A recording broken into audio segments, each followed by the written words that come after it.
Subscribe for more amazing novel audiobooks. Don't forget to like, comment, and share Infinite Novel Audio Chapter 1. When the lightning falls, Eneru opened his eyes.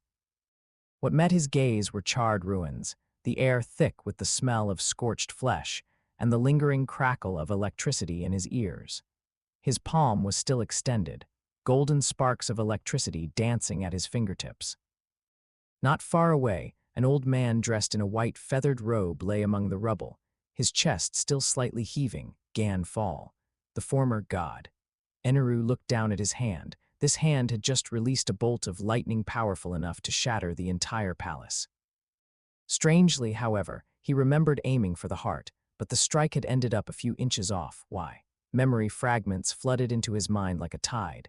The applications of the Rumble Fruit's abilities, discharge, lightning metallurgy, mantra, and elementalization. The layout of the Sky Island, White Sea, White Sea, Angel Island, God's Shrine, 4 priests and the Divine Guard, and those names. Shura, Jidatsu, Om, Satori, the Shandian warrior whipper, and the golden bell hidden deep within the sea of clouds. Then, another set of memories surfaced. It was a completely different world.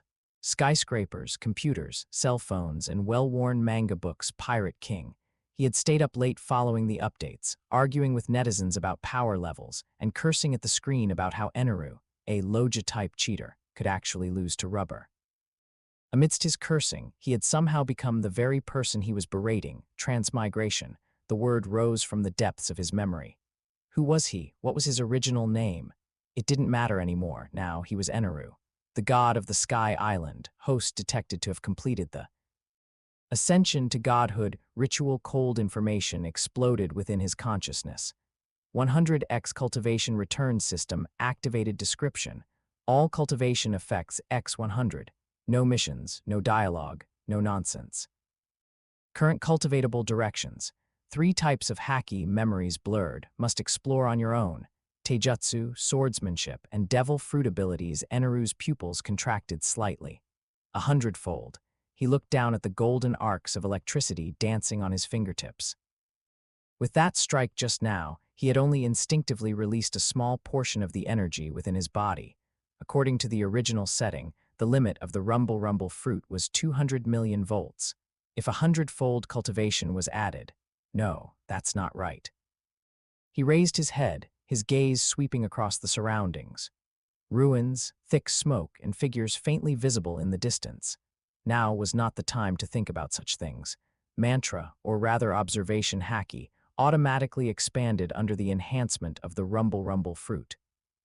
Electric waves radiated from him in all directions, penetrating ruins, buildings, and clouds, covering the entire Angel Island. Voices flooded into his mind. Lord Gan Fall. Quick, carry him down. That man. Did he really kill God? The new God has come. What should we do now? Keep your voice down. I heard he can hear everyone's words. That's impossible, something like that. The corners of Eneru's mouth curled up slightly. I can hear everything. His perception continued to spread, capturing locations even further away. The positions of the 4 priests. Shura was at the Sky Terrace, Om was at the Iron Ordeal site, Jidatsu was training the Divine Guard, and Satori was saying something to several Divine Guard attendants. Did he really kill Gan Fall? That old man might have been useless, but he's been in power for so many years. SHH, don't talk nonsense. What's there to be afraid of? He can't hear us here. Eneru memorized that voice. No rush. He withdrew his mantra and stepped toward the edge of the ruins. Beneath his feet were stone slabs split by lightning, with wisps of blue smoke still rising from the cracks. In the distance, the Sky Island citizens hiding in the shadows of buildings lowered their heads in unison the moment his gaze swept over them. Fear. Good. Eneru stood at the edge of the ruins, overlooking Angel Island below. The sea of clouds surged, and buildings were scattered about. The indigenous people with wings on their backs like angels were now scattering to hide like startled birds. From this day forward. He spoke, his voice not loud, yet it vibrated through the electric currents to reach every corner of the island. This Sky Island shall be ruled by the new god. No one dared to respond, no one dared to look up. Eneru turned and walked toward the palace at the highest point of the god's shrine. That was the residence of generations of gods, and until 6 hours ago, it had belonged to Ganfall. Now, its doors stood wide open, as if welcoming a new master. He stepped onto the stone stairs in front of the door. One step. Images he had seen in his past life surfaced in his mind. Red Hair's Conqueror's Haki, Garp's fist, Hawkeye's slash, and Kizaru's lightspeed kick. Those blurred memory fragments had now become the guidance for his cultivation. 2 steps, hundredfold return. Rokashiki, Haki, swordsmanship, taijutsu, as long as he was willing to practice, even if he only progressed a tiny bit each day, under the hundredfold enhancement, it would turn into a terrifying leap, 3 steps. He stopped before the door and glanced back toward the ruins. Ganfall had already been carried away, leaving only charred marks and drifting smoke behind. Would that old man linger on in some corner, or would he gather his old subordinates for a counterattack? It didn't matter. Eneru withdrew his gaze and stepped into the main hall. The interior of the god's shrine was even more magnificent than it appeared from the outside. Towering stone pillars, exquisite reliefs, and right in front, a seat made of gold. The god's throne. He walked over, turned around, and sat down. The touch of the gold was cold and hard, but to him, it was just a seat. A true god's throne isn't something one sits on. It's something one carves out through slaughter. Mantra. Second expansion. This time, he was no longer passively receiving information, but actively searching. The positions of the 4 priests became clearer. Shura was practicing his techniques at the sky terrace, his movements fluid and his breathing steady. Ohm was swinging his sword at the iron ordeal site, each strike precise and powerful. Jadatsu was berating the Divine Guard at the training grounds, his voice incredibly loud. Satori was still talking to those Divine Guard attendants.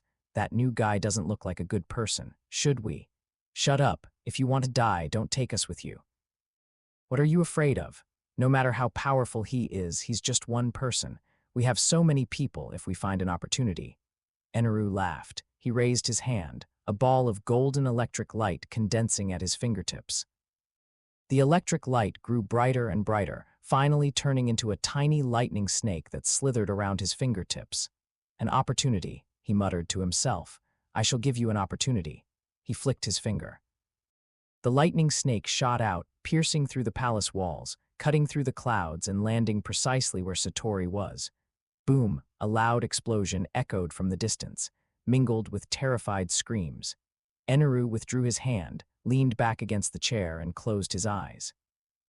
Within his mantra, Satori's presence vanished. The breathing of those Divine Guard attendants became erratic, their hearts pounded wildly, and fear spread through the crowd like a plague. Good, from now on, no one on this island would dare to speak about him behind his back, at least not today.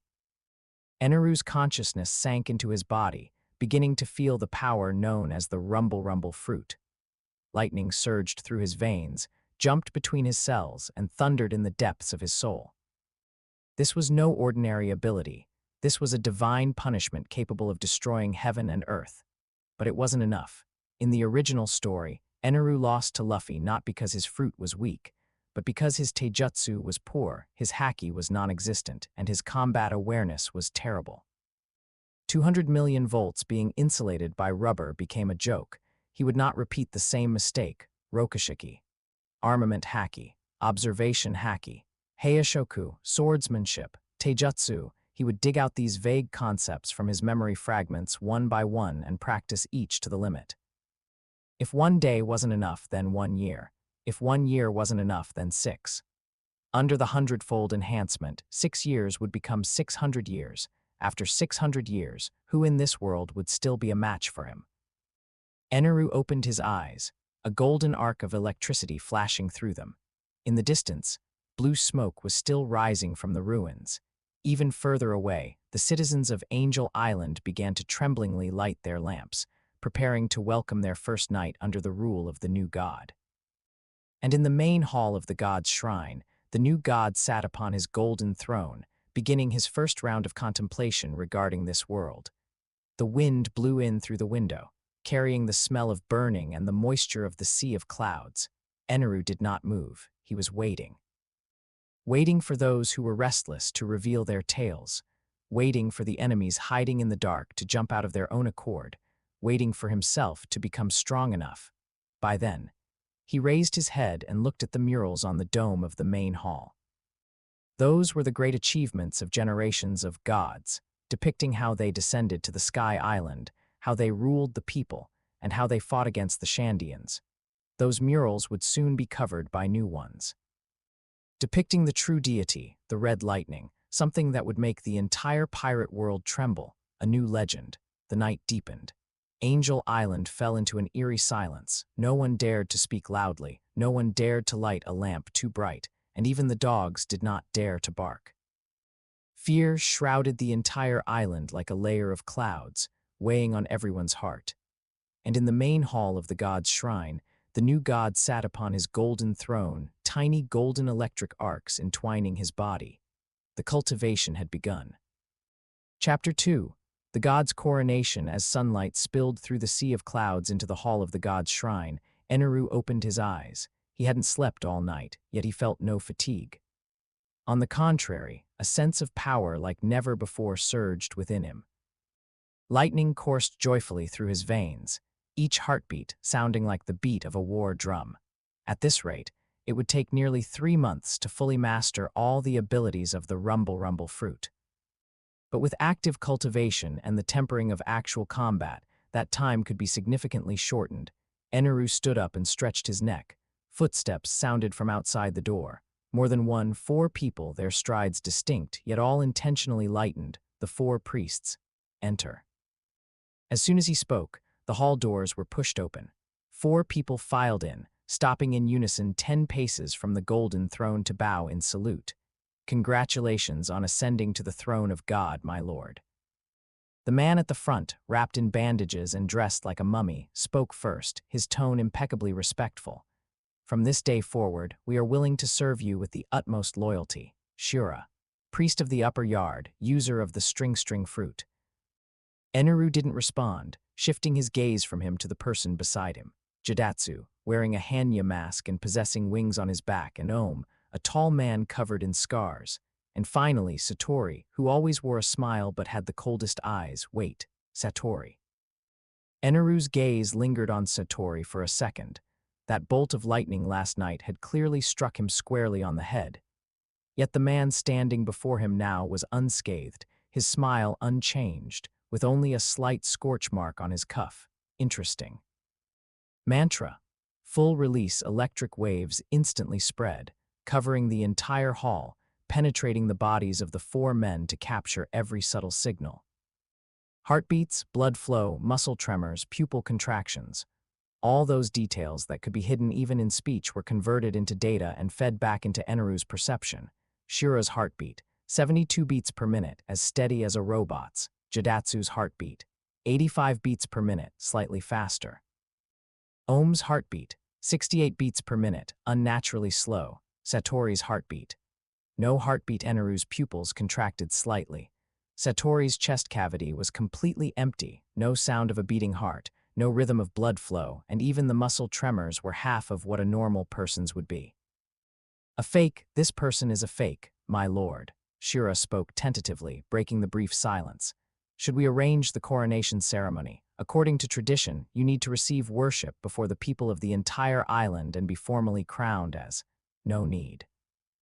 Eneru interrupted him, his voice not loud, yet it caused all 4 men to tense up simultaneously. I don't need any ceremony, he said, his fingers lightly tapping the armrest as golden electric sparks danced at his fingertips. You only need to remember one thing. He paused, his gaze sweeping over the 4 of them. On this island, I hear everything. What you think, what you say, what you do, I know it all. Shura's expression didn't change in the slightest. Naturally, my lord possesses the strongest observation Haki. It's not observation Haki. Eneru interrupted, a mysterious smile playing on his lips. It's mantra. A mantra stronger than observation Haki. As he spoke, his gaze suddenly shifted to Jidatsu. Just now you were thinking, the new god is younger than Ganfall, so perhaps he's easier to fool. At least he won't be like that old man, constantly droning on about peace. Correct. Jidatsu's pupils constricted sharply. and the face beneath the mask instantly lost all color. And you? Eneru's gaze moved to Ohm. You are calculating my strength. You're thinking whether that statement he just made was something he truly heard or just a lucky guess. Ohm's muscles tensed for a moment before returning to normal. As for you, Eneru's gaze finally landed on the Satori. You are a fake. Those 4 words exploded in the hall like 4 claps of thunder. Shiro whipped his head around to look at Satori. Jidatsu subconsciously took half a step back, and Ohm's hand was already on the sword at his back, and the smile on Satori's face slowly froze. My lord must be joking, he said, his voice remaining steady. I am Satori. I have always followed Lord Gan fall. That bolt of lightning last night, Eneru interrupted. Last night, at the edge of the ruins, I threw a bolt of lightning into a group of talkative Divine Guard sentries. According to the location fed back by mantra, you were exactly in that spot. Satori's smile vanished completely. So how did you survive? Eneru stood up and walked down the steps, step by step. Or rather, what exactly is this you standing here? The atmosphere in the hall froze to the extreme. Shura, Jidatsu, and Ohm had already distanced themselves, forming a confrontation against Satori. Regardless of what this Satori was, since the new god said he was a fake, then he had to be a fake. Satori was silent for a few seconds, then suddenly laughed. That smile was entirely different from before, cold, mocking, and tinged with madness. As expected of the man who could kill Ganfall, he said. I thought I had hidden myself well enough. Before he finished speaking, his body began to change. The skin cracked, the muscles dissolved, revealing a completely different structure underneath. Wood, metal, and dense webs of thread. A puppet. Satori had been a puppet from beginning to end. Eneru narrowed his eyes. Mantra continued to expand, penetrating the puppet to trace the source of those threads, found him. At the edge of Angel Island, near the Sea of Clouds, a true life force was controlling the puppet through the threads. The real body is hidden quite far away. Eneru withdrew his gaze. So the real Satori is over there. And who are you? The puppet split its mouth open, revealing a grotesque smile. My name is Holy, a warrior of the Shandians. Satori, that trash was killed by us long ago. I've used his skin for nearly half a year, and even Ganfall didn't notice. Shandians. Relevant memories surfaced in Eneru's mind. Descendants of the indigenous people who were driven to the Shandia village 400 years ago. They shared a blood feud with the people of Sky Island and had fought for generations to reclaim their homeland. Interesting, he said. A Shandian spy infiltrated the Divine Guard and even rose to the rank of priest. Was that old geezer Ganfall really that blind? He wasn't blind, the puppet said. He just believed in peace too much. He thought that if he was good to everyone, the hatred would vanish. Foolish. Eneru nodded in agreement. Foolish indeed. So why have you come forward to admit your identity now? He asked. Are you seeking death? The puppet grinned even wider. No, I'm here to negotiate. Negotiate. New god, you have power, the puppet said. Power greater than Ganfall's. We Shandians need such power. If you are willing to help us reclaim our true homeland, that land you've occupied, we can share everything with you. Gold, the Poneglyph, and the loyalty of you Shandians, Eneru interrupted. A fellow who killed a priest, infiltrated the Divine Guard, and jumped out to play with puppets on the first day of my ascension. You want to talk to me about loyalty? The puppet's smile froze. Furthermore, Eneru approached step by step, the golden electric arcs at his fingertips growing brighter. What makes you think I need your help? Because Sky Island is more than just Angel Island, the puppet said urgently. The Shandians still have hundreds of warriors. We have combat experience accumulated over generations, and knowledge of this land. No matter how strong you are alone, you still. Before he could finish, Eneru's finger was already pressed against the puppet's forehead. Golden current instantly surged in, tracing back along those threads at the speed of lightning, heading straight for the true source, the edge of Angel Island, the shore of the Sea of Clouds. A man hidden in a rocky crevice snapped his eyes open, but before he could react, he was struck by lightning falling from the sky. Boom! The light in the puppet's eyes slowly faded, finally freezing in a state of unbelievable shock. Eneru withdrew his hand. The hall fell into a dead silence. Shura, Jidatsu, and Ohm stood where they were, motionless, What just happened had occurred too fast. From Eneru seeing through the puppet to the killing blow, less than 10 seconds had passed. Satori's body, or rather that puppet, collapsed to the ground, shattering into a pile of wood chips and metal fragments. The Shandians, Eneru turned and walked back to the golden throne. Where are they hiding? Shura took a deep breath, suppressing his surging emotions. To answer, my lord, they are in the Shandia village. That area is covered by the Sea of Clouds year-round and has complex terrain. We have attempted several encirclements but failed to completely eradicate them. Encirclement. Eneru sat on his throne, looking down at him. I don't need encirclements. Tell me the location and I will go myself. The three men looked at each other. My lord, Jidatsu said cautiously, the Shandians indeed deserve to die, but they are hidden in the shadows. A rash attack might what? Eneru interrupted. Might result in death. Jidatsu didn't dare respond. If I can kill Ganfall, I can kill the Shandians, Eneru said. But not right now. They've been hidden in the shadows for so many years. A few more days won't matter. Once I've finished what needs to be done, I will naturally go find them. He paused, his gaze sweeping over the three of them. During this time, go about your business. The Divine Guard will continue training, the trials will remain open, and order on the island will be maintained. I don't need you to risk your lives, I only need you to stay out of the way. The three of them responded in unison, dismissed. The four men, now three, bowed and exited the hall. Once they were out of the range of the god's shrine, Jidatsu finally let out a long breath, his back already soaked with cold sweat. Can he really? Hear everyone, shut up. Shura lowered his voice, a hint of gloom flashing in his eyes. Whether he can or not, from today on, be careful with what you say and do. You've seen that man's methods. Satori. That fake Satori had been undercover for half a year without being discovered, and yet he was exposed in a single encounter. That's why you should shut up. The three quickened their pace and disappeared into the depths of the Sea of Clouds. Inside the hall, Eneru closed his eyes again. Mantra continued to expand, covering the entirety of Angel Island and extending to the edges of the Shandia village.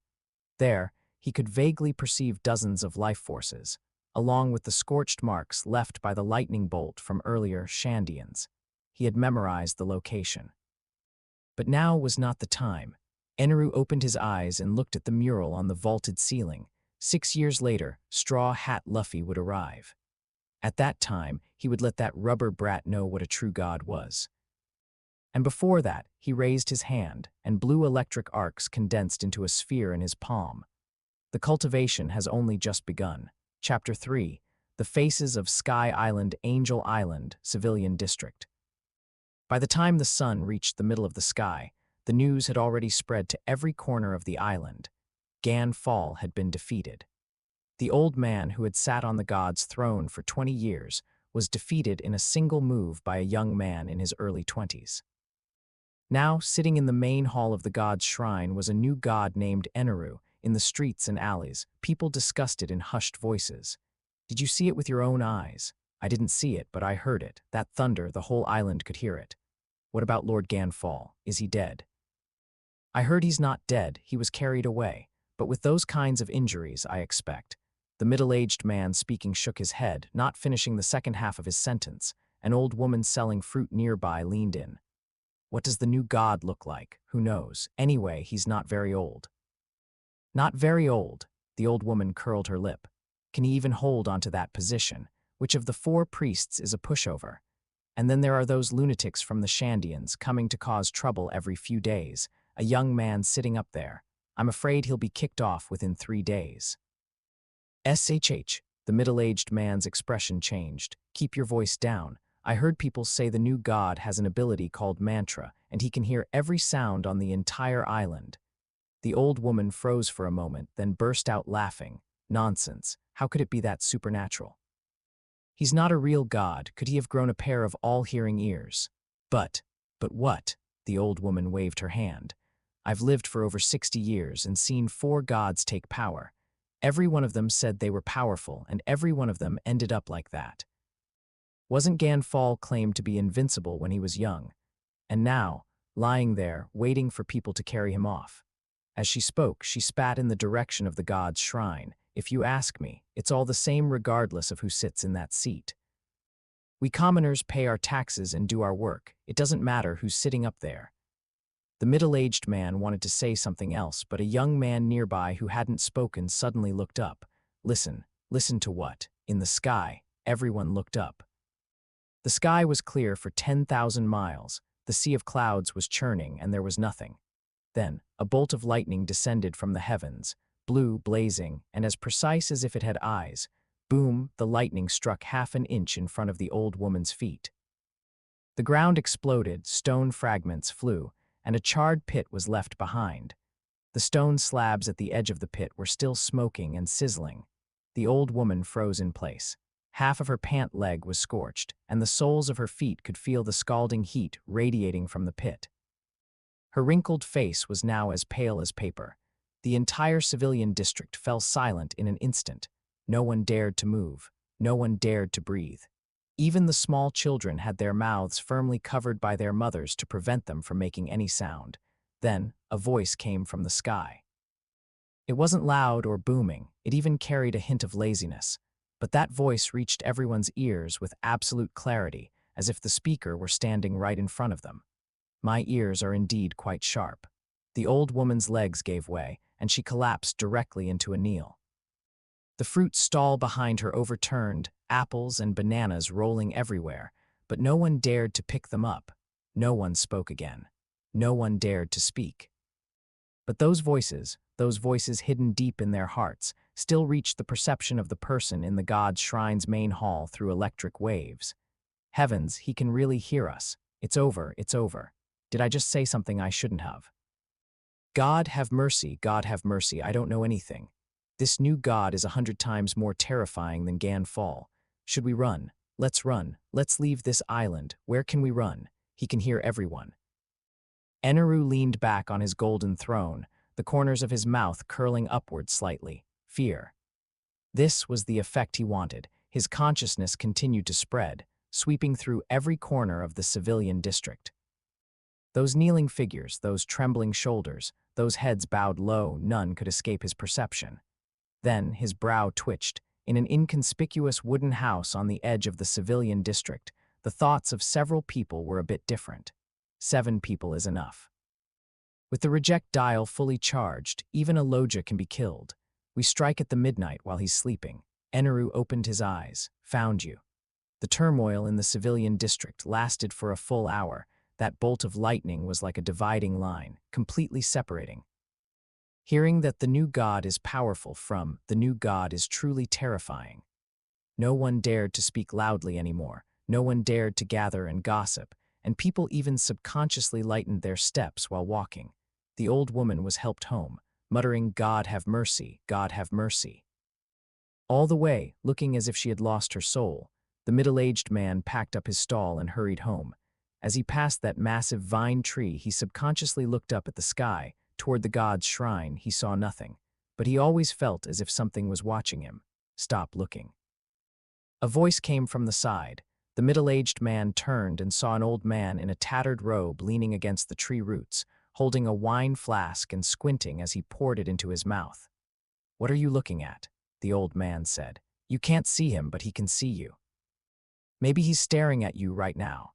The middle-aged man's face paled, and he quickened his pace to leave. The old man let out a sneer and took another gulp of wine. Young people are just cowardly, he grumbled. Listen to my foot. If he really could hear everyone, he'd have died of exhaustion long ago. With so many voices, wouldn't his brain explode? He stood up, patted the dust off his rear, and wobbled toward the depths of the alley. As he walked, he continued to grumble. That brat Ganfall, I told him he wouldn't last long. He didn't listen to me 20 years ago, and now he's lying down, isn't he? Serves him right. At the end of the alley was a dilapidated little wooden house. The old man pushed open the door, walked in, and closed it behind him. 3 people were sitting inside. I've gathered some information. The old man sat down and placed his wine flask on the table. The new god is named Eneru, a rumble fruit user. He came to Sky Island alone, with no background and no helpers. The 4 priests submit on the surface, but who knows what they're thinking. The divine guard is still waiting and watching, and the civilians are scared to death right now. What about his ability? A dark-faced man opposite him asked. Lightning, the old man said. Very powerful lightning. Ganfall couldn't even take a single hit. A single hit, the dark-faced man frowned. No matter how weak Ganfall might be, he's been God for 20 years. He has a bunch of guards under him, plus the help of the 4 priests. How could he be defeated in one move? Who knows? The old man shrugged. Regardless, he's the one sitting on the throne now. If we want to do something, we have to do it early. Once he's settled in, it'll be too late. The dark-faced man fell silent for a moment, then looked at the young man who hadn't spoken. The young man was in his early 20s, about the same age as Eneru, but the aura on him was completely different, gloomy and sharp, like a blade hidden in its sheath. Whipper, the dark-faced man spoke up. What do you think? The young man looked up. His name was Whipper, the youngest warrior of the Shandians and the most talented warrior of this generation. He went to the battlefield for the first time at 15, and by 19, he had already killed 7 members of the Sky Island Divine Guard. That lightning, he said. I want to try it. The dark-faced man frowned. Don't be reckless. Didn't you hear old Ba? Ganfall couldn't even take 1 hit. Ganfall is Ganfall. Whipper stood up. He is him. He walked to the window and looked through the gap toward the sky, toward the god's shrine. Besides, it's not a matter of whether I want to try or not, he said. He will come looking for us sooner or later. The room was quiet for a few seconds. The old man took a swig of wine and smacked his lips. Then what do we do now? Whipper turned, his gaze sweeping over the 3. Wait. Wait until everyone is gathered. There's more people. Yes, Whipper said. We aren't the only ones who want to move. There are people in the Divine Guard who want to act too. Ganfall's old subordinates won't just watch an outsider sit in that position. He walked back to the table and sat down. Tonight at the midnight, someone will come looking for us. We'll talk then. God's Shrine Main Hall. Eneru opened his eyes. Within his mantra, the voice of that young man named Whipper was as clear as if he were standing right in front of him. Tonight at the midnight, he smiled. The midnight. Perfect. He also liked doing business at night. Outside the window, the sun began to sink. The sea of clouds was dyed golden red, layer upon layer, so beautiful it didn't seem real. Eneru withdrew his gaze and closed his eyes again to continue his cultivation. The lightning within his body flowed through his meridians, over and over, washing through every cell. With 100-fold efficiency, he grew stronger with every passing second. When the midnight arrived, he would see just how much fun those rats hiding in the dark could bring him. Chapter 4. Undercurrent surging night shrouded Angel Island. The lights in the residential area went out one after another, with only a few remaining lit, like fearful eyes flickering in the darkness. The sea of clouds churned, obscuring the moonlight, and the entire island fell into a deep darkness. Only the main hall of the god's shrine remained lit. The light spilled through the windows, a golden glow tinged with faint arcs of electricity. From a distance, it looked like a cluster of thunderclouds hanging atop the mountain. But at this moment, no one dared to look up, on the edge of Angel Island, inside a hidden wooden hut. 7 people sat in a circle.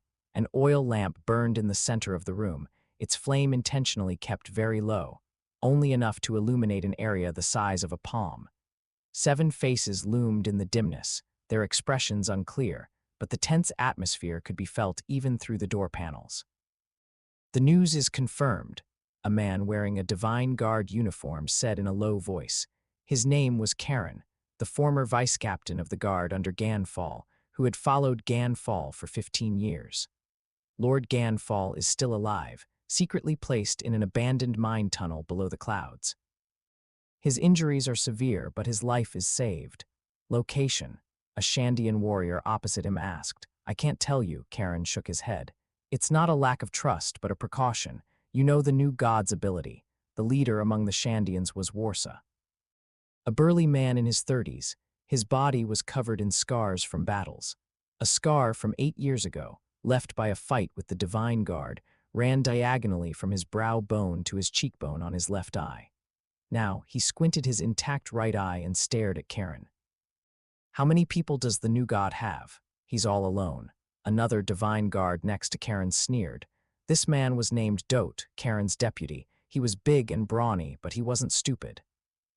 The 4 priests have only submitted on the surface. The guard is still waiting and watching, and the civilians are even less likely to help him.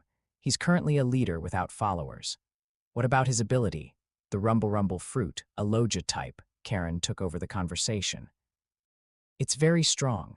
Lord Ganfall couldn't even withstand a single move. We saw it with our own eyes. When that bolt of lightning struck down, the entire roof of the god's shrine was blown off. Warsa's brow furrowed. A single move. Though Ganfall is old, he wasn't weak back then. How could he not even block one move? Who knows? Dote shrugged. Anyway, we only know one thing now. We can't beat that man in a direct confrontation. Then we won't fight him head on. The one speaking was Whipper. He had been sitting in the corner without saying a word since entering the room. Now that he suddenly spoke, several gazes fell upon him simultaneously. Little Whipper, Warsa frowned. You have an idea. Whipper stood up and walked to the table. The dim yellow oil lamp illuminated his face, young, but those eyes held none of the impulsiveness of youth, only coldness and gravity. Loja type, he said. The body can turn into an element, so ordinary attacks can't hit him, but there are two ways to break through. What ways? First, find his weakness. Whipper held up one finger. No matter how strong he is, he's still human. Humans get tired, sleepy, and distracted. Striking while he sleeps has the highest success rate. Second, he held up a second finger. Use this. He took a palm-sized shell from his robes. The shell was different from ordinary ones. Its surface was covered in intricate patterns, faintly emitting a dim glow. The Shandians present saw this, and their eyes lit up. Reject dial, a secret weapon passed down through generations of Shandians. It can absorb impact and return it tenfold. A fully charged strike is powerful enough to shatter mountains and split stones. A reject dial. Warsa's eyes sparkled. Where did you get that? Left behind by my grandfather. Whipper put the shell back into his robes. I've been reluctant to use it. Today it might be needed. A reject dial can hit a Loja. Dote was skeptical. Isn't that thing only for physical attacks? What the reject dial releases is impact.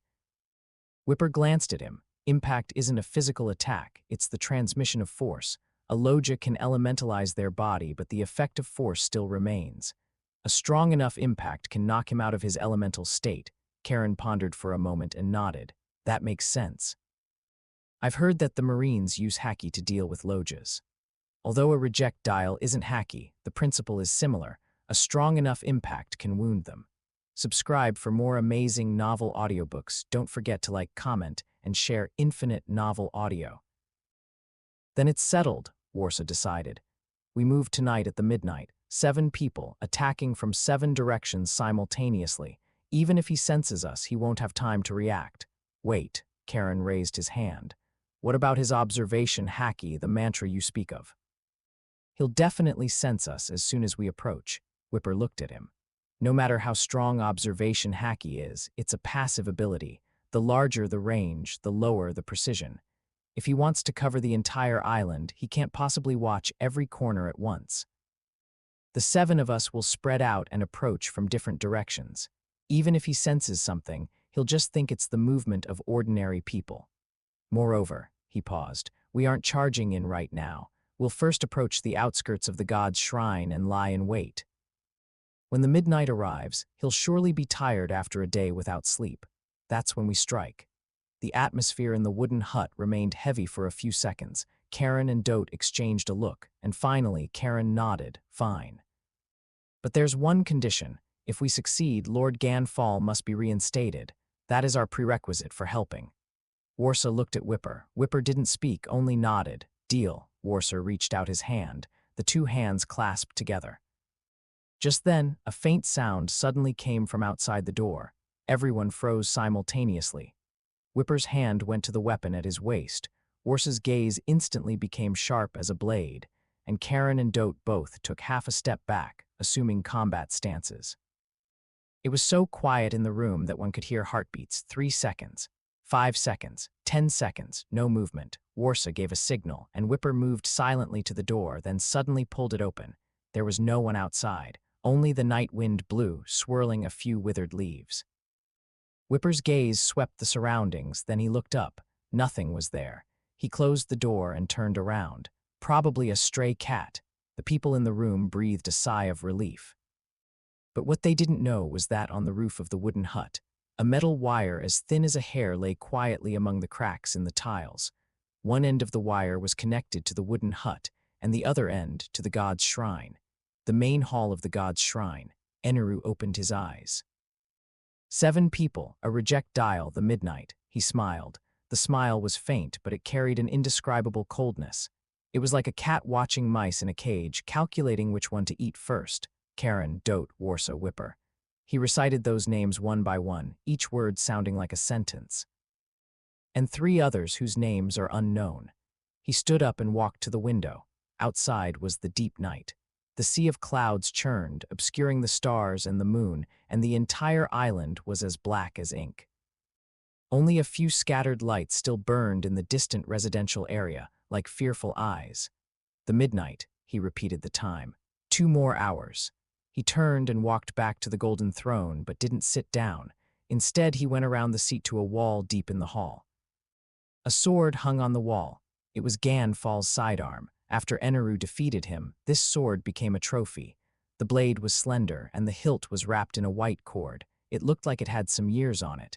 Eneru reached out and gripped the hilt. The metal felt icy to the touch, but in his palm, it soon took on his body temperature. He slowly drew the sword, the blade reflecting the light in the hall, cold light flashing. Swordsmanship, he whispered. In the memories of my past life, those great swordsmen could cleave a warship with a single strike. I want to try it too. He swung the sword. The movement was slow and clumsy, clearly that of a novice. The edge cut through the air, making a faint whistling sound. 100-fold return in effect. Basic swordsmanship proficiency increased speed times 100. Eneru's movements paused.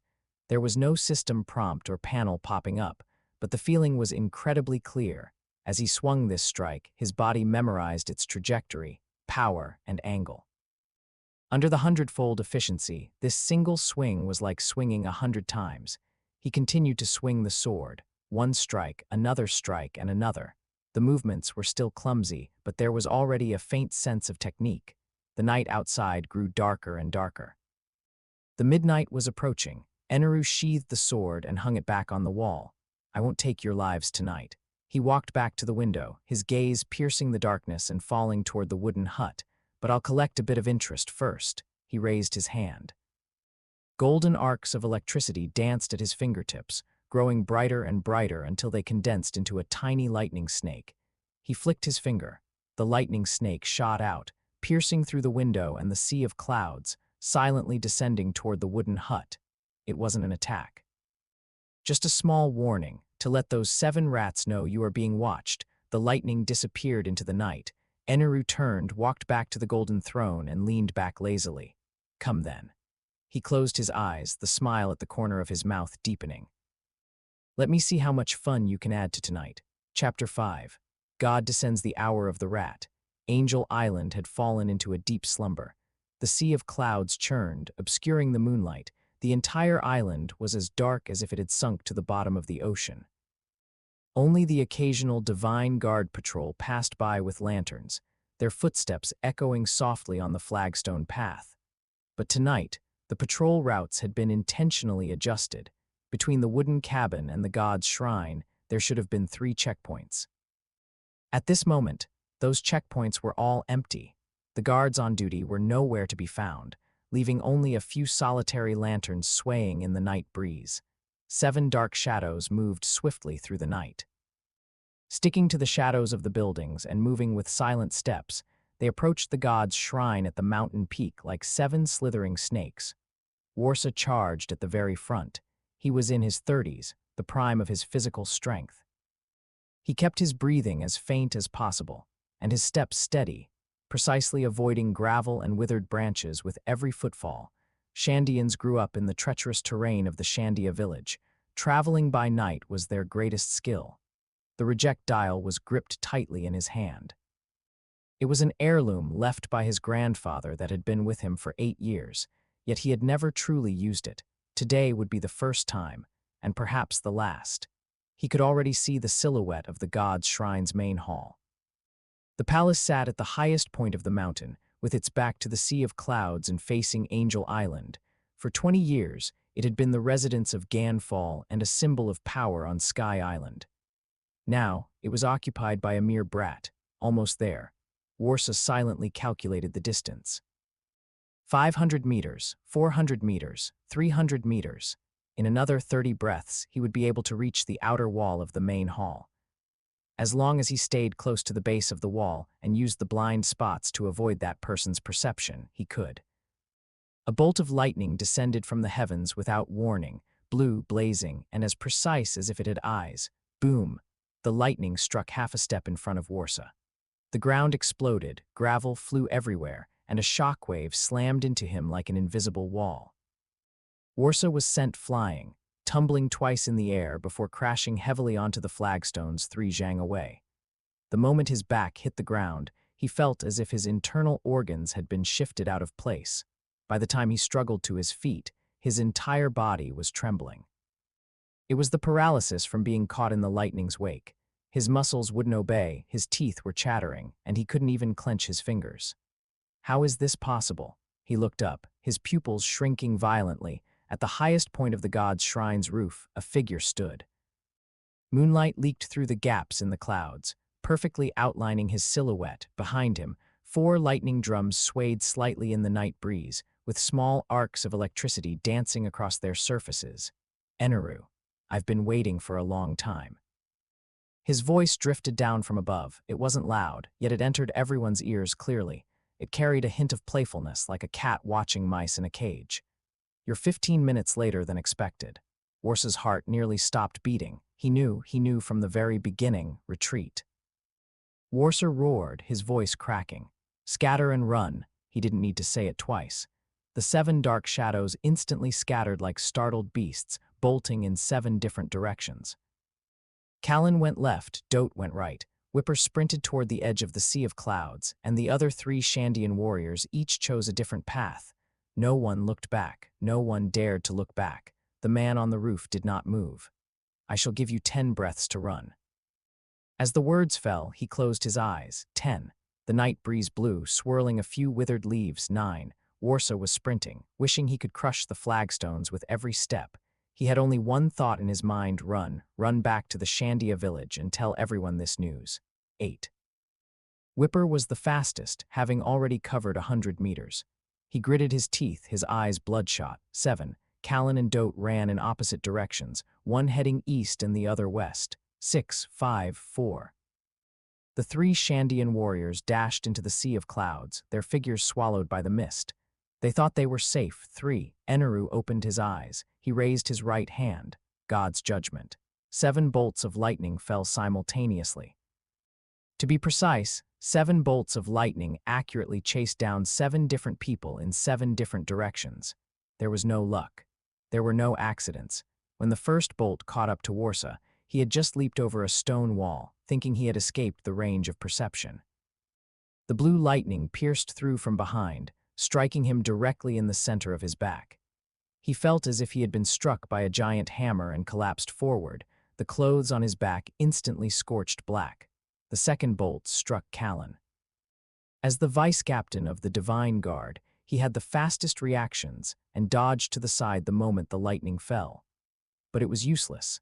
The lightning acted as if it had eyes, curving midair to hit him squarely on the shoulder.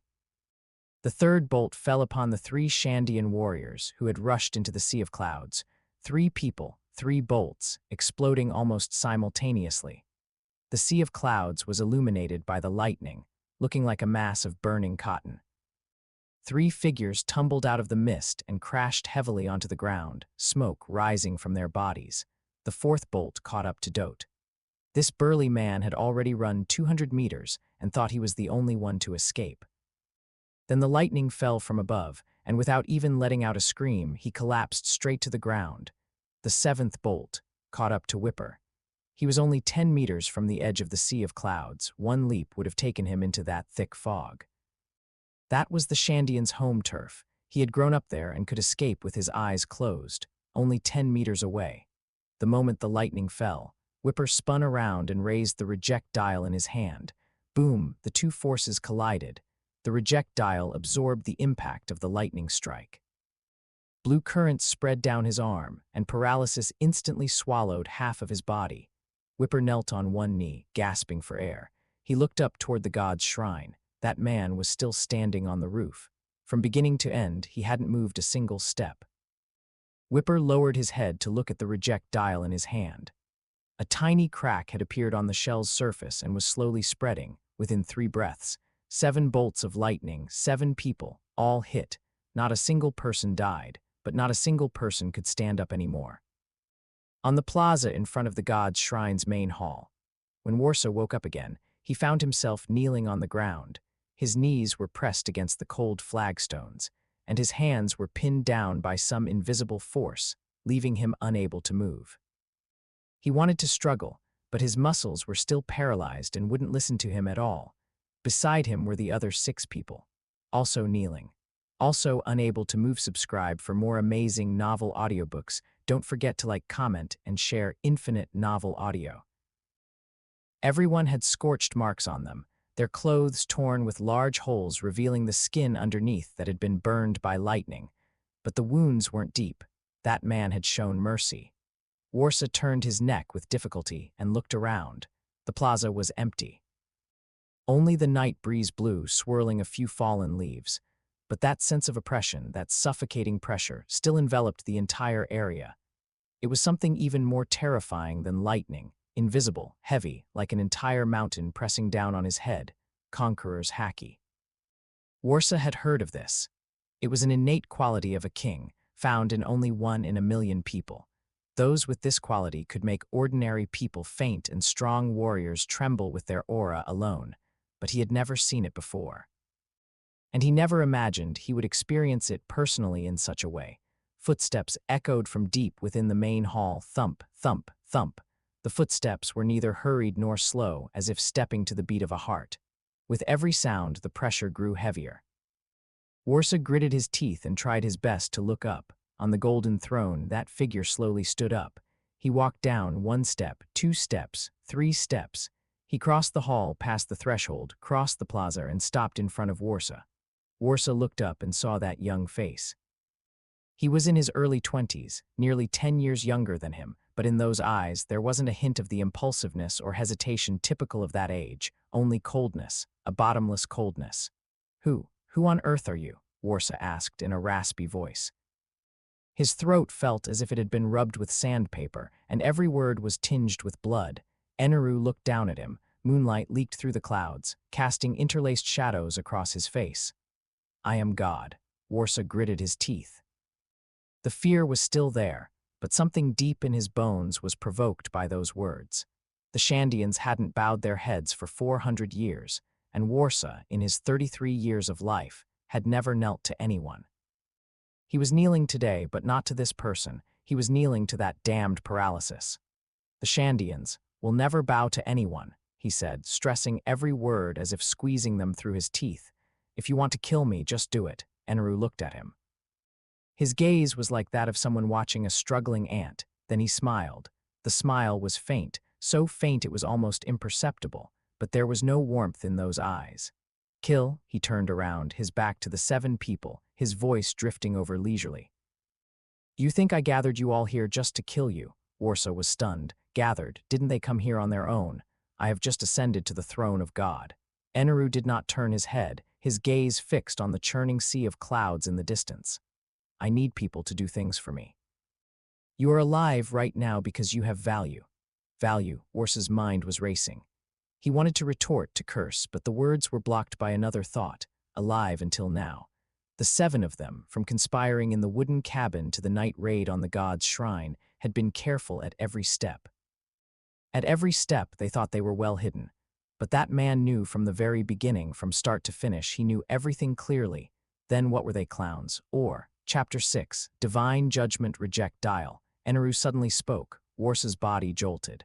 The Shandian's secret weapon. "Its power is indeed impressive." Eneru turned around, his gaze falling upon him. "If that strike of yours had landed just now, I might have been injured, only might." As he spoke, he raised his hand. A ball of blue lightning flickered in his palm. The lightning danced in his hand, growing brighter and brighter. Warsa's pupils contracted. "Do you understand my meaning?" Eneru withdrew his hand, his gaze sweeping over the 7 people. "I need people capable of wounding me to train an army for me, an army that can conquer the Blue Sea. The Blue Sea, this term was like a stone cast into stagnant water, stirring up layers of ripples. Warsa's eyes widened. Are you insane? The Blue Sea. The Blue Sea has the 4 emperors, it has Marineford, and it has countless powerhouses. Eneru interrupted him, his tone as nonchalant as if he were commenting on the weather. But I am God. He reached out his hand. The lightning flickered in his palm once more. This time the color of the thunder was deeper, faintly emitting an eerie glow. Now choose. His gaze swept across every person, death or serve God. A deathly silence fell over the plaza. The 7 people knelt there, their minds blank. These words were too absurd, so absurd they didn't even know how to react. Conquer the Blue Sea, a single person just with him, but no one laughed. Because those kneeling knew that the 7 bolts of lightning from before were merely a casual strike from him. If he truly wanted to kill, they would already be dead. Warsa kept his head down, his mind in a state of upheaval. He remembered his grandfather's words. His grandfather said the Shandians had waited 400 years just to take back their homeland. As long as someone could help them fulfill this wish, even if that person was a devil, they would follow. Was the man before him a devil, perhaps? But the devil's power was real. Can you really help us take back our homeland? He looked up, his voice raspy. Eneru glanced at him. Homeland, he said. A mere island. Is that worthy of being called a homeland? He turned and walked toward the main hall. In 3 days, I will go to the Shandia village. Give me your answer then. His voice drifted back. The 7 of you from now on are my dogs. A dog must have a dog's self-awareness. If word of tonight gets out, I will make the Shandia village vanish from the Sky Island. His figure vanished into the darkness. The oppressive pressure gradually dissipated. The 7 people slumped to the ground, gasping for air. Their backs were covered in cold sweat, their clothes soaked as if they had just been fished out of water. Whipper grit his teeth, staring fixedly in the direction of the main hall. That hand, the one holding the reject dial, was still trembling. It wasn't because of fear. It was because of that final look the man had given him. That look carried a single message. You are somewhat interesting. 3 days later, the Shandia village. This village was hidden deep within the sea of clouds at the edge of Angel Island, shrouded in thick mist year-round. Outsiders couldn't find the entrance, and even if they did, they couldn't pass through the trap-filled mist. But at this moment, 7 people stood at the village entrance. Warsa, Whipper, and the 5 Shandian warriors who had participated in the operation that night. Their bodies were still wrapped in bandages, and the marks from the lightning burns hadn't faded, but their wounds had mostly healed. 3 days was enough time for them to think through many things. For example, why that man didn't kill them that night. For example, what those words that night actually meant. For example, what they were waiting for as they stood here now. He won't come, a Shandian warrior whispered. Those words were just to scare us, coming to the Shandia village alone. Is he crazy? Warsa didn't speak. 3 days ago, he also thought that man was a lunatic. But over those 3 days, he had repeatedly recalled every moment of that night, 7 bolts of lightning falling simultaneously, accurately striking the people in 7 different directions. That man hadn't moved a single step from beginning to end, and that sentence, I need people capable of wounding me, that tone, that look, it didn't seem like arrogance, it was more like, stating a fact, he's here. Whipper suddenly spoke, everyone looked up. The sea of clouds churned, and a blue light burst through the mist. It grew brighter and closer, finally slamming into the ground at the village entrance with a roar. Eneru, he descended from the heavens just like that, landing in front of the 7 people. The stone slabs beneath his feet cracked, arcs of electricity leaping within the fissures. Behind him, the 4 thunder drums vibrated slightly, emitting a low hum. The 7 people all took half a step back. It was physical instinct. Quite a few people. Eneru's gaze swept past them, falling upon the interior of the village, the figures hiding behind houses, trees, and rocks. Not a single one could escape his perception. Since you're all here, come out together. No one moved. Eneru raised his hand. Blue electrical arcs jumped from his fingertips. I will count to 3. 1. The first Shandian warrior stepped out from behind a house. 2. The second, the third, the fourth. Before he even reached 3, the village entrance was already crowded with people. Old and young, male and female, Hundreds of eyes stared at this uninvited guest. An elderly man with white hair, leaning on a cane, walked out from the crowd. He walked slowly, every step trembling, but his eyes remained sharp. "Young man," the elder spoke, his voice raspy. "What do you want, coming to the Shandia village?" Eneru looked at him. "Are you the chief?" "This old one is." "Good." Eneru's gaze swept over the crowd, finally landing on Warsaw. 3 days ago, I had them deliver a message. Did they deliver it?" The elder was silent for a moment, then nodded. "They did." "And your answer?" The elder didn't speak. A young man in the crowd couldn't restrain himself and rushed out, shouting, "Answer. We Shandians have waited 400 years. Why on earth should we be your dogs?" Eneru glanced at him. That glance was very light, as casual as a passing look. But the young man collapsed to his knees with a thud, his whole body trembling, his face deathly pale. He was unable to stand, crushed by that invisible pressure. "Heishoku." The crowd became agitated. Some wanted to rush forward but were held back firmly by those beside them. Eneru withdrew his gaze and looked at the elder. "I don't have time to waste words with you," he said. "Two paths. 1, submit to me. 2, die." The elder's hand gripping the cane was trembling slightly. It was anger. But having lived for over 70 years, he understood better than the youth when to endure. "If we submit to you, what can you give us?" "I will give you a homeland." The elder froze. "Angel Island?" he asked. "That land you people took from us, you call that land?" Eneru sneered. "The homeland I speak of is the entire Blue Sea. You Shandians came from the Blue Sea 400 years ago, didn't you?" The elder's pupils suddenly contracted. "How? How do you know?" "I know far more than you." Eneru turned around, his back to everyone, as he gazed at the churning sea of clouds in the distance. "In the Blue Sea, there is a continent called the Red Line. On that continent, there is an island called Jaya. That is where the ancestors of you Shandians came from." The crowd fell completely silent. For 400 years, these words were known only to the chiefs and elders of each generation. It was impossible for an outsider to know, but this young man had spoken them plainly. "Just who are you?" The elder's voice shook. Eneru turned his head. Within those eyes, a golden electrical arc flashed. "I am God."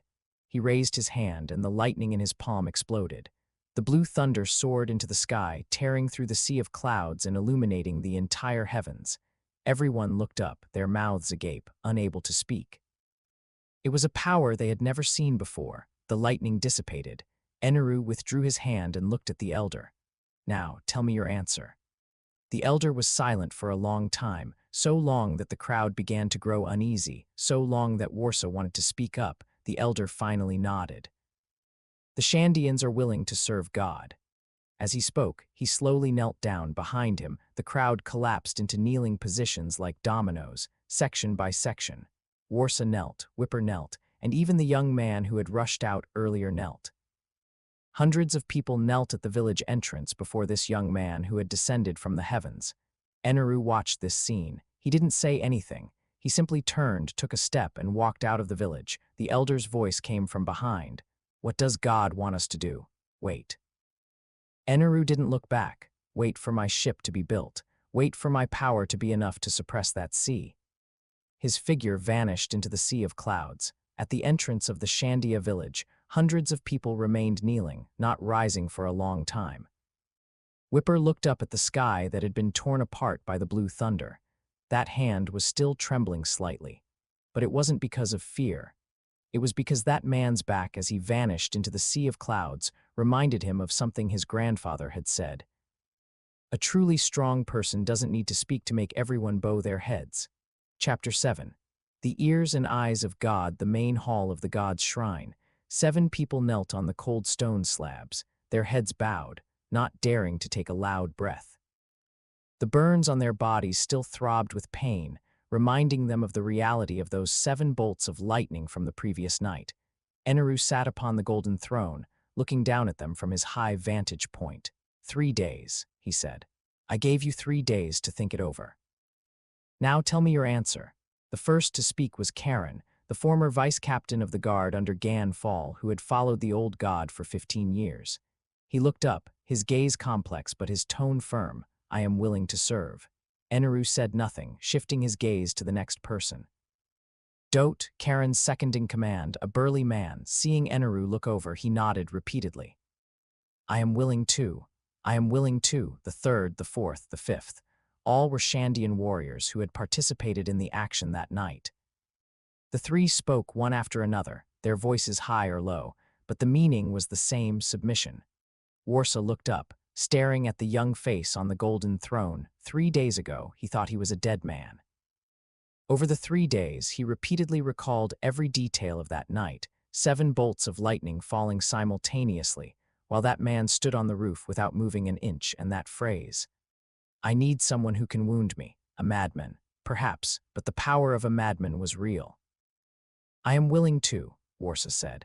Eneru nodded, his gaze sweeping over the 6 men before finally landing on the 7th, Ohm. The priest of the iron ordeal site, his body wrapped in bandages, revealing only one deep, dark eye. From the moment he entered the hall until now, he hadn't said a word or made a move. He just knelt there like a statue. Why haven't you chosen? Eneru looked at him with great interest. Ohm looked up. The gaze beneath the bandages was terrifyingly calm, devoid of fear or hesitation, and lacking the complexity seen in the eyes of the other 6. Because you will not trust us. Eneru raised an eyebrow. Oh, 7 people attempted to assassinate you at the same time. Ohm spoke word by word, his voice not loud, but as clear as if it were carved into the stone slabs. 6 people surrendered on the spot. Too convenient. Do you believe this is sincere? The air in the hall froze instantly. The expressions of those 6 men changed. Warsa glared at Ohm, his gaze looking as if it could kill. Karen's hands clenched and unclenched. Dote opened his mouth, wanting to say something, but nothing came out. What Ohm said was exactly what they feared being brought up the most: feigned submission. Sincere allegiance. Who could prove it? Who dared to prove it? Eneru looked at Ohm. 3 seconds, 5 seconds, 10 seconds, then he laughed. This was the first time Ohm had seen a genuine smile from this new god. Not mocking, not playful, not the amused look of a cat watching a mouse, but satisfaction. You are very clever. Eneru said. He stood up, walked down the steps, and approached Ohm step by step. With the 7 of them kneeling on the ground, his line of sight was exactly level with Ohm's. Therefore, I shall give you a special task. Ohm said nothing. In those eyes, there wasn't even a hint of a question. He just waited calmly, as if he had known this was coming. Eneru straightened up, turned around, and walked toward the depths of the hall. His voice drifted back from the darkness. Continue being a priest. Just as before, pretend to be defiant, pretend to plot. Let everyone who wants to oppose me come to you. Ohm's pupils contracted slightly. You want me to? Be my eyes. Eneru's voice came from the darkness, carrying a hint of an echo. Find out for me how many others are still defiant. The sound of footsteps gradually faded away. A deathly silence fell over the hall. The 6 men knelt where they were, cold sweat soaking their backs. The sweat was cold, trickling down their spines, itching uncomfortably, but no one dared to move. Ohm slowly lowered his head. As you command. The voice was low and respectful, devoid of any emotion, but the corner of his mouth, at an angle no one could see, twitched slightly. By the time the 7 of them exited the hall, it was already noon. The sunlight was blinding, and the sea of clouds was churning. The 6 men stood outside the hall, letting out a collective sigh of relief. Scared me to death. Dote wiped the sweat from his forehead. At that moment, I thought he was going to strike. He wouldn't, Karen said, his gaze falling on Ohm, who was the last to come out. Right. Ohm glanced at him and said nothing. Warsa walked over, staring at Ohm. What you said almost got us killed. Which part? He will not trust us. Warsa gritted his teeth. What did you mean by that? Ohm walked past him, his voice drifting back. The truth. Warsa froze. By the time he reacted, Ohm was already 20 meters away. He wanted to chase after him, but Karen pulled him back. Don't be impulsive. He is a priest. Karen lowered his voice. We're all newcomers now, don't cause trouble.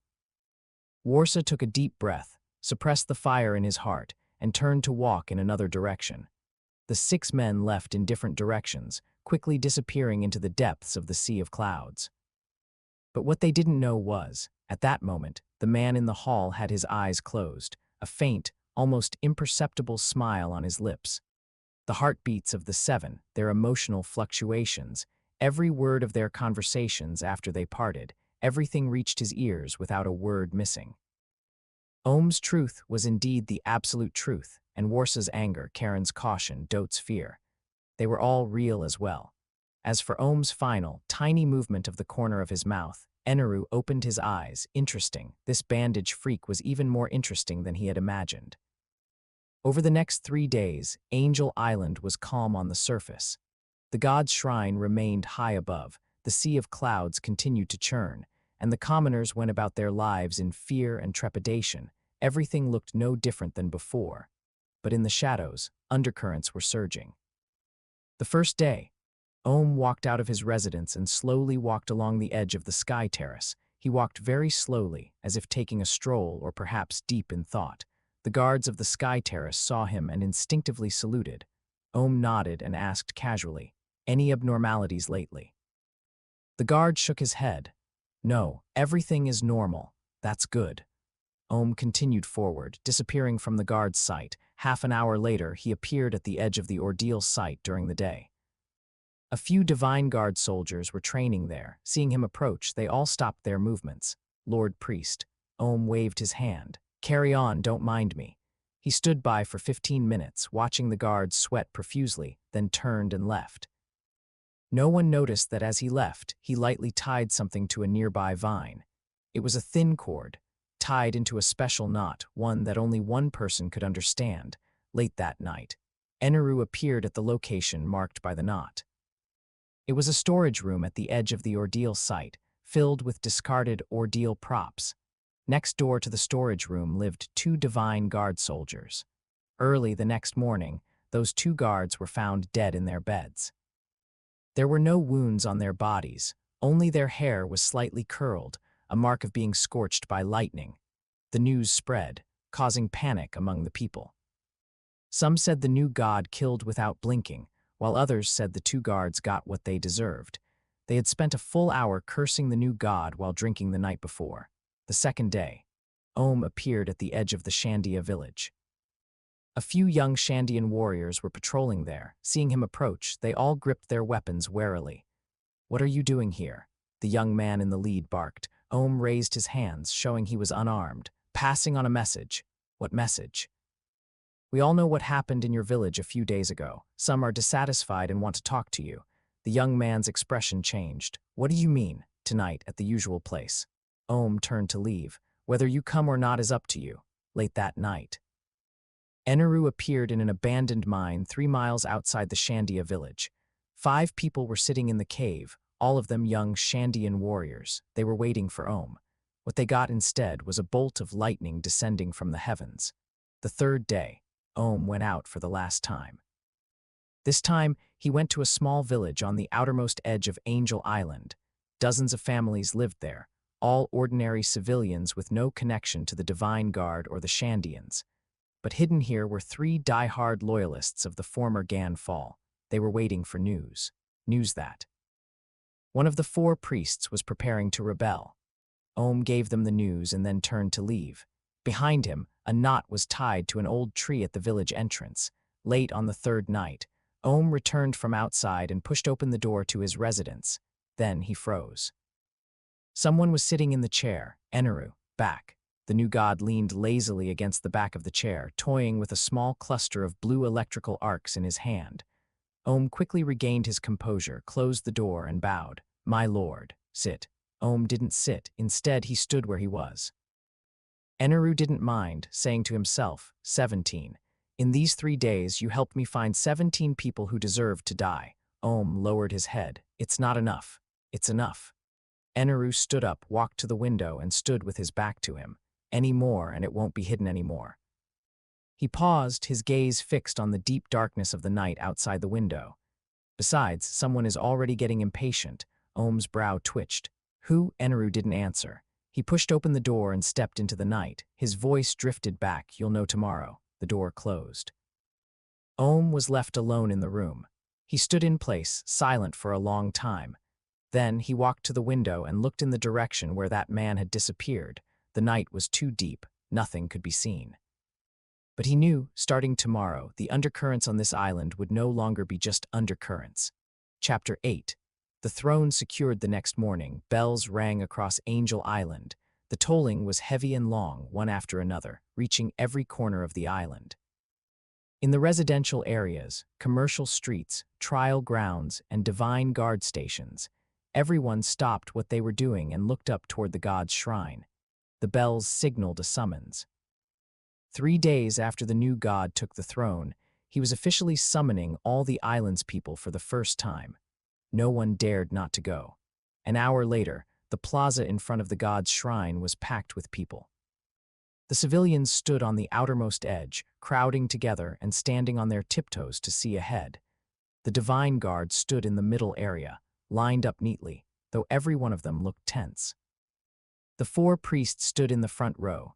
Shura, Jidatsu, Ohm, and Satori stood side by side, with their respective subordinates and guards behind them. A few representatives of the Shandians also stood on the outskirts. They were Warsa and Whipper, blending into the crowd where no one noticed them. Eneru stood on the steps at the highest point of the Great Hall.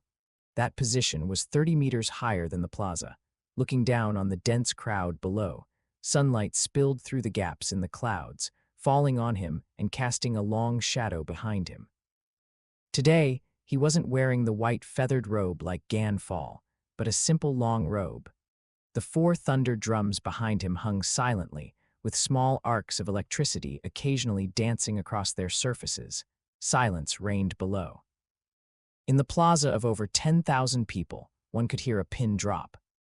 "I have been on the throne for 3 days," Eneru began. His voice wasn't loud, yet through the vibration of electrical currents, it reached everyone's ears clearly. Even the civilians in the back row heard every word. "I haven't spoken to you yet," he paused, because there was nothing to say. The crowd below remained silent, but during those 3 days of silence I have done a few things. He raised his hand. Behind him, the doors of the great hall slowly opened. The heavy wooden doors slid to the sides with a low grinding sound. From behind the doors, 17 people were led out, escorted by divine guard soldiers.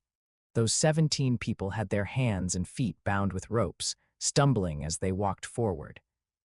Some kept their heads down, some gritted their teeth, and others were trembling so hard they were practically being dragged.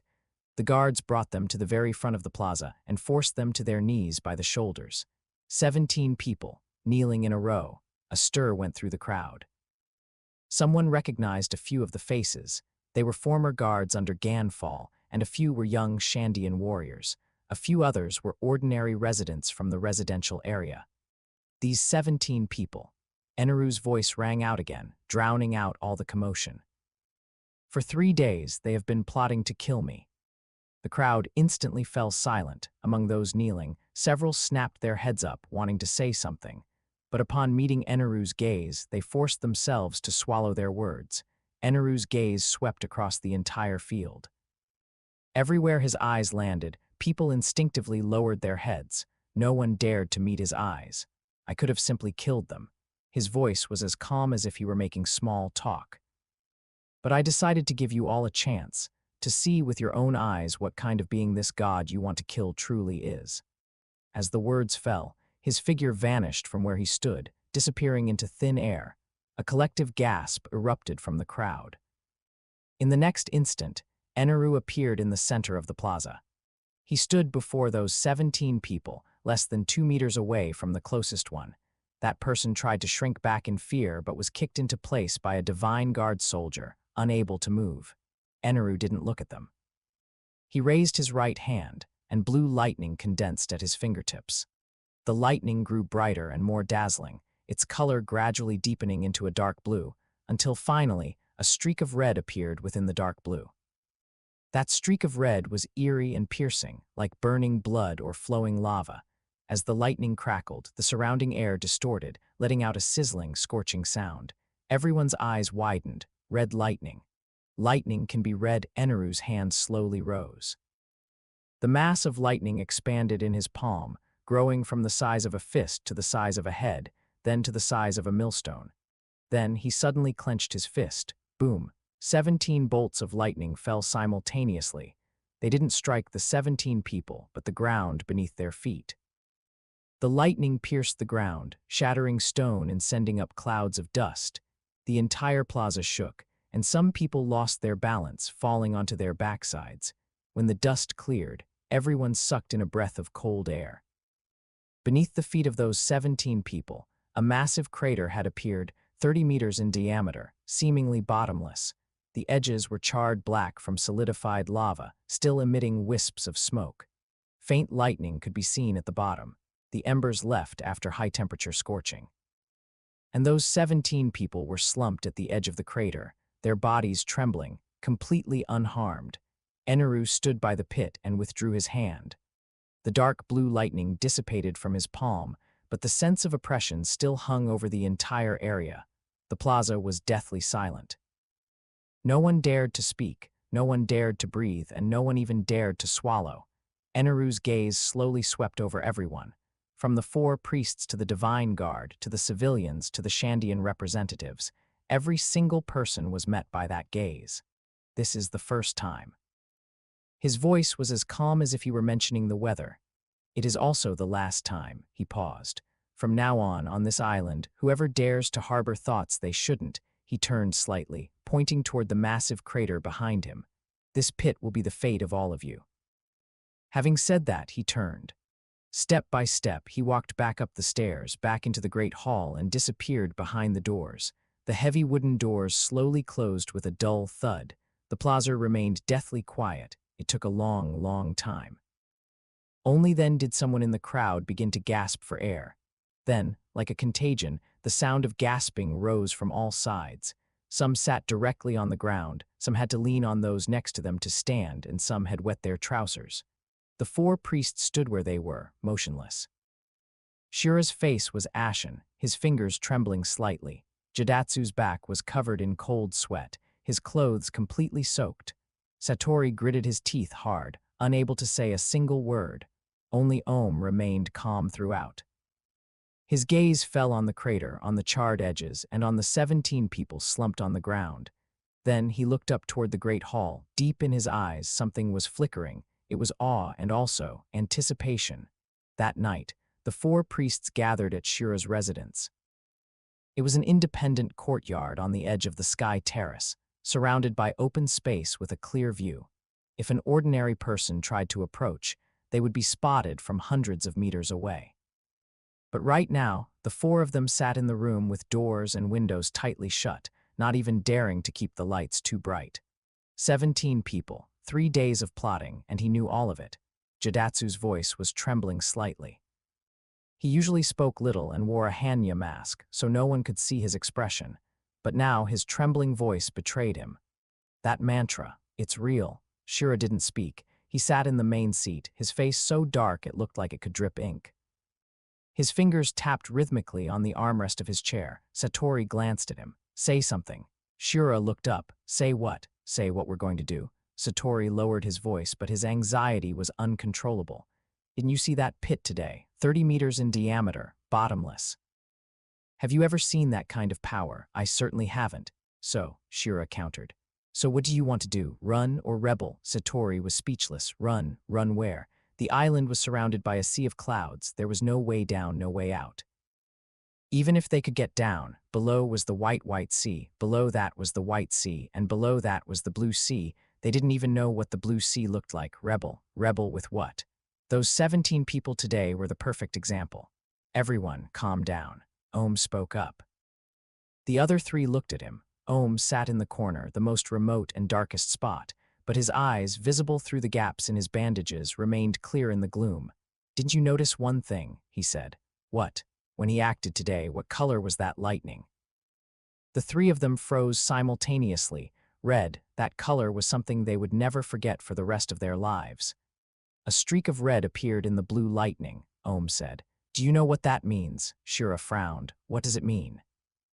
Ohm was silent for a few seconds, as if organizing his words. My father once said, he finally began, devil fruit abilities have levels. Basic usage is the foundation. Deep development is advanced, and the highest level, he paused, is called awakening. Awakening. The word was like a stone thrown into their hearts, creating ripples. When a fruit user awakens, their power undergoes a qualitative change, Ohm continued. The color changes, the form changes, and it can even affect the surrounding environment, that lightning of his. He has likely already touched upon awakening. He didn't finish, but the meaning was clear. The room fell into a long silence. After a long time, Jidatsu murmured, "Who is he? Why would a figure like that come to a small place like the Sky Island?" "I don't know," Shira shook his head. "But I know one thing." He looked up, his gaze sweeping over the three of them. "If we want to stay alive, we'd better put away any thoughts we shouldn't have." Jidatsu and Satori nodded. Ohm didn't nod, but he didn't object either. Shira looked at him. "What about you? What do you think?" Ohm was silent for a moment before slowly speaking. "I was thinking about something else." "What?" "His ambition." The three of them frowned at the same time. "Didn't you hear what he said today?" Ohm said. "What he wants isn't just this island." Shira froze for a moment, then realized. The Blue Sea, the new god had mentioned that word that night. He had heard it with his own ears. He wants to attack the Blue Sea. Jidatsu was incredulous. Is he crazy?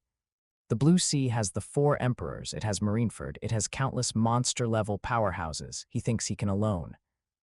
He alone is enough. Ohm interrupted him. Jidatsu's words caught in his throat.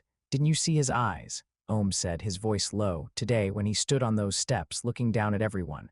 That look wasn't arrogance, it wasn't conceit, it was certainty." He paused. "He is certain he can win, certain he can suppress that sea, certain that he is a true god." The room fell into silence again. This silence was longer and heavier than before. Satori opened his mouth to argue, but nothing came out, because he remembered that look today. The look that slowly swept across the plaza as he stood by the pit. There was indeed no arrogance in that look, only calmness. That kind of calmness was scarier than any arrogance. Finally, Shira took a deep breath and stood up. "Regardless of whether he's crazy or not," he said. "From now on, we only have one path." He looked out the window. Outside, the night was deep and the sea of clouds surged. In the distance, light faintly shone from the direction of the god's shrine's great hall. "Follow him. If he wins, we get to share the spoils. If he loses, we'll be buried with him." No one objected. No one dared to object. At the same time, in the god's shrine's great hall, Eneru sat alone on the golden throne, his eyes closed. His mantra was fully active. The sounds of the entire island flooded into his mind like a tide: fear, awe, submission, and one last trace of unwilling struggle. Those sounds came from all directions: couples whispering in the residential area, guards tossing and turning in the Divine Guard station, warriors discussing in low voices in the Shandia village, and the conversation just now in that room with the 4 priests. He opened his eyes, the corners of his mouth curling up slightly. The throne was secure. From today on, no one on this island would dare move against him, at least not openly. But this was only the beginning. He stood up and walked to the window. Outside, moonlight spilled over the sea of clouds, a silvery white expanse so beautiful it didn't seem real. As the clouds surged, he could occasionally see a faint outline below. That was the white sea. Further down was the White Sea, and further down was the Blue Sea. The sea he had never set foot on, yet knew so well. In his memories from his past life, there were famous names on that sea: Whitebeard, Red Hair, Kaido, Big Mom, Sengoku, Garp, the 3 admirals, the Shichibukai. Any one of those names was an existence capable of shaking the world. Eneru raised his hand. A mass of blue lightning appeared in his palm. The lightning danced frantically in his palm, its color deepening to dark blue, then deep blue, until finally a streak of red lightning appeared. Looking at that touch of red, his gaze was calm. That was the path to red lightning awakening that he had been attempting every moment since he had awakened the 100-fold Cultivation Return system. But this single streak of red before his eyes wasn't enough. He wanted to turn this streak of red into the whole, even deep red crimson. In 6 years, those people would all be his opponents. In 6 years, that place called the Blue Sea beneath this sea of clouds would welcome a god descending from the heavens. He withdrew his hand, and the lightning dissipated. He turned and walked back to the golden throne. He sat down and closed his eyes. Cultivation must continue. Those blurry memory fragments from his past life now surfaced one by one. The cultivation methods for the 3 types of Haki, the force techniques of the marine Rokushiki, the supreme realm of swordsmanship, the ultimate breakthroughs in physical techniques. Those memories were incomplete, but they were enough. Enough for him to forge a path. Enough for him to use 6 years under hundredfold cultivation to finish the path others couldn't finish in 600 years. His mantra swept over the island one last time, confirming everything was normal. Then, Eneru sank into his cultivation. Silence fell over the great hall. There was only the occasional sound of wind from outside and the low rumble of the surging sea of clouds in the distance. Moonlight spilled through the window onto the golden throne and onto him, casting a long shadow behind him. It was the silhouette of a god, the god of this island, but soon it would be the god of that sea. Chapter 9. The beginning of cultivation late at night on the third day after the throne was secured. No lamps were lit in the main hall of the god's shrine, only moonlight streamed through the windows, casting dappled shadows on the floor. The sound of the churning sea of clouds drifted from afar, low and long, like the breathing of the world itself. Eneru sat alone on the golden throne, his eyes closed. 3 days. 3 days was enough for everyone on the island to realize the reality. The 4 priests dared not harbor any more schemes. The divine guard patrolled obediently, and civilians lowered their heads and detoured whenever they faced the direction of the god's shrine. The Shandians also sent representatives, expressing their willingness to follow orders. The surface-level problems had all been resolved. What remained was the real problem, himself. Eneru opened his eyes and looked down at his hands. The power of the rumble fruit was very strong. He never doubted that. Loja type, elementalization, a limit of 200 million volts, plus the range of mantras eavesdropping. Based on fruit ability alone, he was already an invincible existence on the Sky Island. But invincibility was only relative to the Sky Island. For the Blue Sea, it wasn't enough. Blurred memory fragments from his past life began to surface. CP9, Rokushiki, Soru, Tekai, Kamiii, Moonwalk, Rankyaku, Shigen. He vaguely remembered some of the principles behind these techniques. Soru involved kicking the ground more than 10 times in an instant, using the reaction force to generate explosive speed. Tekai was about accelerating blood flow to make muscles instantly harden to the level of steel. Kamiii was sensing the flow of air currents to let the body drift with attacks like a piece of paper. Moonwalk was kicking the air to achieve movement in the sky. Rankyaku was a super high-speed kick that fired off a vacuum slice. Shigen was condensing the body's entire strength into a fingertip, forming a piercing strike capable of penetrating steel. He remembered these, but not the specific training methods. Those people in CP9 trained from childhood and took over a decade to master Rokushiki. He didn't have over a decade, he only had 6 years. One day 6 years from now, that rubber boy wearing a straw hat would climb up from the Blue Sea. He needed to become strong enough within these 6 years. Strong enough that the rubber boy and everyone with a name on that sea would be no match for him. Eneru closed his eyes again. But this time, he wasn't thinking, he was sensing. The power of the rumble fruit was activated at full strength. Electric currents originated from his heart, spreading along his blood vessels and flowing through every corner of his body. The current was so weak it was almost imperceptible, yet it accurately fed back information on every inch of his body. This was the first time he had seen his own body structure so clearly, from inside to outside, from large to small, from the whole to the details. The current brought not only perception, but also recording. Every heartbeat, every breath, every slight muscle tremor, all turned into data, stored deep within his consciousness. And during this process, a certain indescribable feeling appeared. It felt as if an invisible pair of hands was helping him organize this data, helping him understand this information, and helping him remember every detail. Hundredfold return. Though it was invisible and intangible, the effect was real. With just this one instance of internal observation, his degree of control over his body was equivalent to a normal person performing internal observation 100 times. Eneru opened his eyes, his gaze clearer than before. He stood up, walked down the steps, and reached the open space in the center of the hall. Moonlight spilled from above, illuminating this small area. He loosened his wrists, rolled his neck, and then began performing the most basic movements: squats, push-ups, sit-ups, and stretching. No fancy moves, no flashy techniques, only the most basic physical training. Because he knew that the explosive techniques of Rokushiki required a strong enough physical foundation to support them.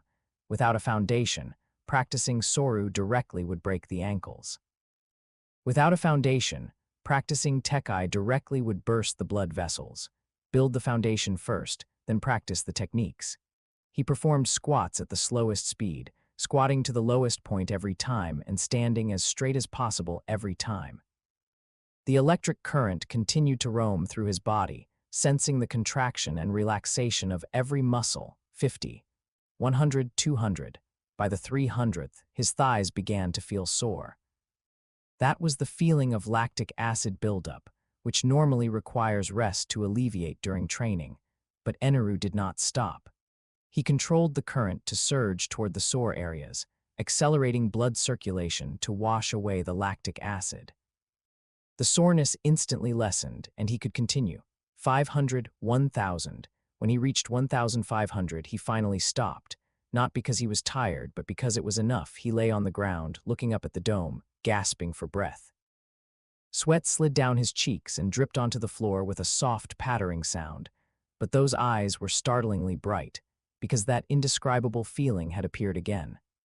Every squat, every muscle contraction, every breathing adjustment was being recorded, understood, and strengthened. For a normal person, doing 1,000 squats is just tiring. For him, doing 1,000 squats was equivalent to the effect of a normal person doing 100,000. Eneru sat up and looked at his legs. Under the moonlight, those legs looked no different than before. But he knew that deep within the muscle fibers, a certain change was occurring. He stood up and walked toward the window. Outside, the sea of clouds churned, and the moonlight was like water. 6 years, he whispered. It's enough. The 4th day, Eneru did not go out. The 4 priests came for an audience but were blocked by the divine guard at the door. The new god had said he would see no one today. In the main hall, Eneru sat cross-legged on the floor in front of the golden throne. He thought of a new cultivation method. In his past life's memories, those who practiced taijutsu made their muscle fibers tear through high-intensity training, and then they became stronger during the repair process. This was a natural process that required time and a recovery period. But what if he didn't need a recovery period? If he could control the electric current to directly stimulate muscle fibers, simulating the tearing and repair process. In a normal person, muscle tearing is the result of intense exercise. After tearing, rest, nutrition, and time are needed for the body to repair. The repaired muscles would be tougher than before. But he could use electric current to make muscle fibers tear thousands of times in a short period, and then use electrical stimulation to accelerate repair, completing 3 months' worth of a normal person's muscle growth within a single day. Theoretically feasible, but the pain was also real. Eneru did not hesitate. He closed his eyes and controlled the current to surge toward his right arm. The weak current entered the muscle fibers and began to stimulate them precisely. Not a large-scale numbness, but like countless fine needles piercing deep into every fiber, stinging. A piercing, heart-wrenching pain. It felt as if someone was repeatedly piercing his muscles with red-hot needles. Every fluctuation of the current was a puncture. Eneru gritted his teeth, the veins on his forehead bulging, but he did not stop. The first tier was complete. Microscopic damage appeared in the muscle fibers, the kind of damage that normally requires rest to repair. Then he controlled the current to accelerate blood flow, bringing oxygen and nutrients to the damaged area. The repair began. The damaged areas were healing, reorganizing, and becoming tougher than before. This process lasted less than 3 seconds. Then, the second tier began. The same stinging, the same burning, the same gritted teeth endurance. 3 seconds later, the second repair. Then the third, the fourth, the fifth. He didn't know how long he persisted. It might have been 15 minutes, it might have been 2 hours, or it might have been just an instant. The intense pain made time blur. The only clear thing was the cycle of muscle fibers tearing and repairing, tearing and repairing. Eventually, he could no longer feel the pain. or rather, his sense of pain had gone numb. He only knew that the current was still running, the muscles were still tearing, and his body was still becoming stronger. Finally, he stopped. The moment he opened his eyes, the main hall was still silent. The moonlight outside was the same, the sea of clouds was the same, everything was the same as before. But he knew it was different. He raised his right hand, clenched his fist, released it, then clenched it again. That feeling was hard to describe. Before, his hand was just a hand. Now, it was like a reforged weapon. Every muscle, every tendon, every joint was more tightly connected than before. He stood up and walked to a stone pillar in the hall. The stone pillar was as thick as two men's embrace, one of the hall's support pillars. It was made of granite and was incredibly hard. Eneru clenched his fist and aimed at the pillar. He threw a punch, bang. The dull sound of the impact echoed through the hall. A shallow pit appeared on the surface of the pillar, with cracks spreading outward from his fist, extending over half a meter. Eneru withdrew his hand and looked at his fist. The surface of his fist was slightly red, but that was all. No broken skin, no fractures, not even any significant pain.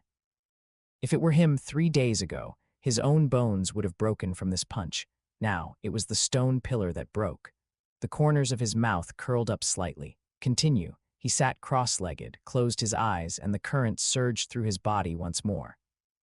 This time, it wasn't just one hand, but his entire body. Tearing, repairing. Tearing, repairing.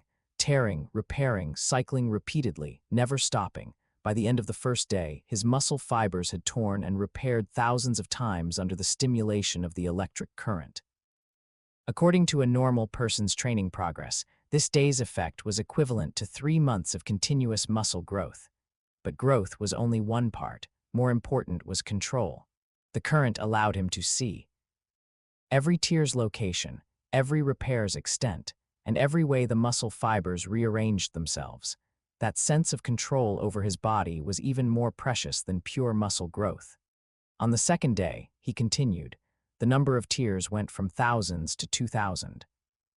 The pain did not decrease, but he had grown accustomed to that burning sensation. He even began to enjoy it, because after every bout of pain, he could feel himself becoming stronger.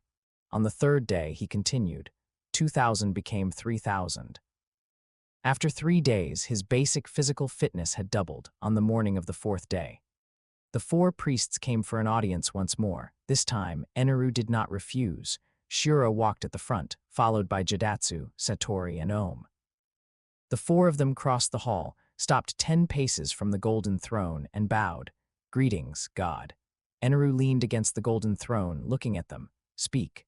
Shura raised his head, preparing to report the situation on the island over the past few days. But before the words could leave his mouth, he froze. Jidatsu beside him froze. Satori froze. Even Ohm, who was usually the calmest, had his pupils contract slightly.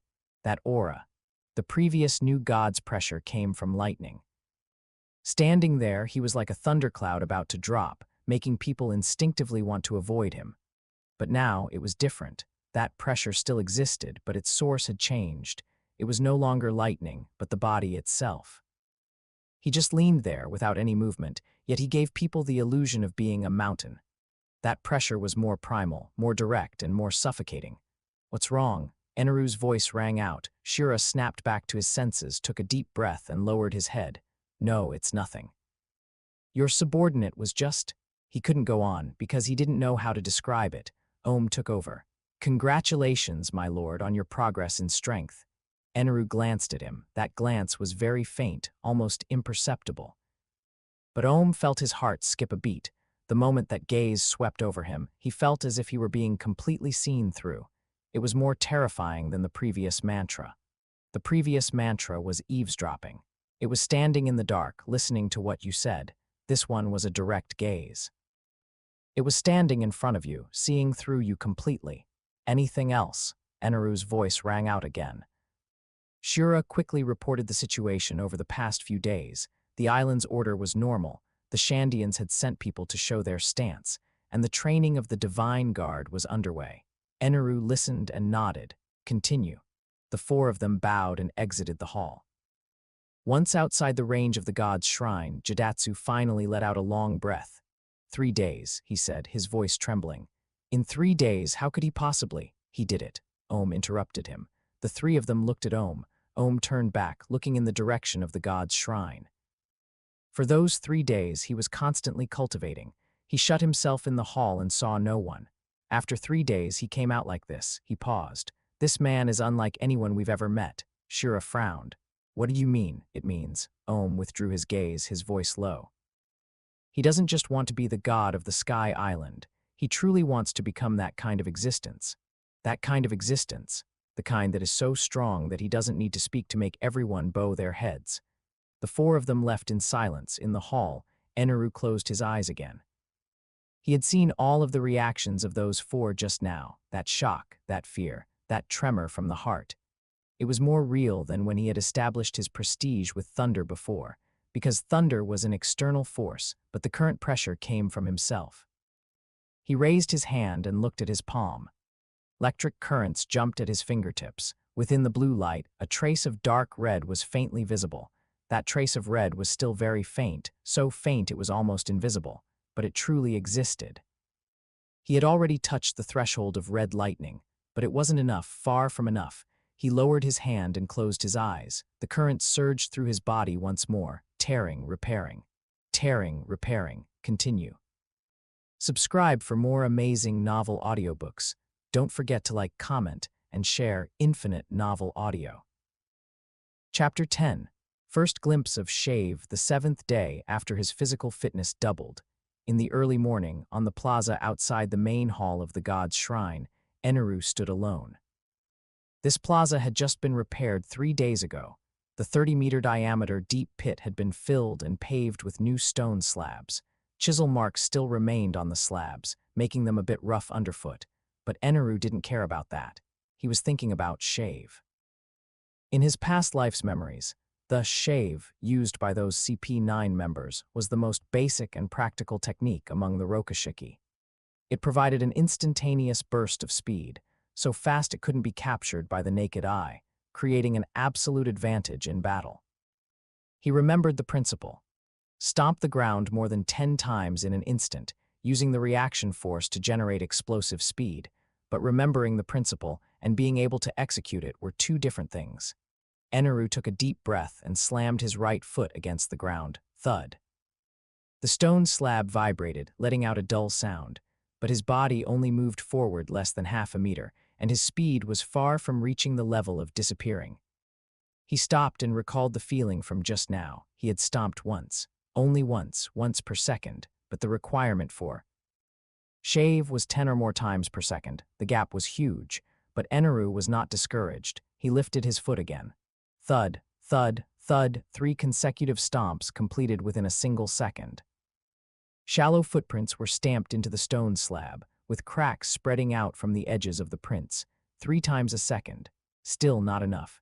Eneru stopped and looked down at his legs. With those 3 stomps just now, he had already exerted his full strength. The muscles in his legs were contracting frantically, lactic acid began to build up, and his blood vessels were throbbing. But his limit was 3 times per second. This was the limit of the human body. Without special training, it was considered fast for an ordinary person to stomp 2 or 3 times in a second. Because his physical fitness had soared over the past few days, he could barely reach 3 times. But he was still 7 times short of the requirement for Shave. How could he be faster? Eneru closed his eyes and began to think. In his past life's memories, the CP9 members trained from childhood, taking over a dozen years for their bodies to adapt to this explosive power delivery. They had professional training methods, progressive courses, and the accumulated experience of countless predecessors. He didn't have those, but he had lightning. Eneru opened his eyes, his gaze becoming sharp. He lifted his foot again. The moment he stomped down, electric current surged into his leg muscles. It was an instantaneous explosion. All muscle fibers were forced to contract at the same moment, with a contraction force exceeding 3 times the normal limit. Boom! This time, the sound was louder than before. A footprint 2 fingers deep was stamped into the stone slab, and cracks spread like a spider web. And his body, propelled by the reaction force, instantly shot out 5 meters away. Eneru steadied himself and looked back at the footprint, once per second. But the explosive power this time was stronger than the previous 3 times combined. He walked back to his original position and tried again. Boom, boom, 2 consecutive times, each with the aid of the electric current. 2 side-by-side footprints were stamped into the stone slab, and his body shot forward 10 meters, twice per second. Still not enough, but it was progress. Eneru did not stop. Boom, boom, boom, 3 times a second with the aid of the current. He achieved it. Then came the 4th. Boom. The moment he stomped for the 4th time, his legs suddenly gave way, and he lunged forward, rolling twice on the ground before stopping. He lay on the ground, gasping for air. His right leg was trembling violently, and his muscles were twitching. It was a spasm after overcontraction. While the electric current aid allowed him to burst with greater power, the load on his body also increased manifold. With normal exertion, muscle contraction to the limit is 100%. Under the aid of the current, it contracted to 300%. The muscles needed time to adapt to that kind of load. Eneru climbed up and rubbed his leg. He didn't complain, nor did he rest for long. 3 minutes later, he stood back in his original position. Boom, boom, boom, boom. This time, he held on until the 4th stomp before falling. Then came the 5th, the 6th. The sun rose from the east, climbed overhead, and then tilted toward the west. For the entire day, the booming sounds of stomping stone slabs echoed across the plaza. Eneru didn't know how many times he had stomped. 1,000 times, 2,000, or even more. He only knew that when the sky grew dark, he could already stomp 5 times a second without falling midway. More importantly, that indescribable feeling appeared again. Every stomp, every exertion of force, every electrical stimulation was being recorded, understood, and reinforced. 1,000 stomps, under the 100-fold return, were equivalent to 100,000 repetitions of muscle memory. 100,000 times. An amount that would take an ordinary person several months or even years to practice, he completed in a single day. Night fell. Eneru walked back to the main hall, ate something simple, and then fell fast asleep. The next day he continued. Boom, boom, boom, boom, boom. 5 times a second became a stable 5 times a second. Then came the 6th boom. On the first day, he could only barely manage the 6th stomp. On the second day, he could already stabilize at 6 times a second. The third day, 7 times a second. The 4th day, 7 times a second, stabilized. The 5th day, 8 times a second. The 6th day, 8 times a second, stabilized. The 7th day. Eneru stood in the center of the plaza and lifted his right foot. Over the past week, a large area of the stone slabs on the plaza had been smashed by his stomping. From the starting position to the furthest point, it was densely covered with footprints. Some were shallow, some deep, some dense, and some sparse. But today he felt different. That feeling was hard to describe. It was as if his body had finally memorized this way of exerting force. No need to think, no need for deliberate control. As long as he thought fast, his legs would automatically react. He took a deep breath, his right foot stomped down. Boom, boom, boom, boom, boom, boom, boom, boom. Within 1 second, 8 stomps. But this time it wasn't forced, it was fluid. The power of the 8 stomps layered together, and the reaction force propelled his body into a sprint. Shura happened to be walking over from a distance, preparing to report on matters. He only saw Eneru's figure flash, and then the spot was empty. Shura was stunned and looked around. A voice came from behind him. Looking for me. Shura spun around abruptly. Eneru was standing 3 meters behind him, his face devoid of any expression, but Shura's pupils contracted. In that moment just now, he hadn't seen anything. No trajectory of movement, no sound of wind, no warning whatsoever. It was as if this person could use instant transmission. My lord, his voice trembled slightly. You just now. It's nothing, Eneru interrupted him, turning to walk back to the hall. Continue with your training. Shura stood in place for a long time without moving. In that instant just now, a thought occurred to him. If the new god attacked him with that kind of speed, he wouldn't even have time to react before he died. The 15th day. The early morning sunlight spilled onto the plaza, and Eneru stood in the very center. Half a month of practice had allowed his understanding of shave to go from the conceptual level deep into the level of muscle memory. 8 stomps per second were now stable. He could easily burst with that speed at any time. But it wasn't enough. Because the requirement for shave was 10 or more times per second, he had been stuck at the bottleneck of 8 times a second for 3 days now. After the 8th time, he could never manage to add a 9th. Every attempt either resulted in the rhythm falling apart or his muscles being unable to support it. Eneru closed his eyes and began to think about where the problem lay. Was it not enough strength? Or not enough speed, neither? His current leg strength, after half a month of electrical stimulation, was already far beyond what it had been half a month ago. Theoretically, it was more than enough to support 10 stomps a second. Then where was the problem? Rhythm. He suddenly realized where the issue was.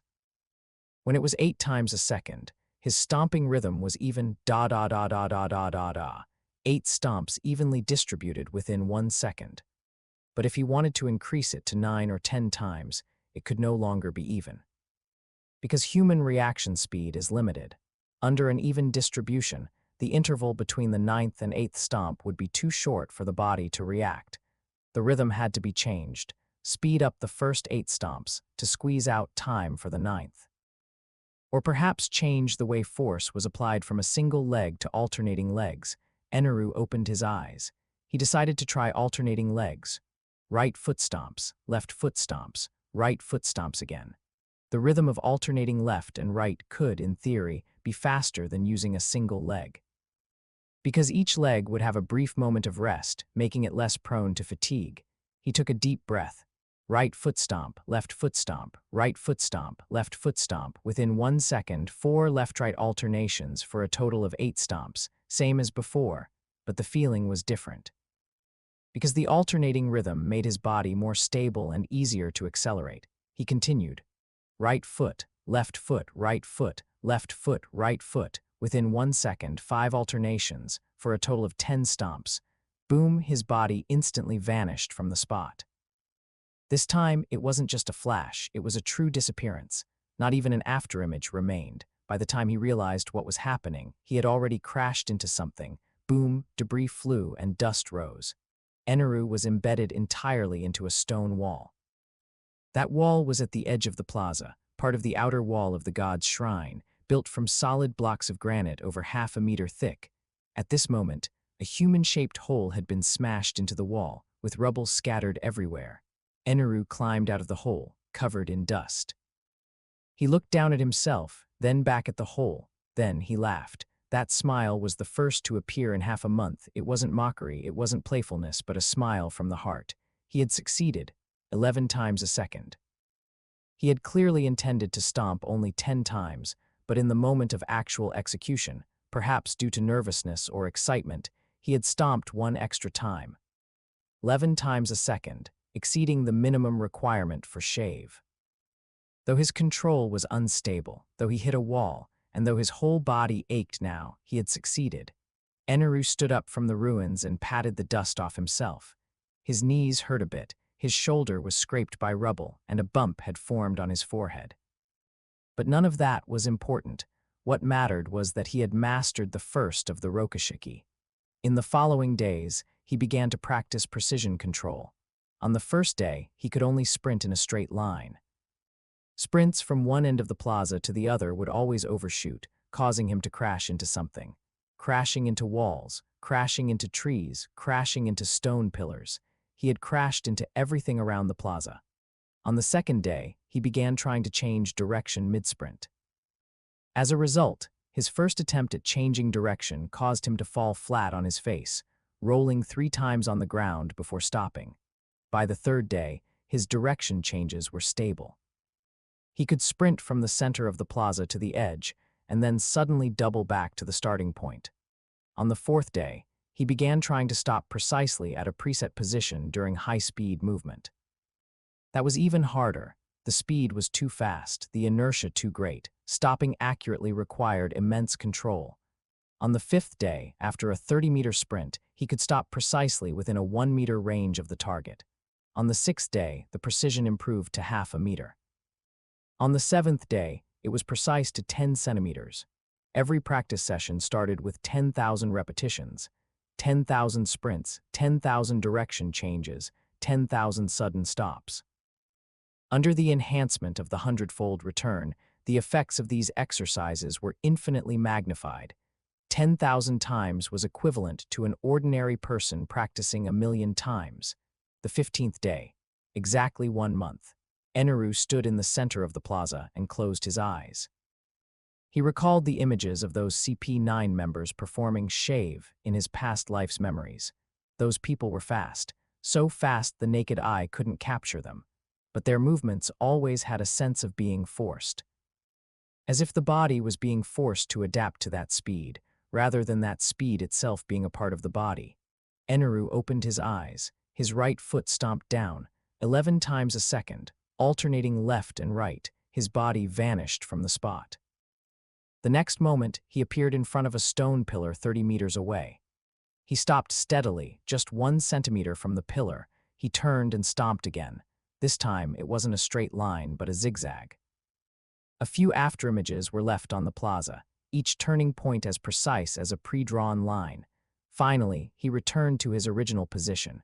From start to finish, it took less than 3 seconds. He looked down at his legs. Compared to a month ago, those legs showed no obvious change. They hadn't become thicker or more muscular. They looked no different from an ordinary person's. But he knew those legs were different now. Under the electrical stimulation, the muscle fibers had torn and repaired themselves countless times, reaching a density far beyond that of a normal person. The toughness of his tendons had increased threefold, and his bone strength had doubled. More importantly, his neural reaction speed. Because every exertion of force required electrical assistance, his nerves had grown accustomed to that kind of high-speed conduction. An ordinary person's nerve signal conduction speed is dozens of meters per second. His had now doubled. Eneru crouched down and pressed his leg muscles with his hand, hard as rock, but when in motion, they were as flexible as springs. Shave, he whispered the word. A month ago, this was just a vague concept in his past life's memories. Now, it was his technique, and it was more fluid, more stable, and faster than the shave of those CP9 members in his memory, because those people relied on over a decade of hard training.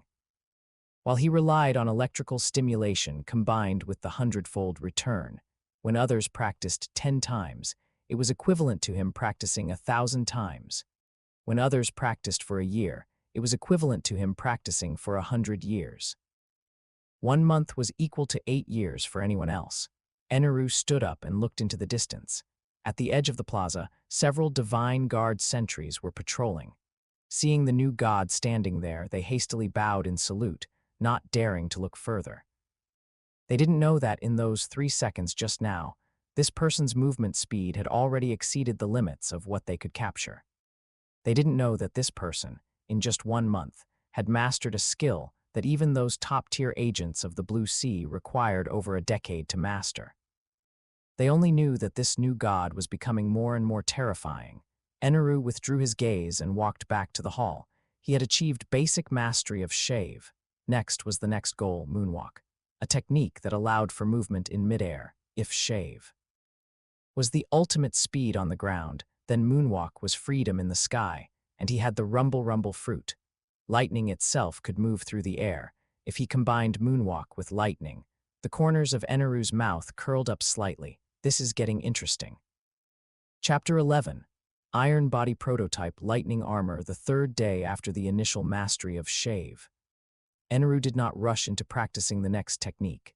Instead, he spent an entire day sitting in the main hall, recalling information about Iron Body from his past life's memories.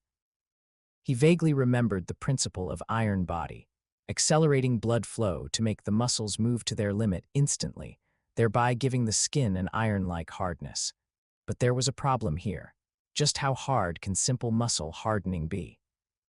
In his past life's memories, the Iron Body used by those CP9 agents could block ordinary swords, but it couldn't stop stronger attacks. Someone had used Iron Body only to be punched into vomiting blood by a stronger opponent.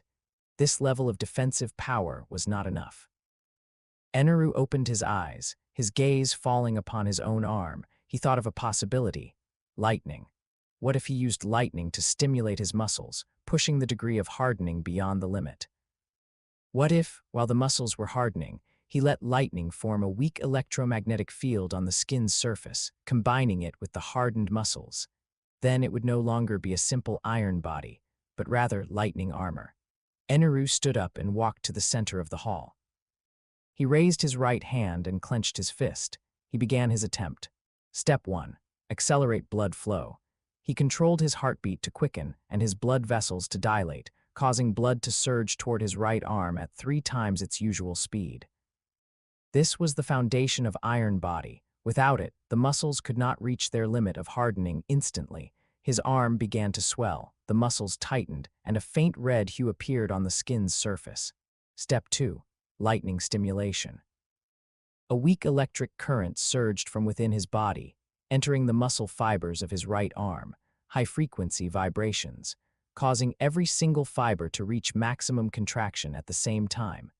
The muscles of his arm instantly expanded in girth, becoming as hard as stone.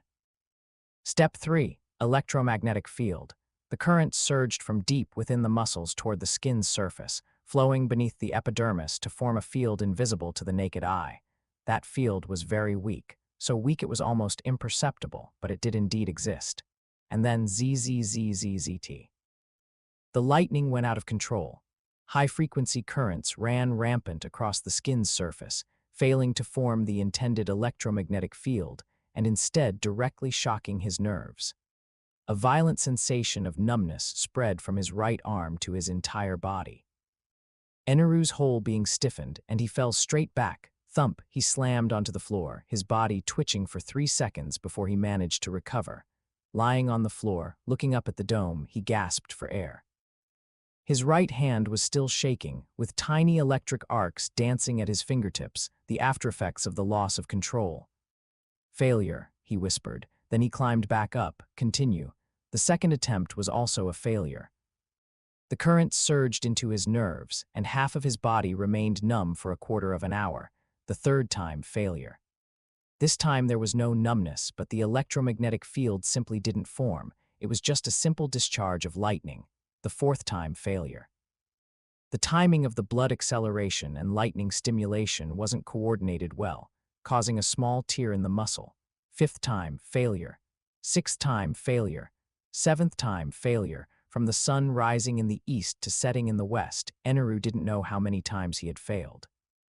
He only knew that the floor of the hall was covered in marks from where he had lain, and the skin of his right arm had turned somewhat red from the repeated electric shocks. But he did not stop. The 8th day, the 23rd attempt, Eneru stood in the center of the hall and took a deep breath. Step 1. Accelerate blood flow. His right arm began to swell and the muscles tightened. Step 2. Lightning stimulation. High-frequency currents surged into the muscle fibers, pushing the contraction to its limit. Step 3. Electromagnetic field. This time, he adjusted the frequency of the current, no longer using that chaotic high frequency, but a stable low-frequency cycle. The current surged from deep within the muscles to the surface of the skin, traveling beneath the epidermis to form a circular circuit. ZZZZ. A faint sound of electricity rang out. A faint metallic luster appeared on the surface of his right arm. It wasn't simple muscle hardening, but the effect of combining muscle hardening with a lightning field. The muscles provided physical defense, while the lightning field provided energy defense. With the two superimposed, the defensive power far exceeded that of a simple iron body. Eneru looked at his right arm. The luster was faint, but it definitely existed. He picked up a sword from nearby. It was a decorative piece previously kept in the hall. Although it wasn't sharpened, it was metal after all. He gripped the sword and slashed down at his right arm. Clang. The sound of metal clashing. The sword was bounced away, and a tiny nick appeared on the blade. As for his right arm, there wasn't even a white mark. Eneru stared at his arm for a long time. Then he smiled. Success. The door to the hall was pushed open. Shura walked in, prepared to report on the day's affairs. Just as he stepped over the threshold, he froze. Eneru was standing in the center of the hall, his right arm raised. The surface of that arm shimmered with a faint metallic luster, and beneath that luster, currents could be seen traveling vaguely. Shura subconsciously took half a step back. Eneru looked toward him. You've come at just the right time. He lowered his right arm and walked toward Shura. Shura wanted to retreat, but his legs felt as if they were nailed to the floor. It wasn't that he didn't want to move, but that he couldn't. That sense of pressure was too strong. Eneru stopped in front of him and raised his right arm. Strike us. Shura thought he had misheard. What? Strike us. Eneru repeated, use your sword. Shura's weapon was a slender sword that he usually kept at his waist. It was a sidearm he had used for many years. Although it couldn't be considered a famous blade, it was incredibly sharp. He hesitated for 3 seconds before slowly drawing the sword. My lord, stop talking nonsense. Shura took a deep breath and gripped the hilt tightly. He knew the new god's strength and knew that this strike couldn't possibly hurt him. But when it came to actually slashing down, his hand still shook slightly, a flash of sword light. The blade struck Eneru's right arm. Clang, the sound of metal clashing echoed through the hall. Shura felt a shock through the webbing of his thumb, and the sword almost flew out of his hand. He looked down. There was now a nick on the blade. As for Eneru's right arm, not even the skin was broken. That faint metallic luster still existed, and the current beneath it was still flowing, exactly the same as before the strike. Shura's pupils contracted to the size of pinpricks. He opened his mouth, wanting to say something, but nothing would come out. This was no longer something a human could achieve.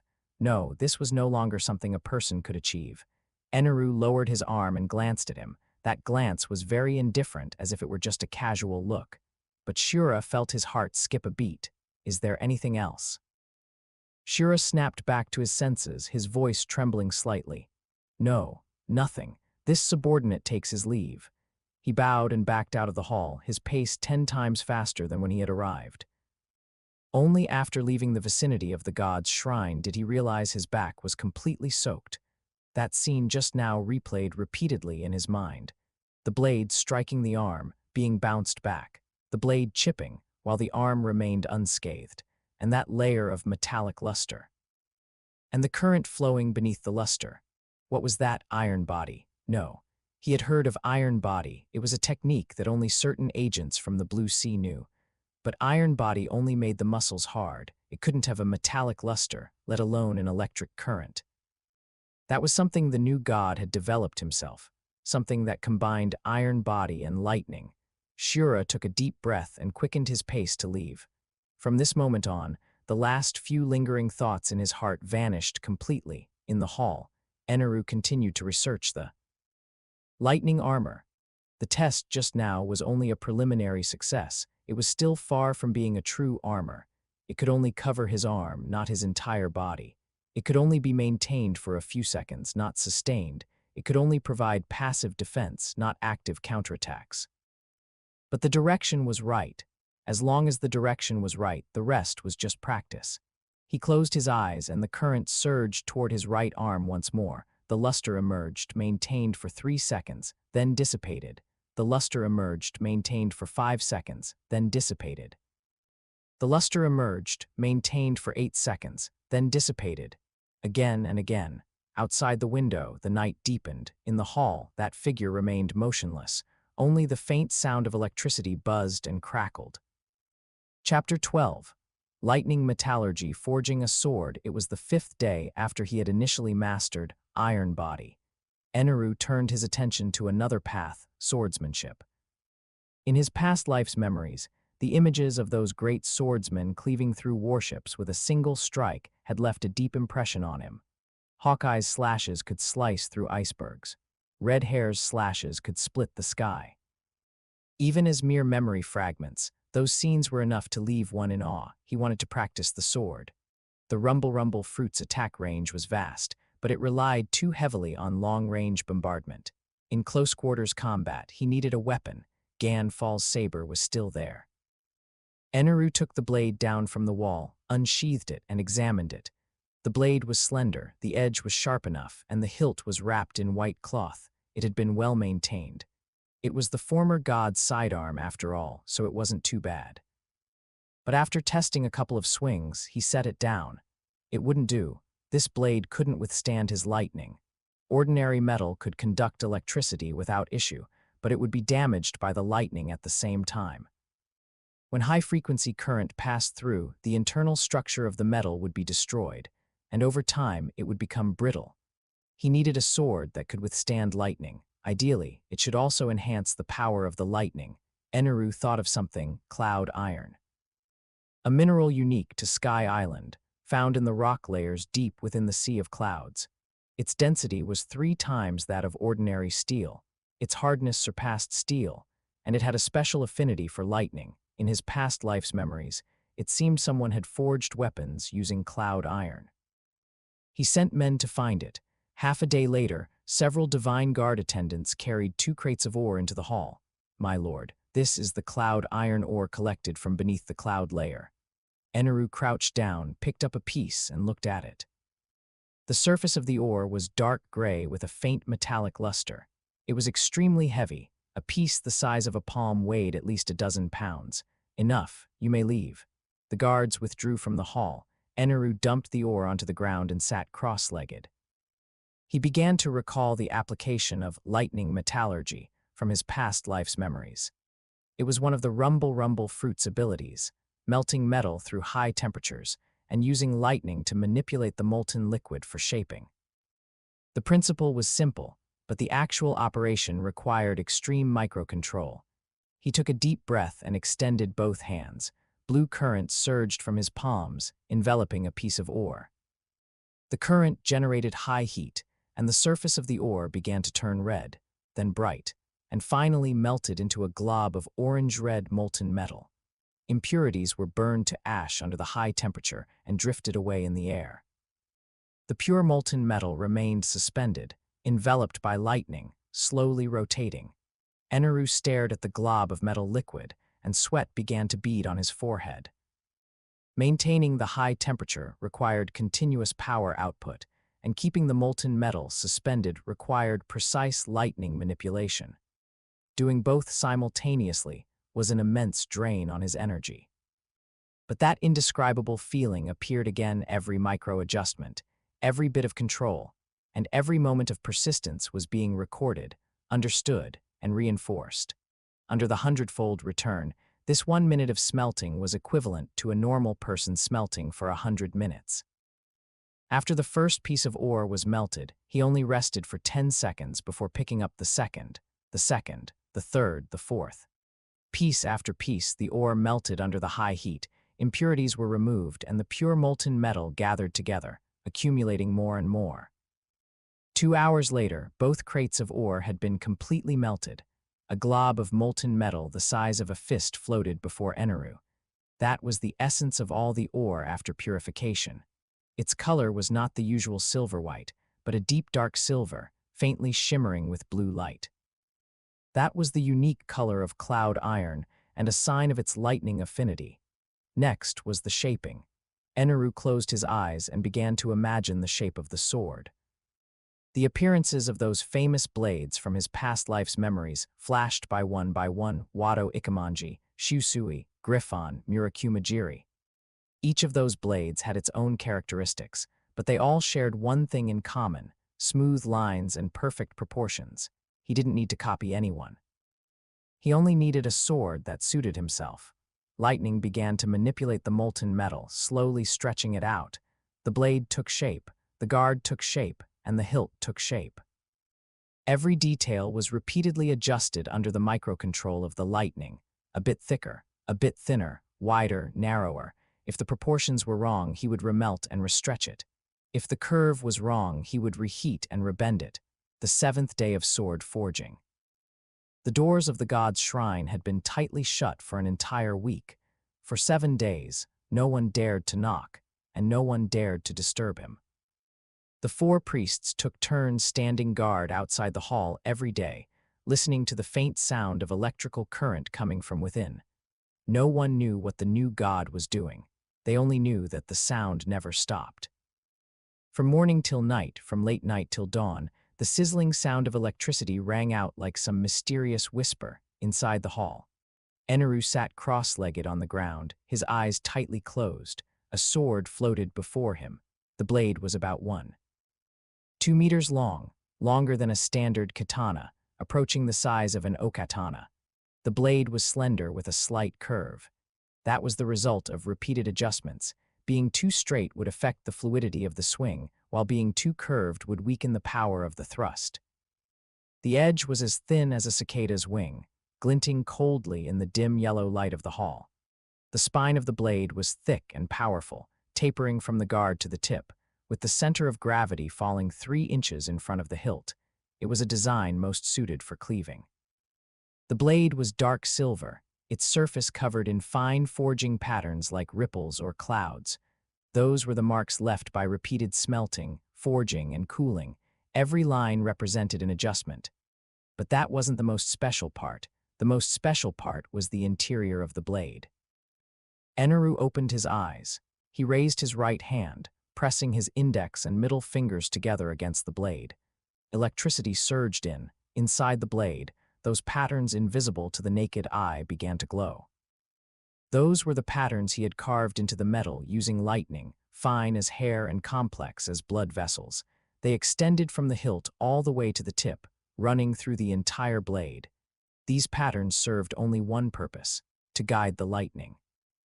When ordinary swords conducted lightning, the current would run wild through the metal without any order.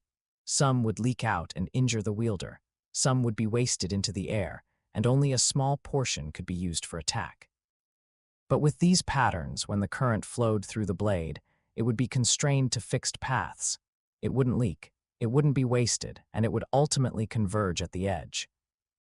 At that moment, as the current traveled through the patterns, the lines inside the blade lit up with a pale blue glow. That light shone through the forging patterns on the surface, forming blue lines along the blade. Those were the marks left by lightning tempering and the unique imprint of this sword. Eneru stared at those golden patterns, his gaze focused. The final wisp of current was injected. The blade suddenly jolted, letting out a low hum.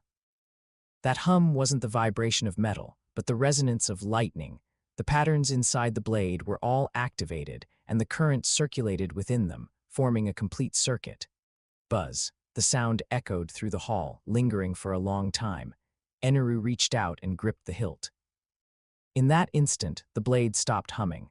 But that connection, that feeling of being joined like flesh and blood, was clearer than ever before. He felt that this was not just a sword, but an extension of his own arm, a physical entity condensed from lightning. Reikiri.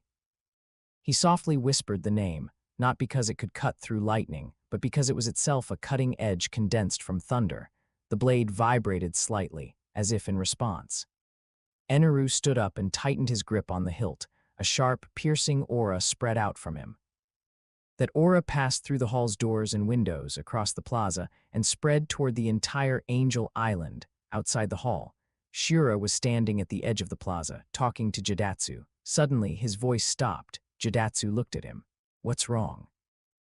Shura didn't speak. He just stared in the direction of the god's shrine. Jidatsu followed his gaze. Then he also froze, that aura, sharp and cold, like an invisible blade held against their throats. "This is..." Jidatsu's voice trembled slightly, sword intent. Ohm's voice came from behind them. The two turned around. Ohm had appeared behind them at some point. Those eyes peering through the gaps in his bandages were now staring toward the hall, his pupils slightly constricted. "The kind of sword intent that only a true great swordsman would possess," Ohm said. "It's a sharp edge that can be felt from hundreds of meters away." Shura swallowed hard. He knows swordsmanship too," Ohm didn't answer. Because the answer was obvious. That man knew everything, and he was becoming stronger in every aspect at a terrifying speed. In the distance, that sword intent lasted for a dozen seconds before slowly dissipating. But the three of them stood there for a long time without moving. Not until Satori ran over from afar, asking breathlessly, "What was that just now? Why did I feel a chill on my neck?" Shura glanced at him but didn't speak. He simply turned and walked toward his own quarters. As he walked, he thought, from now on, any thoughts he shouldn't have could be completely put away. Inside the hall, Eneru sheathed the sword. He looked down at the sword in his hand and remained silent for a moment. 7 days and 7 nights without sleep or rest, repeatedly smelting, shaping, cooling, and smelting again. He had failed countless times in between. The proportions were wrong, start over. The curve was wrong, start over. The patterns were carved incorrectly, start over. The cooling was too fast, causing the blade to crack, start over. Every failure meant starting from the beginning. But with every restart, he could feel the progress. Under the hundredfold return, the experience of these 7 days of sword forging was equivalent to the insights accumulated by a normal person forging for 700 days. Now, the sword was complete. Next, it was time to let it truly play its part. Eneru held the sword and walked out of the hall. Moonlight spilled over him and the night breeze blew, fluttering the corners of his clothes. The plaza was empty. He stood still and tightened his grip on the hilt. Then he slowly drew the sword. The moonlight fell on the blade, and those blue patterns glowed slightly, as if they had come to life. Eneru raised the sword. With no target and no specific technique, he simply aimed at the sky. Then he swung the sword down. A flash of sword light followed, and a pale blue arc shot out from the blade, soaring toward the sky. The arc disappeared into the sea of clouds without causing any commotion. But Eneru knew that if that strike had landed on something solid, it would have been enough to cut through anything. He sheathed the sword and turned back toward the hall. The cultivation had only just begun. Chapter 13. Swinging the sword 10,000 times the first day after the sword was completed. In the early morning, as the sun rose from the sea of clouds, Eneru was already standing on the plaza, holding Reikiri in his hand. He began to swing the sword, not complex moves, not flashy swordsmanship, just the simplest swing, raising it above his head and chopping down, raising, chopping, over and over again. The first swing was awkward.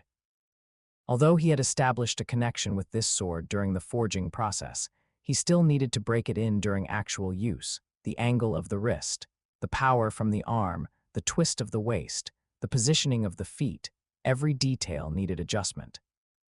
By the 10th swing, he began to find the feeling. The sword's balance point, the inertia of the swing, the trajectory of the strike, these things weren't thought out, they were swung out. By the 100th swing, the movements began to flow. His wrist was no longer stiff, his arm no longer tense, and the twist of his waist began to match the rhythm of the swings. But problems also arose. His wrist was sore, his arm was numb, and his shoulders were aching. A normal person's body would need to rest after swinging a sword 100 times. Eneru did not stop. He controlled the electric current to flood into the sore areas, accelerating blood circulation and carrying away lactic acid. That soreness instantly lessened, and he could continue. 200 swings, 300, 400. The sun rose from the east and slowly climbed overhead. When the 1000th swing was completed, Eneru stopped and took a deep breath. Sweat had already broken out, sliding down from his forehead and dripping onto the ground. The soreness in his wrist returned, heavier than before. Electricity could carry away lactic acid, but it couldn't completely eliminate muscle fatigue. That fatigue was cumulative and required time to recover. But Eneru had no time. He continued to swing the sword. 1,100 swings, 1,200. By the 1,500th swing, his wrist had already begun to shake. That was a signal of the muscle's limit. Continuing further might lead to injury, but Eneru did not stop. He controlled the current to surge toward his wrist, not to accelerate blood circulation, but to directly stimulate the muscle fibers, making those already fatigued fibers continue to contract under the stimulation of the current, just like when he practiced physical techniques before. Tier, repair.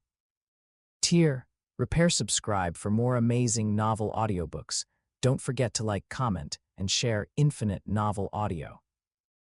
He wanted to complete the muscle strengthening while swinging the sword. 1,600 swings, 1,700. The trembling in his wrist disappeared.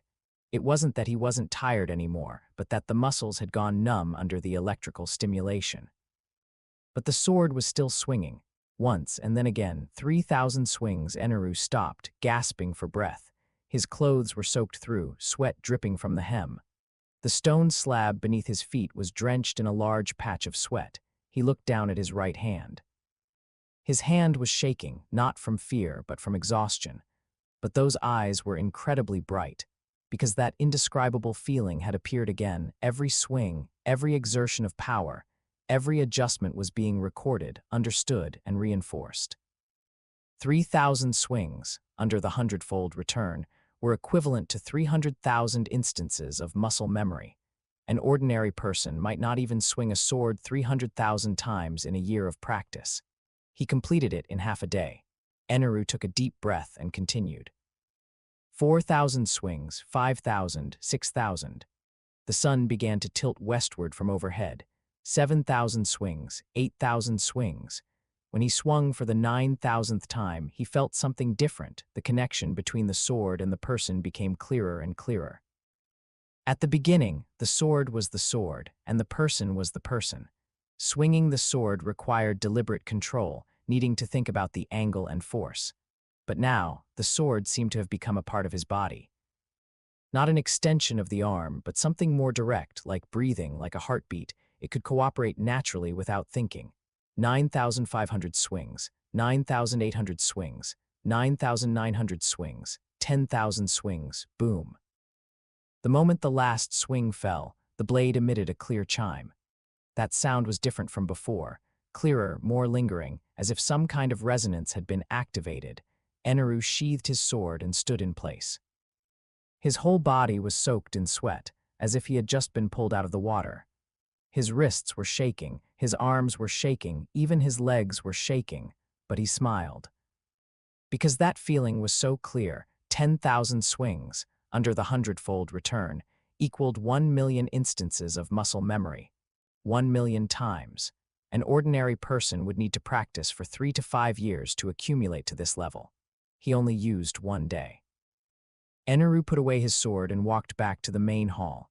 He collapsed on the floor and closed his eyes, tired like never before, but that sense of fulfillment was also unprecedented. He fell into a deep sleep. The next day, he continued. In the early morning, on the plaza, 10,000 swings. The third day, continue. The fourth day, continue. The fifth day, sixth day, seventh day. The first week ended. Eneru stood in the center of the plaza, sword in hand. 7 days, 70,000 swings. Under the 100-fold return, it equaled 7 million instances of muscle memory. 7 million times. What kind of concept was that? An ordinary swordsman swinging a sword 1,000 times a day would only reach 360,000 times a year. To reach 7 million times, it would take nearly 20 years. He only used a week. Eneru raised the sword in his hand. He didn't need to exert force deliberately. With just a thought, the sword would swing according to his will. That sense of flow, that sense of alignment, was as natural as breathing. He swung the sword once. There was no target, just a casual swing. A sword light flashed, the air was sliced open, emitting a sharp whistle. The blade shimmered with a faint golden light under the sun, and the patterns glowed slightly, as if they had come to life. Eneru sheathed the sword and looked at it. With 1 month of swordsmanship basics, he had already surpassed the results of an ordinary swordsman's 10 years of hard training. But this was just the foundation. Real swordsmanship consisted of moves, techniques, strikes, and duels with the strong. Those things required more practice, more actual combat. He turned to look into the distance. The sea of clouds surged, with no end in sight. Below the sea of clouds was the blue sea. There were countless strong people there, waiting for him to meet them. The corners of Eneru's mouth curled up slightly. That day would come. Soon. Chapter 14. The fusion of sword and lightning, the 4th day after mastering basic sword swings. Eneru stood on the plaza in front of the god's shrine, holding Reikiri in his hand. 30 meters ahead stood a giant rock. He had ordered it moved from the foot of the mountain. It was about 2 meters high, 1.5 meters wide, and made of the hard granite common to Sky Island. He stared at the rock without moving. In his mind, he recalled information from his past life memories regarding sword intent, those great swordsmen who could release invisible slashes, injuring people from a distance. What was the principle? It seemed like the sword speed was fast enough to compress the air into a blade, but he was different. He had lightning. He didn't need to rely purely on sword speed to compress the air. He could make the lightning shoot out along the patterns on the sword the moment he swung it, forming a dual strike of sword intent and lightning. The problem was how to control it. The release of lightning and the swinging of the sword required perfect synchronization. A fraction too fast, and the lightning would dissipate before it formed. a fraction too slow, and the sword swing would already be finished before the lightning came out. That wouldn't be fusion, just sequential attacks. Eneru closed his eyes and began to adjust. The electrical current within his body slowly surged, flowing into the sword body and traveling along those fine patterns. The pale golden patterns on the sword glowed faintly, extending like blood vessels. He opened his eyes. He swung the sword. The moment the sword body sliced through the air, the current erupted simultaneously. But what came out wasn't the fusion he wanted, but a scattered mass of electric light that exploded 3 meters in front of the sword tip, making a sizzling sound. The giant rock didn't budge. Eneru retracted his sword, looking at the spot where the electric light dissipated. He hadn't grasped the synchronization. When the sword was halfway through the swing, the current came out, resulting in no directionality. It just scattered. Try again. The second attempt.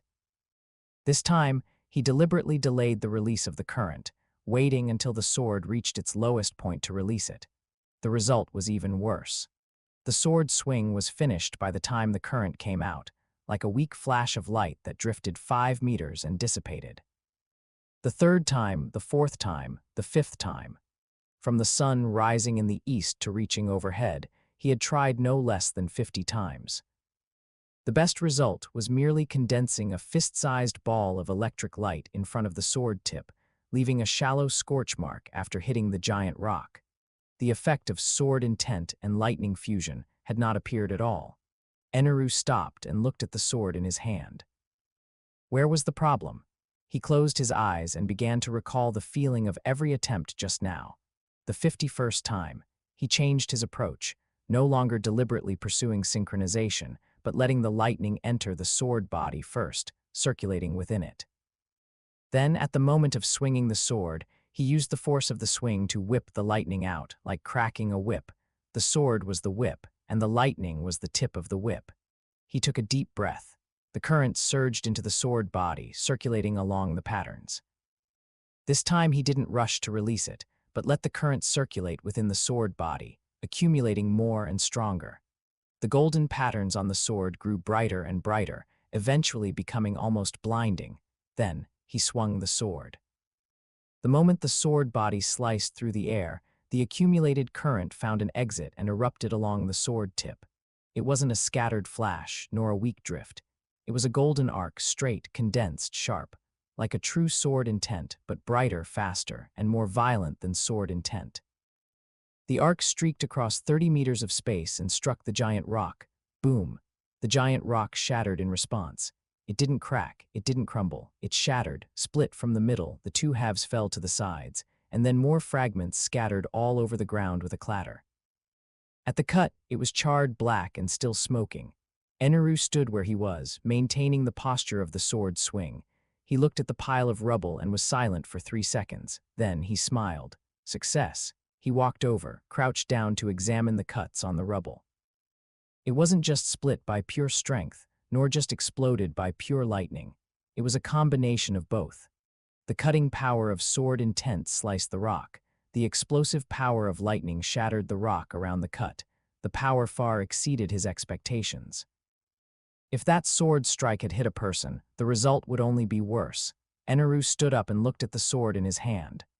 Reikiri, Flash, he whispered the name, the first technique accomplished. In the days that followed, he practiced this technique repeatedly. From 30 meters to 50 meters, from 50 meters to 100 meters. From only being able to attack in a straight line, to being able to fine-tune the direction at the moment of swinging the sword. Every practice refined the details. Controlling the amount of lightning released, controlling the degree of sword intent condensation, controlling the trajectory of the attack. There were no shortcuts for these things, only practicing over and over again. But with the 100-fold return, the effect of every practice was magnified. Practicing 100 times was equivalent to others practicing 10,000 times. Practicing 1,000 times was equivalent to others practicing 100,000 times. On the 15th day, he could already manage to slash out 3 consecutive bolts of lightning within 3 seconds. On the 20th day, he could make the lightning turn in mid-flight.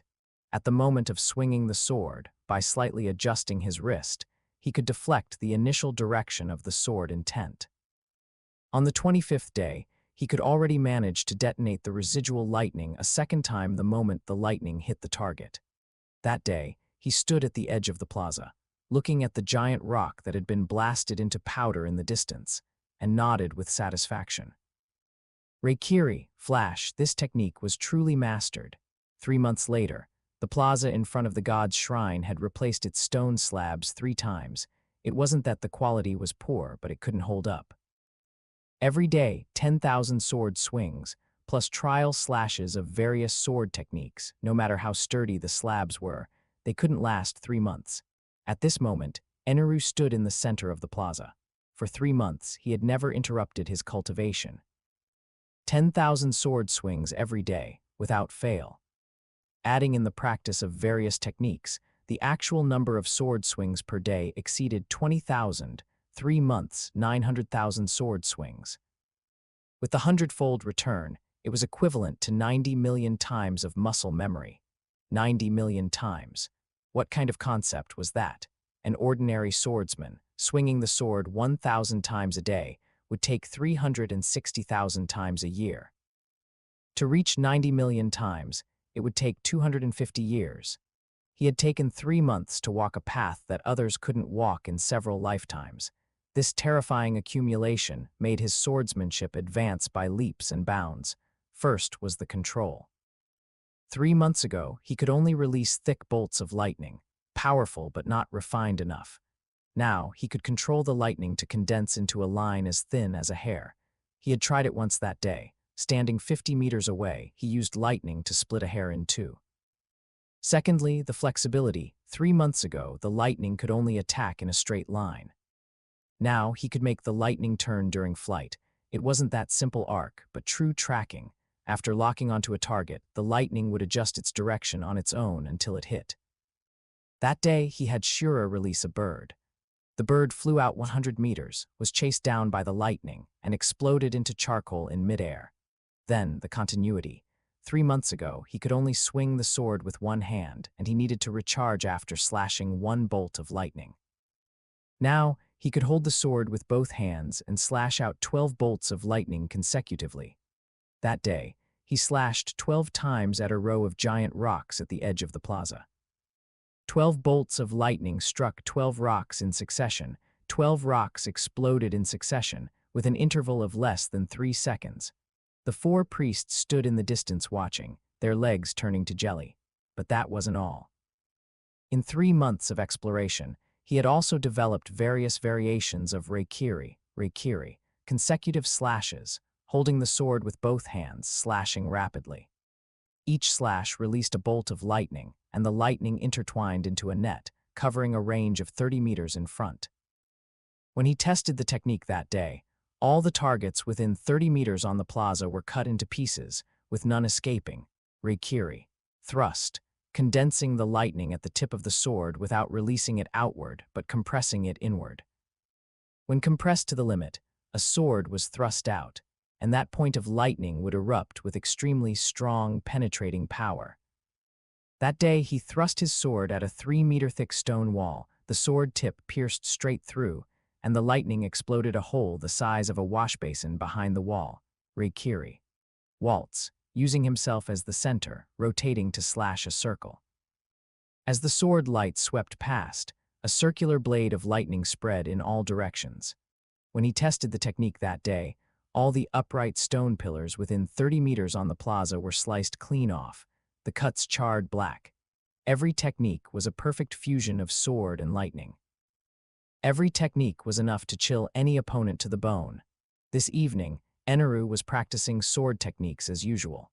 The 4 priests stood far away at the edge of the plaza, not daring to approach. For 3 months, they had come to watch the new god practice sword techniques every day. It wasn't that they wanted to, but they didn't dare not to. If God had something to order and couldn't find anyone, the consequences would be theirs to bear. But every time they finished watching, they regretted it, because that kind of swordsmanship was too terrifying. At this moment, Eneru was practicing Reikiri, consecutive slashes, holding the sword with both hands, swinging rapidly. Sword light flashed, a bolt of lightning flew out. Flash again, another one. Flash again, another one. In the blink of an eye, 12 bolts of lightning connected into a line, intertwining into a blue net in the air.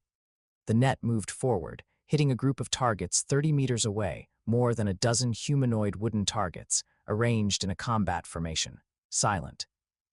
The lightning net passed through the target group, continued forward, hit the stone wall behind, and then exploded.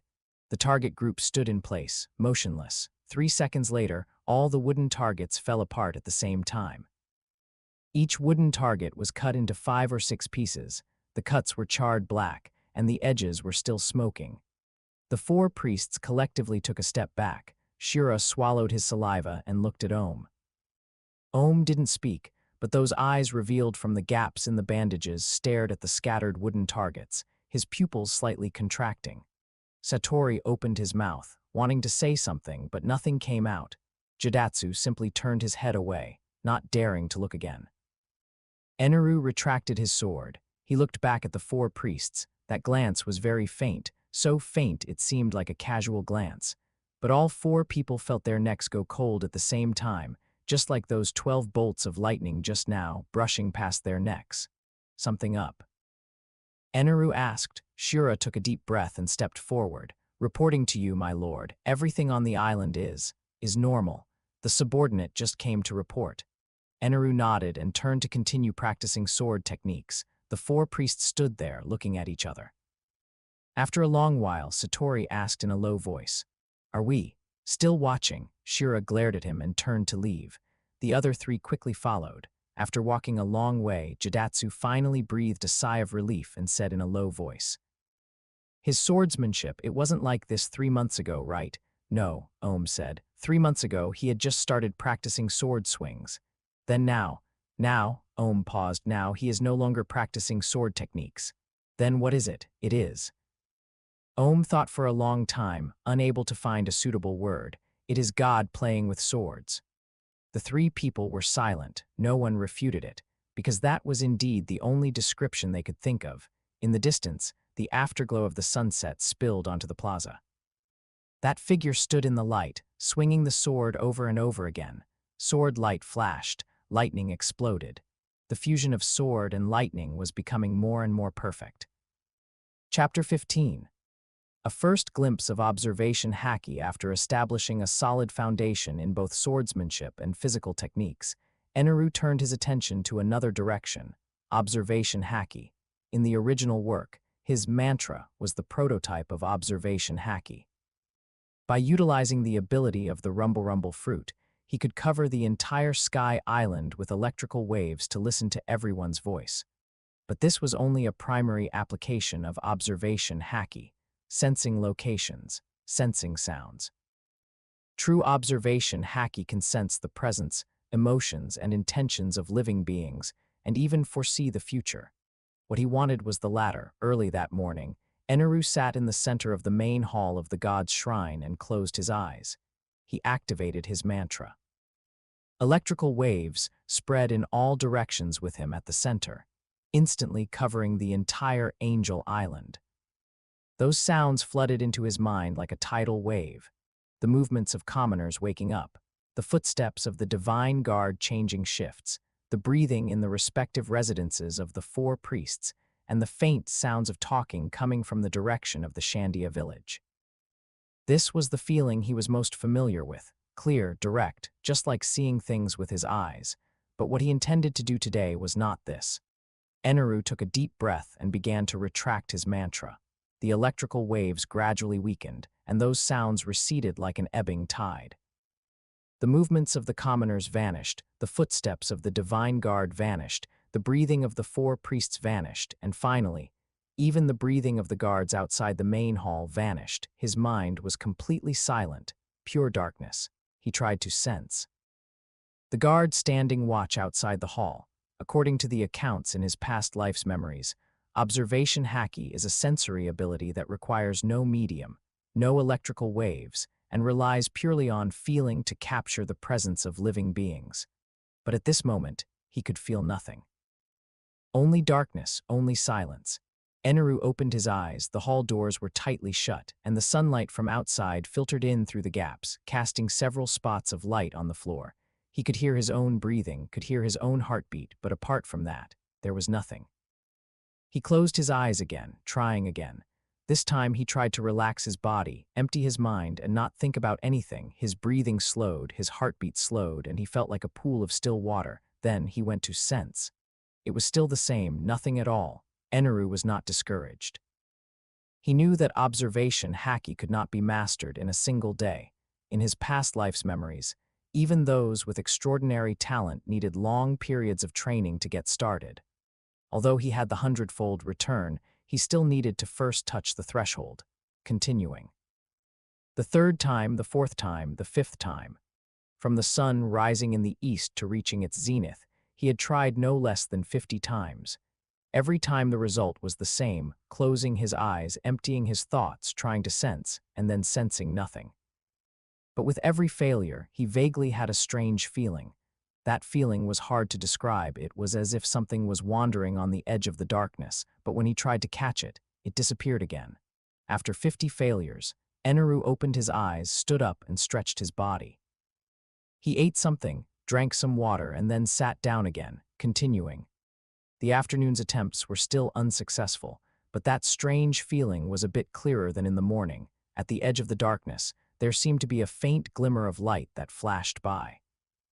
In the evening, he stopped. Today's training was over. Lying on the bed when he closed his eyes to prepare for sleep, he suddenly remembered that feeling from the day. What was that glimmer of light? Thinking about it, he fell asleep. The next day, continuing. The third day, continuing. The fourth day, the fifth day, the sixth day. Every day's training was the same, sitting down, closing his eyes, emptying his thoughts, trying to sense, and then sensing nothing, only that faint, elusive light at the edge of the darkness. But that glimmer of light was becoming clearer every day. By the seventh day, he could already clearly see that light. It was with some indescribable feeling. That light wandered on the edge of the darkness, flickering on and off, like some living thing. On the eighth day, he began to try and approach that light. In his perception, he let his consciousness move closer to that light. The light was like a startled fish, fleeing the moment he approached. The 9th day, the 10th day, the 11th day. Every day he chased that light. The light became brighter and clearer, but he could never catch it. The 15th day. Eneru sat in the main hall as usual, his eyes closed. At the edge of the darkness, that light appeared again. This time, he did not rush to chase it, but quietly watched it. The trajectory of the light's wandering, the frequency of its flickering, the rhythm of its dimming and brightening, he observed every detail. Then he discovered something. That light was not chaotic. Its wandering had a pattern. Its flickering had a rhythm, just like breathing. Just like a heartbeat. It was his own breathing, his heartbeat, projected in his perception. What he had been chasing all along was himself. Eneru opened his eyes. The corners of his mouth turned up slightly, so that was it. The 16th day. He closed his eyes again. This time, he did not chase the light, but adjusted his own breathing and heartbeat to synchronize with it. The moment they synchronized, he felt as if his whole being had merged into something. And then he saw, not with his eyes, not with electrical waves, but with an indescribable feeling. He saw the guard standing watch outside the hall. That guard's posture, the rhythm of his breathing, the frequency of his heartbeat, and even the tension in his muscles, all appeared clearly in his perception. That feeling was very strange, like an invisible pair of eyes outlining that person in the darkness. Not just the outline. He could also feel that person's emotions. It was an emotion mixed with awe and fear. Awe because he was a god, and fear because yesterday a guard had accidentally misspoke, and after being glanced at by him, was too scared to sleep for 3 days. This was observation Haki, sensing the presence of living beings, sensing the emotions of living beings. Eneru was immersed in this new perception, remaining motionless for a long time. The effect of the hundredfold return began to take effect the moment he was immersed. Just this one successful perception made his observation Haki foundation equivalent to 100 times of practice by an ordinary person. That feeling became clearer and more stable. He could feel every subtle movement of the guard, swallowing, blinking, tapping his toes lightly on the ground. He could feel every fluctuation of his emotions, awe, fear, and a little bit of curiosity, curious about why the god was sitting motionless and whether he was sleeping. Eneru smiled. Outside the hall, the guard suddenly shivered. He looked around, seeing nothing. But he always felt that just now, something had swept over him. Chapter 16. The Breakthrough of Perception, Day 21. Eneru sat in the god's shrine, his eyes closed. 20 days of training had made him increasingly proficient with the basic perception of observation Haki.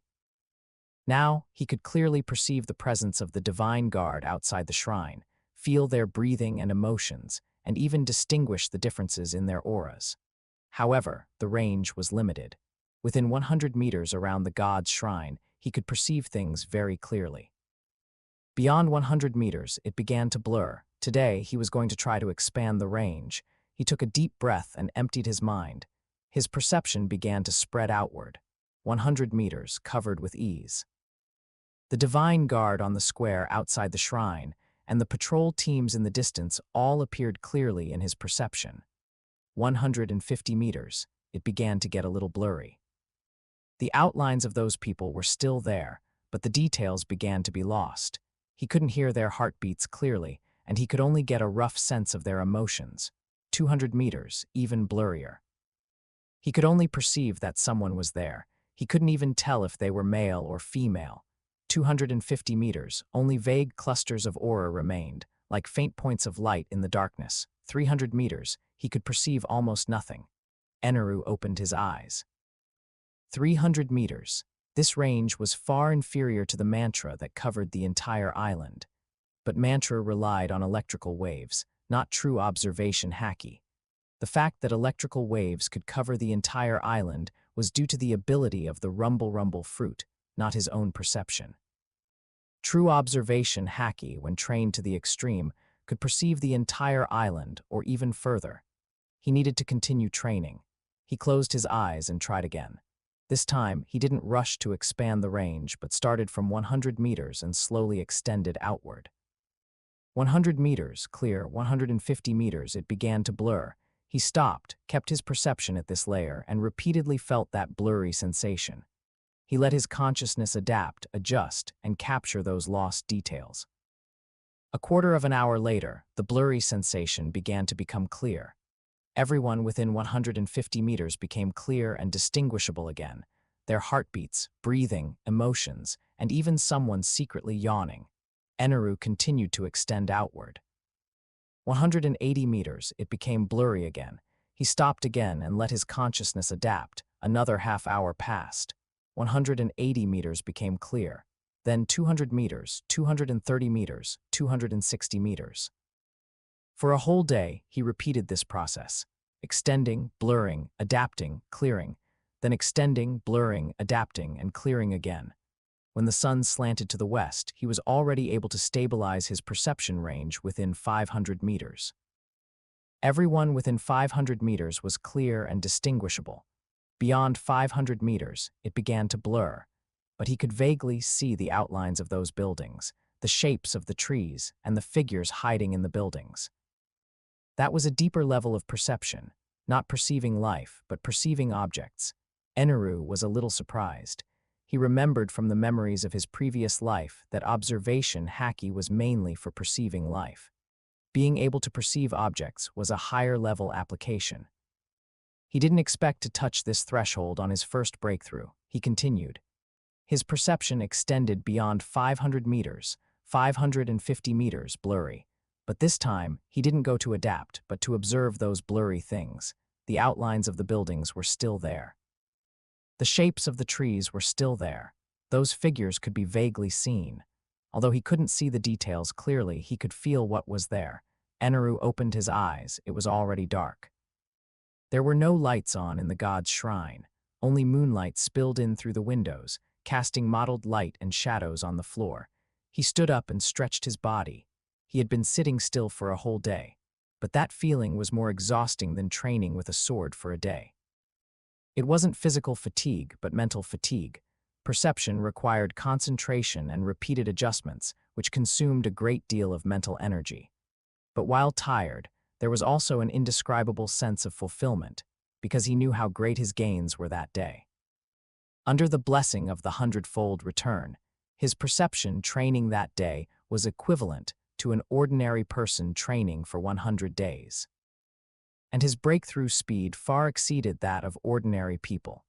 Others might need a year to touch the threshold of observation Haki, but he had only used 21 days.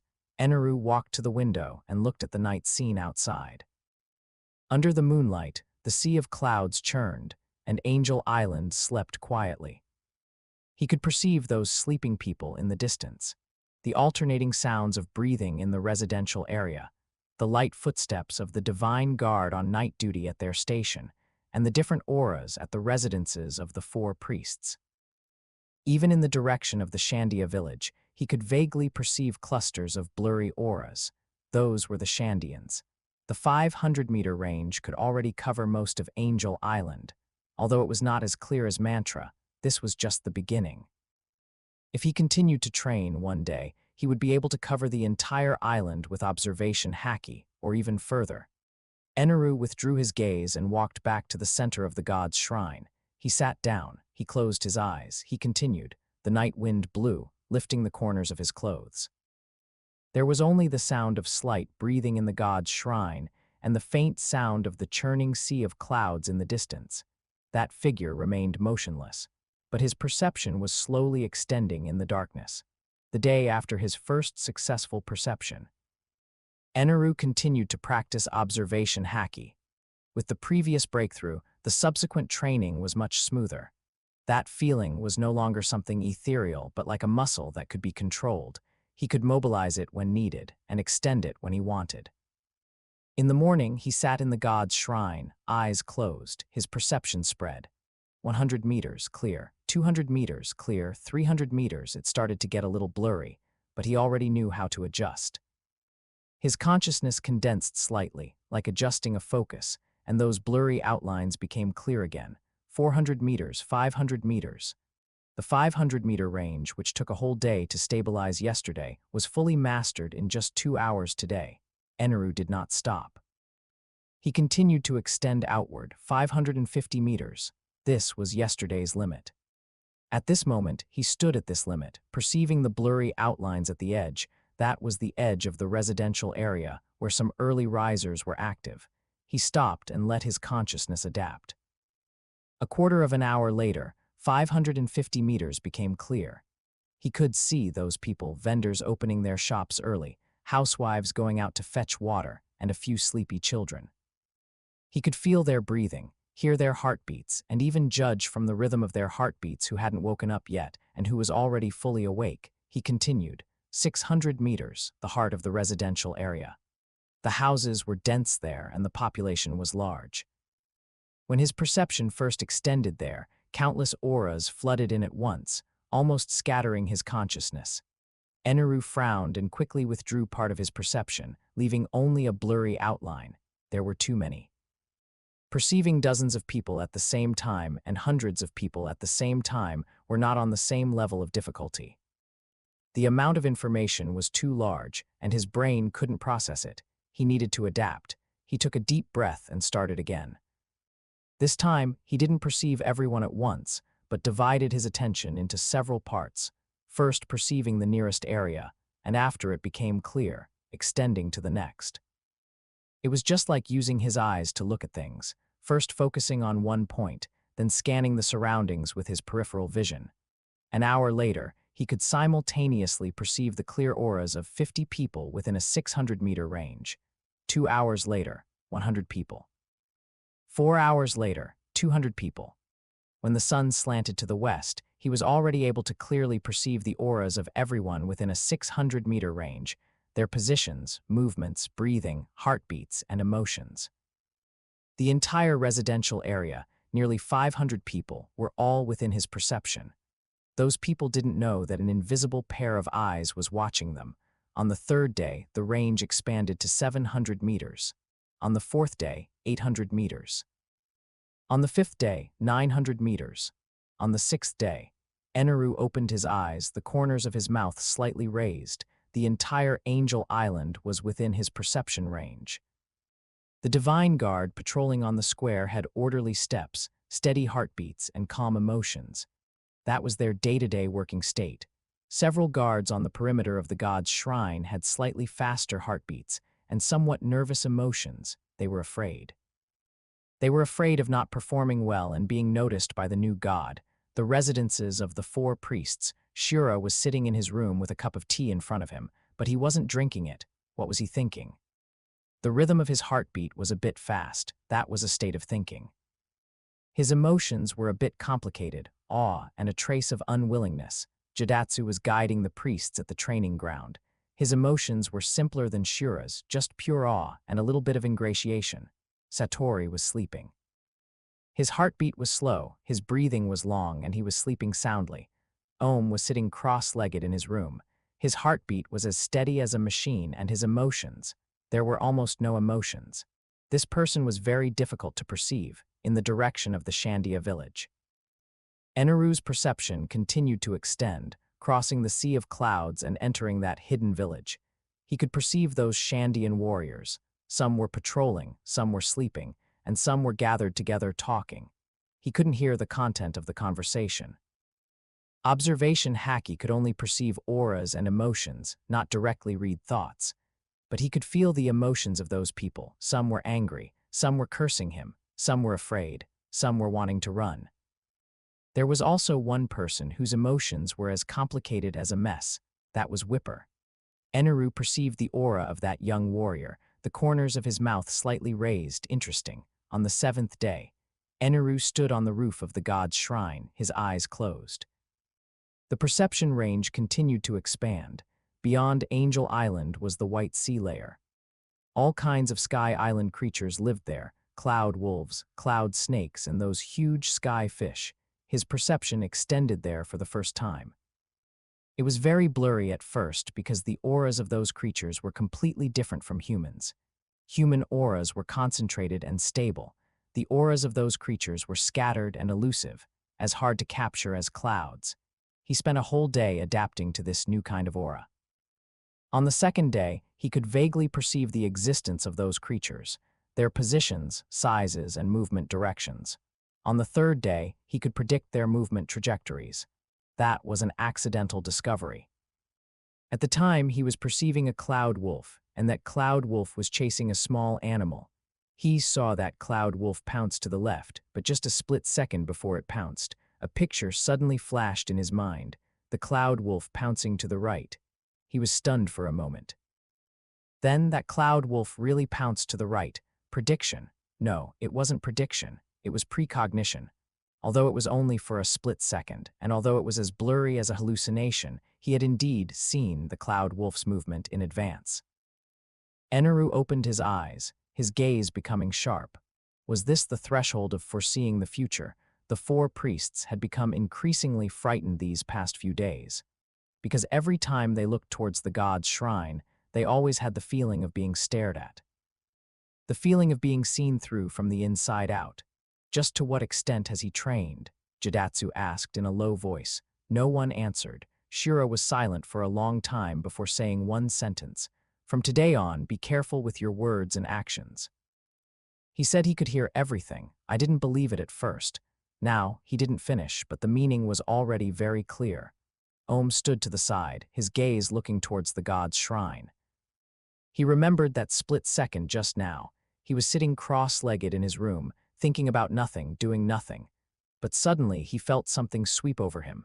That thing was more terrifying than mantra. Mantra was eavesdropping, listening to what you were saying. That was looking directly, looking straight through you. Ohm withdrew his gaze and turned to leave. This new god was truly a monster. Chapter 17. The threshold of seeing the future. The day after his observation, Haki range stabilized. Eneru called the four priests to the plaza. The four of them stood in the center of the plaza, looking at each other. My lord, you called us here too? Shura asked tentatively. Eneru stood opposite them, holding no sword, with no lightning on his body. He just stood there like an ordinary person. Strike me. The four of them froze.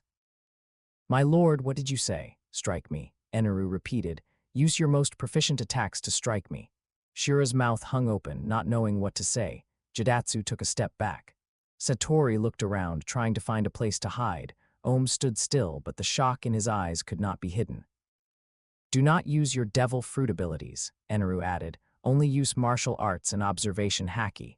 He paused. Rest assured, you won't kill me. The four of them exchanged glances. In the end, Shura bit the bullet and stepped forward. Then, please forgive my offense, my lord. He drew the thin blade from his waist, took a deep breath, and lunged suddenly toward Eneru. He slashed down with his blade. Eneru moved to the side. The blade swept past his chest, missing by half an inch. Shura retracted his blade and struck again. This time it was a horizontal slash, and it was twice as fast. Eneru took half a step back, the blade grazing the tip of his nose. Shura gritted his teeth and unleashed 3 consecutive slashes, an upward strike, a downward lift, and a horizontal slice.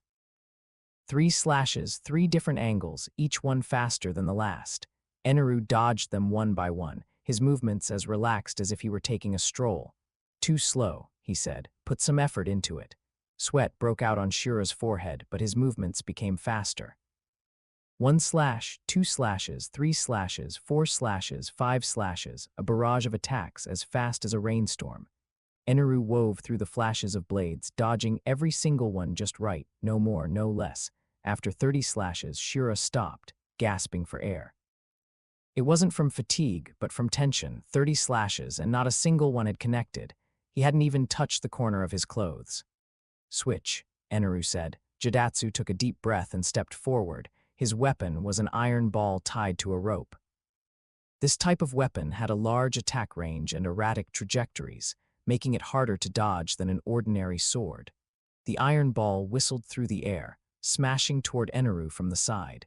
Eneru lowered his head, and the iron ball flew over his head.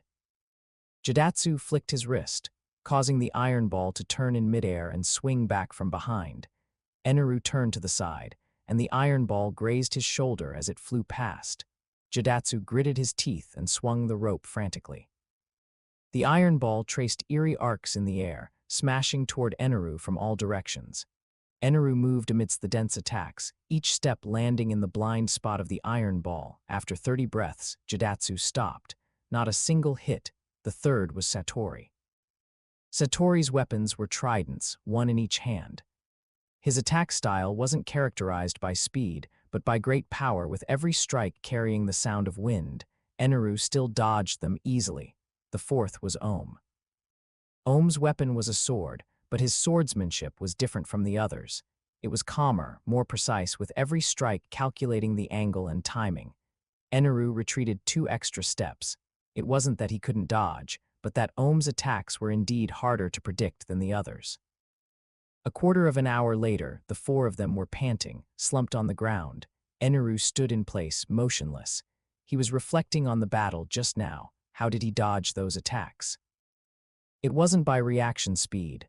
No matter how fast his reactions were, it was impossible to dodge at the very instant the attack reached him. It was by prediction.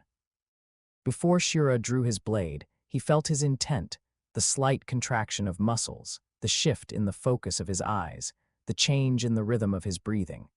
Those details, amplified under the perception of observation Haki, allowed him to know in advance where the opponent was going to attack. This was prediction, but it was not true foresight of the future, because prediction was speculation based on information, while foresight was directly seeing the scene about to happen. He wanted to see that kind of scene. Again, he said. The 4 of them wailed, but dared not disobey, climbing up to continue. The first day they fought 100 rounds. After 100 rounds, the 4 of them were exhausted to the point of death, but Eneru became more energetic the more he fought, because he felt that change. At the beginning, he could only perceive the opponent's intent, those details of muscle contraction, eye shifts, and breathing rhythm. After 100 rounds, he began to be able to see the specific actions those intents evolved into. It wasn't a true scene, but a kind of blurry image, like a flash of light suddenly passing through his mind, vaguely outlining the trajectory of the opponent's next move. That feeling was very strange. It was like when you are dreaming and you know what you will dream about next. The 101st round, Shura rushed over again, slashing down. Eneru closed his eyes, perception fully opened, Shura's breathing, Shura's heartbeat, Shura's muscle contractions, all information flooded into his mind. Then that light appeared, he saw Shura's blade slashing from the left, but at the same time he saw it, Shura's blade had already changed direction from the left to the right. That was Shura's feint. But in that light, he even saw the feint. Eneru opened his eyes and stepped to the right. Shura's blade swept past his left side. 2 seconds later, Shura's second slash came. That light appeared again. This slash was an upward lift, but halfway through, it would turn into a horizontal slash. Eneru retreated, then advanced, positioning himself just outside the range of the horizontal slash. Shura was stunned. Those 2 slashes he just made, even he didn't know how he would change them before he did. They were attacks made on impulse, without any warning, but Eneru dodged them. It was as if he knew in advance how he would change. Continue. After the 300th round, Eneru stood in the center of the plaza, eyes closed. Opposite him, the 4 priests rushed over simultaneously, 4 types of weapons, 4 directions, attacking at the same time. A month ago, he could only dodge 2 or 3 of them, but at this moment, he saw it. That light was clearer than before. He saw Shura's blade slashing from the left, Jidatsu's iron ball smashing from the right, Satori's trident stabbing from the front, and Ohm's sword sneaking an attack from behind. Then he saw the scene that followed. As they attacked, they would also change their moves. Shura's blade would turn into a horizontal slice. Jidatsu's iron ball would turn. Satori's tridents would switch left and right, and Ohm's sword would suddenly accelerate. Everything was seen in that instant. The future within 2 seconds. Although blurry, although incomplete, it was indeed a scene of the future. Eneru opened his eyes, his body moved, left step, right step, advance, retreat, bend, turn to the side. 4 attacks missed simultaneously. The 4 of them collided with each other, falling into a heap. Eneru stood in place, looking down at his hands. The feeling just now was very strange. It was like time had been stretched. 2 seconds of time in his perception had become 4 seconds, 5 seconds. Enough for him to see clearly everyone's attack trajectories, and then dodge calmly. Is this foresight of the future? No, it's still far from it. This is just the threshold. True foresight of the future should be clear scenes, a longer time limit, and the ability to use it at will during battle. But a threshold is a threshold. Once you cross it, you have entered the door. Eneru looked up at the sky. The sea of clouds surged, and the sunlight was dazzling. He remembered those scenes in the memories of his past life, Katakuri's foresight of the future, Luffy touching that realm during battle. Those scenes were once just plot points in a manga. Now, he too was walking down that path. Again. He withdrew his gaze and looked at the 4 people who had just climbed up from the ground. The 4 of them exchanged glances and resignedly picked up their weapons. Continue. Chapter 18. Mastery of Observation. Haki. 6 months later, in the main hall of the god's shrine, Eneru sat cross-legged. His eyes were closed, his breathing steady like a statue. But at this moment, the entire Sky Island was within his perception. In the residential district of Angel Island, there were 827 people. Who was sleeping, who was working, who was hiding in a corner secretly wiping away tears. Every aura was as clear as a picture. The one wiping away tears was a young woman whose husband had died in a White Sea accident 3 months ago. Her heartbeat was faster than an ordinary person's, and her emotions were a mix of sorrow and fear. At the Divine Guard headquarters, there were 153 people. The sound of footsteps during the changing of the guard, the gasping during training, the chewing sounds of eating in the cafeteria. Vice Captain Karen was in a good mood today. His heartbeat rhythm was light and brisk because his wife was pregnant. He hadn't told anyone yet, but a heartbeat could not deceive. In the Shandia village, there were 412 Shandians. Whipper was standing guard at the village entrance, his gaze fixed in the direction of Angel Island, his emotions filled with hatred and unwillingness. Warsa was sleeping, but not deeply. He would toss and turn every so often. The elderly woke up the earliest and were gathered together now, whispering about something. He could not hear the content of their discussion, but the rhythm of those heartbeats and the fluctuations of those emotions already told him the gist. They were discussing him, discussing this new god, and discussing the future of the Shandians. In the white sea layer, the auras of those sky island creatures were dense, like countless points of light flickering in the darkness. He could perceive their positions, sizes, and directions of movement, and could even predict what they would do next. A cloud wolf was chasing prey. He had already seen that it would pounce to the left in 3 seconds, and that the prey would flee to the right, just in time to bump into another cloud wolf lying in ambush. This was predicting the future. 3 seconds. Although it was only 3 seconds, it was enough in battle. All of an opponent's attacks looked like slow motion in his eyes. Before a blade was drawn, he already knew where it would come from. Before a move was changed, he already knew what it would become. Over the past 6 months, he had fought no fewer than 5,000 matches with the 4 priests. At first, it was him dodging unilaterally. Later, it became him pointing out their flaws while dodging. And later still, it became him standing still with his eyes closed, letting the 4 of them attack from any angle without being able to touch a single hair on him. Too slow. He often said this. The 4 of them were speechless. It wasn't that they were slow, it was that he was too fast. Or rather, he was too ahead. Once, Shura changed his move mid-attack, switching to a new technique he had just figured out.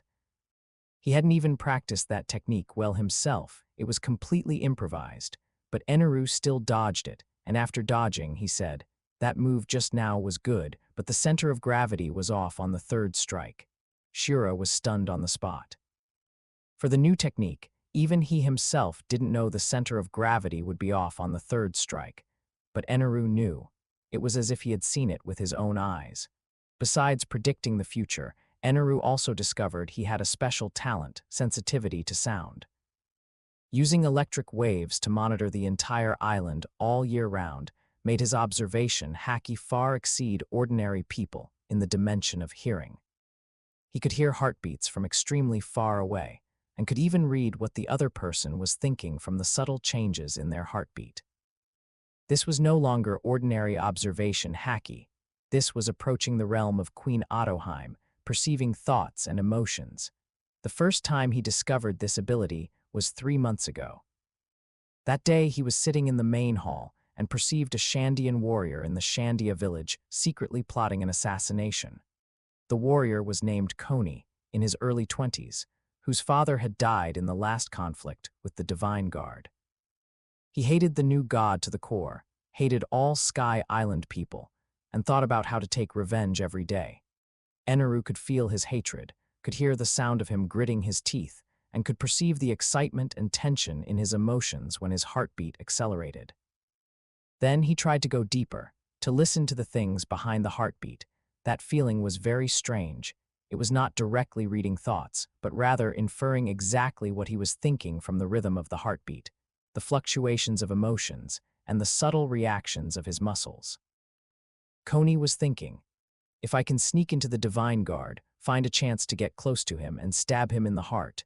Eneru laughed at the time. 3 days later, Koni was caught on the spot while trying to sneak into the Divine Guard. To this day, he still couldn't understand how his plan, which was so perfect, had been discovered. What he didn't know was that on the first day he began his plan, that person already knew what he was thinking. Later, Eneru used this ability more and more proficiently. When the 4 priests stood before him, as long as their heartbeats changed even slightly, he could know what they were thinking. Shura was thinking. Will he be satisfied with the matter I'm reporting today? Jidatsu was thinking. I didn't handle that matter well last time. I hope he didn't notice. Satori was thinking. What should I eat for lunch? Ohm was thinking. Ohm was very difficult to perceive. This person was too calm, his heartbeat was as steady as a machine, and his emotions had almost no fluctuations. But occasionally, there would be those moments. When Eneru displayed new abilities, Ohm's heartbeat would quicken by half a beat, and a trace of anticipation would flash through his emotions. Eneru had noticed it several times. This bandaged weirdo was not simple, but it didn't matter. In the face of absolute strength, any thoughts were a joke. That day, Eneru was sitting in the main hall, not deliberately perceiving anything, but those sounds, those auras, those emotions still continuously poured into his perception. It was as natural as breathing air. It was as natural as being able to see light when opening one's eyes. This was the state of mastery of observation Haki, not actively activating it, but passively receiving it. The information of the entire island was in his perception anytime, anywhere. As long as he wanted, he could focus on any corner and see clearly everything that was happening there. He tried to do one thing, perceiving the past. This was a legendary realm, like Pluton Rayleigh, being able to perceive residual fragments of aura from a space and see what had happened in the past. Eneru didn't know if he could succeed, but he wanted to try. He focused his attention on a floor tile in the center of the main hall. Many things had happened there. Ganfall had received subjects here, the priests had reported matters here, and those conspirators had knelt here. Closing his eyes, he emptied his thoughts. His perception extended toward that space. At first, there was nothing, only the aura of the floor tile itself.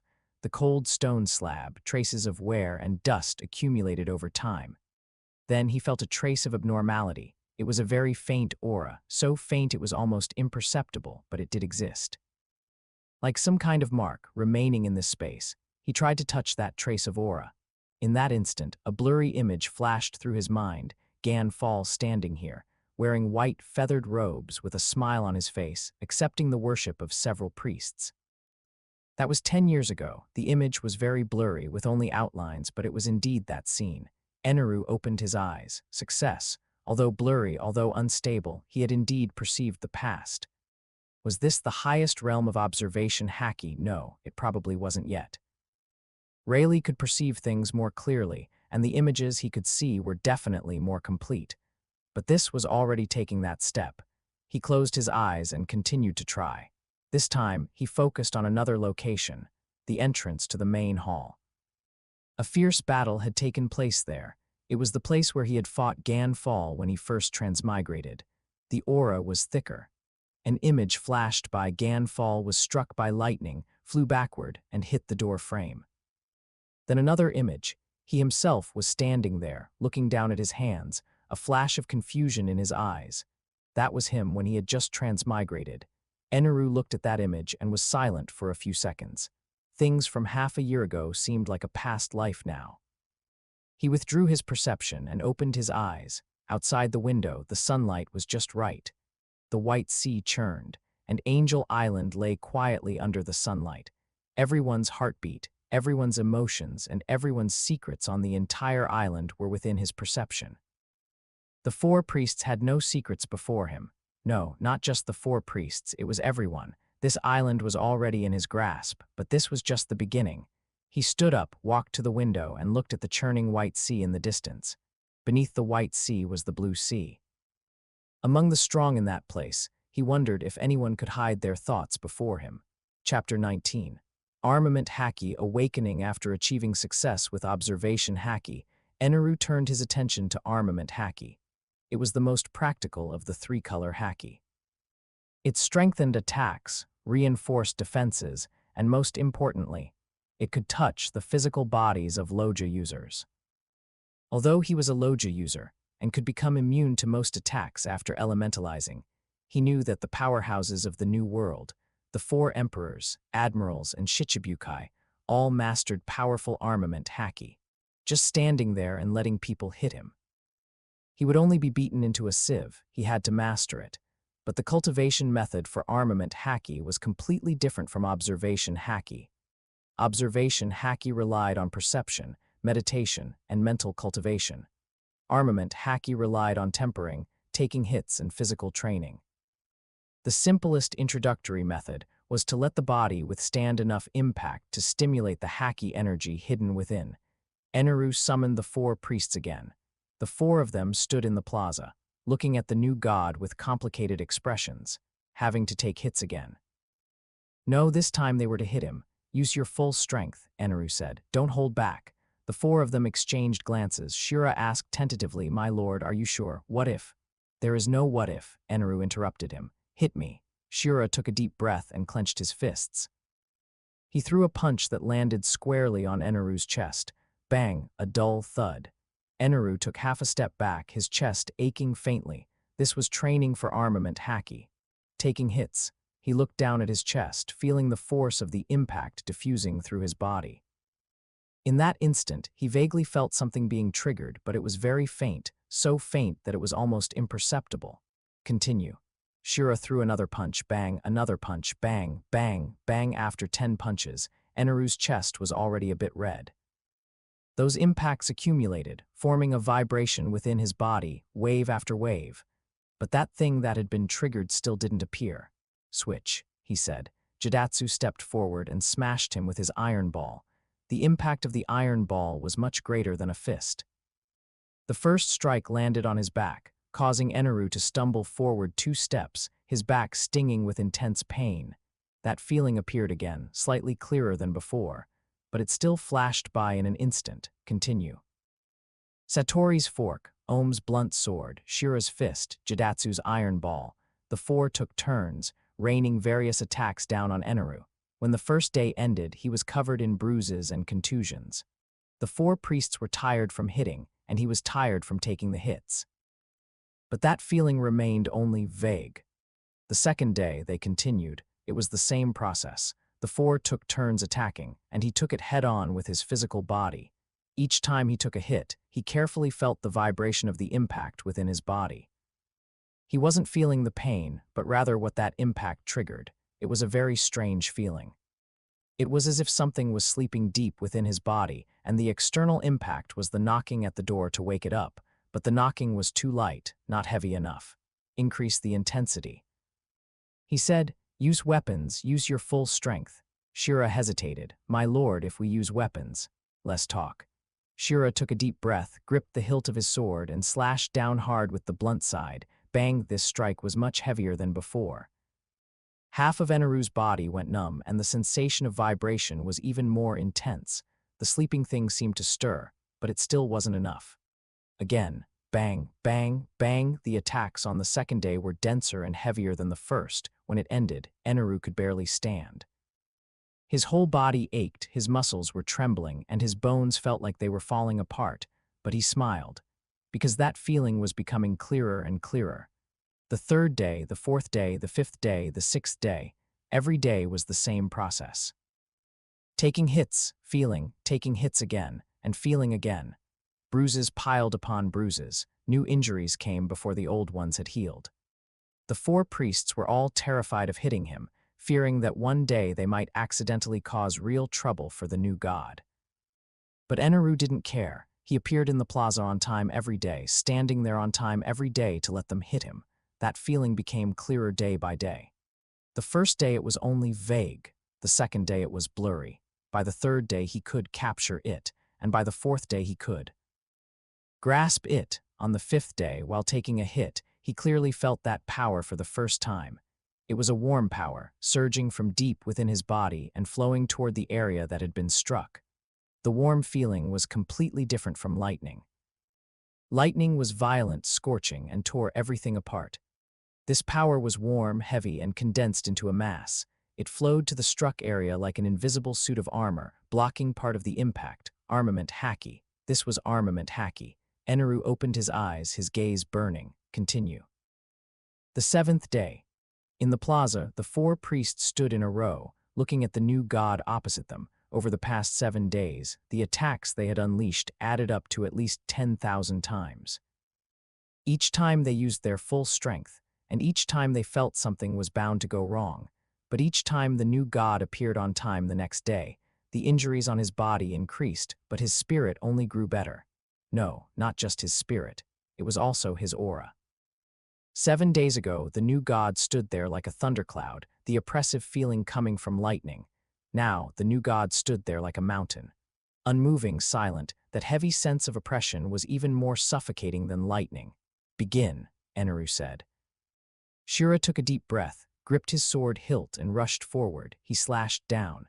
Eneru raised his right arm to take it head-on. Bang! The blunt side of the blade struck his arm with a dull sound. In that instant, that warm power surged from within his body and gathered on his arm. He felt it.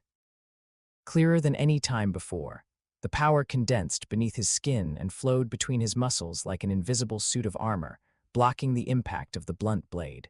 The blunt blade bounced off, leaving only a shallow red mark on his arm. Shira was stunned. 7 days ago, taking a hit in the same spot would have left a large bruise. Now, only a red mark. Eneru looked down at his arm. The warm power had dissipated, but he remembered the feeling. Surging from deep within, flowing to where protection was needed, condensing, hardening, blocking. This was Armament Haki. He had entered the gateway. Continue, he said. For the subsequent attacks, he didn't just take the hits anymore. He began trying to actively mobilize that power. Before each strike, he would try to guide the power to that part of his body. At first, he was always a half-beat slow. The power would arrive after the attack had already landed. Later, it gradually synchronized. The power arrived just as the attack fell. Later still, he began trying to condense the power before the attack, waiting for it to fall. On the 17th punch, he successfully covered his entire chest with Armament Haki before Shura struck. Bang! Shura's fist hit his chest as if hitting an iron plate. He grimaced, shaking his hand, feeling as if his finger bones were about to break. Eneru looked down at his chest. There, a faint black sheen shimmered on the surface of his skin, although very faint, and although it was only for an instant, it was indeed black, the color of Armament Haki. He looked up at the 4 people. The 4 of them retreated a step in unison. My lord. You. Eneru didn't speak. He raised his right hand and clenched it into a fist. That warm power surged out again, gathering on his fist. The same faint black sheen shimmered on the surface of his fist. Although faint and unstable, it was indeed Armament Haki. 7 days. 7 days of taking hits. Under the 100-fold return, it was equivalent to someone else taking 700 days of hits. He had entered the gateway. Eneru lowered his hand and turned to walk towards the great hall. Behind him, the 4 stood in place, motionless for a long time. Chapter 20. Strength and Quantity. The 23rd day, on the plaza, the 4 priests were taking turns attacking as usual. Shura threw a punch at Eneru's chest. He put all his strength into this punch, the wind of his fist whistling as it headed straight for a vital point. Eneru raised his right arm to block. In that instant, the warm energy within him surged out automatically, gathering on the surface of his arm. A faint layer of black luster appeared. Bang! The fist smashed into his arm, emitting a dull thud like metal striking metal. Shura felt as if his fist had struck an iron plate. His hand went numb from the shock, and he stumbled back 4 or 5 steps before steadying himself. He shook his hand, his face filled with disbelief. Eneru looked down at his arm. That layer of black luster was very faint, so faint that one wouldn't notice it without looking closely. The area it covered wasn't large either, just the forearm. But it was definitely there, Armament Haki. It wasn't the vague, elusive feeling from before, but actual, solid hardening. Is this Armament Haki? He whispered to himself.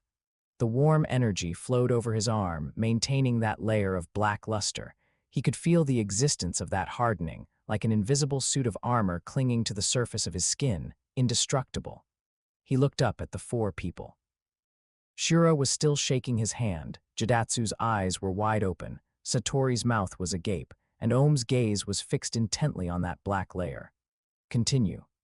For the subsequent attacks, he was no longer just passively taking hits, he began to actively mobilize that energy. Every time he blocked, every time he took an attack, he tried to coat the struck area with Armament Haki. At first, he could only cover a small spot, and he was often a beat too slow. After a dozen or so times, he began to find his rhythm. The warm energy surged from within his body, flowing to the places that needed protection, condensing and hardening on the surface of his skin. The feeling was quite marvelous, like having an extra layer of skin, a layer he could control as he pleased. By the end of the day, he was already able to stably coat one arm with Armament Haki. Although the color was still faint and the coverage wasn't perfectly even, it was certainly functional. The next day, he practiced coating both arms with Armament Haki. On the 3rd day, his upper body.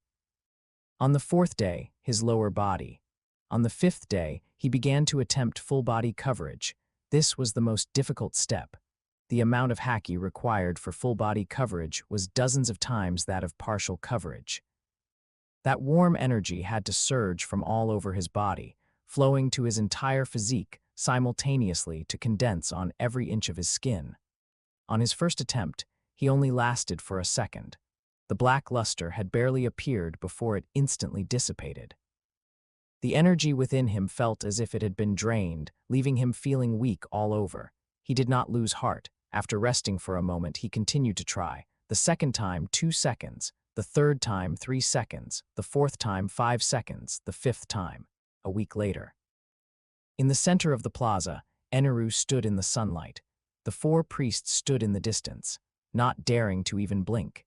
At this moment, Eneru's entire body was covered in a layer of black luster. The luster, from his forehead to his toes, from his fingertips to his back, was even and stable, gleaming with a metallic texture in the sunlight. He looked like a black statue. Shira swallowed hard and looked at Ohm. Ohm didn't speak, but the shock in his eyes could not be hidden. Eneru raised his right hand and made a fist. The black luster shifted slightly with his movement, but it remained covering his entire arm. He threw a punch into the air. Bang! The wind of his punch exploded, emitting a dull, booming sound. It wasn't the sound of an ordinary punch, but the explosive crack of a fist hardened by armament, Haki piercing the air.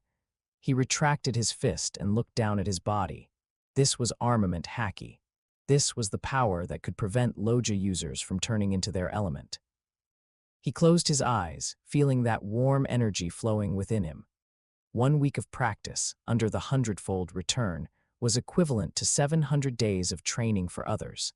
That understanding of armament Haki, that mastery of power, had been deeply branded into his body.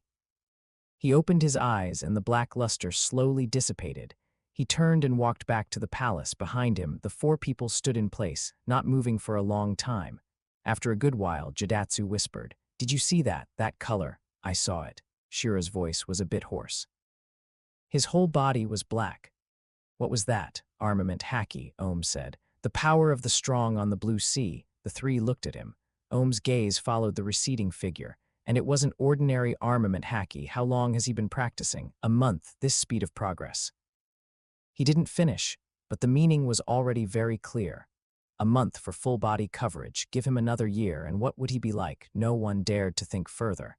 After stabilizing his armament, Haki hardening, Eneru began to ponder deeper questions.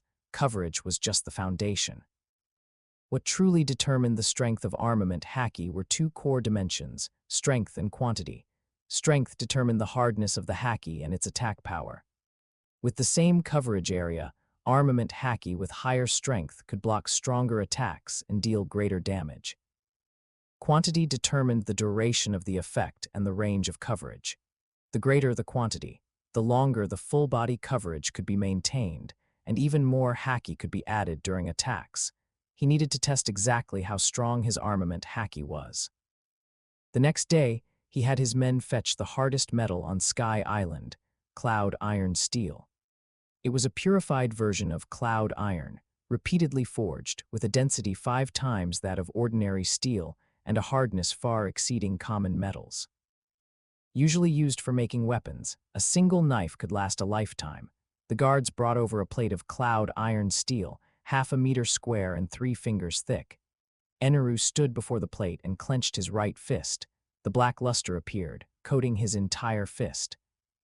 He took a deep breath and smashed it down with a punch. Bang! The loud noise of metal clashing echoed across the plaza. The fist struck the plate. The cloud iron steel plate vibrated slightly, and a shallow dent, about 1/2 centimeter deep, was left on the surface.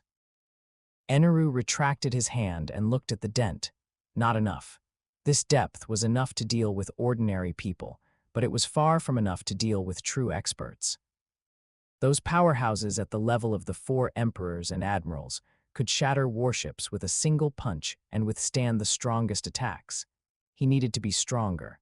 In the following days, he began to focus on increasing the strength of his armament Haki. There was only one method: compression. To condense the same amount of Haki into a smaller area. The higher the density, the greater the strength. He stood before the cloud iron steel plate, punching it again and again. With every punch, he tried to make the armament Haki a little more condensed.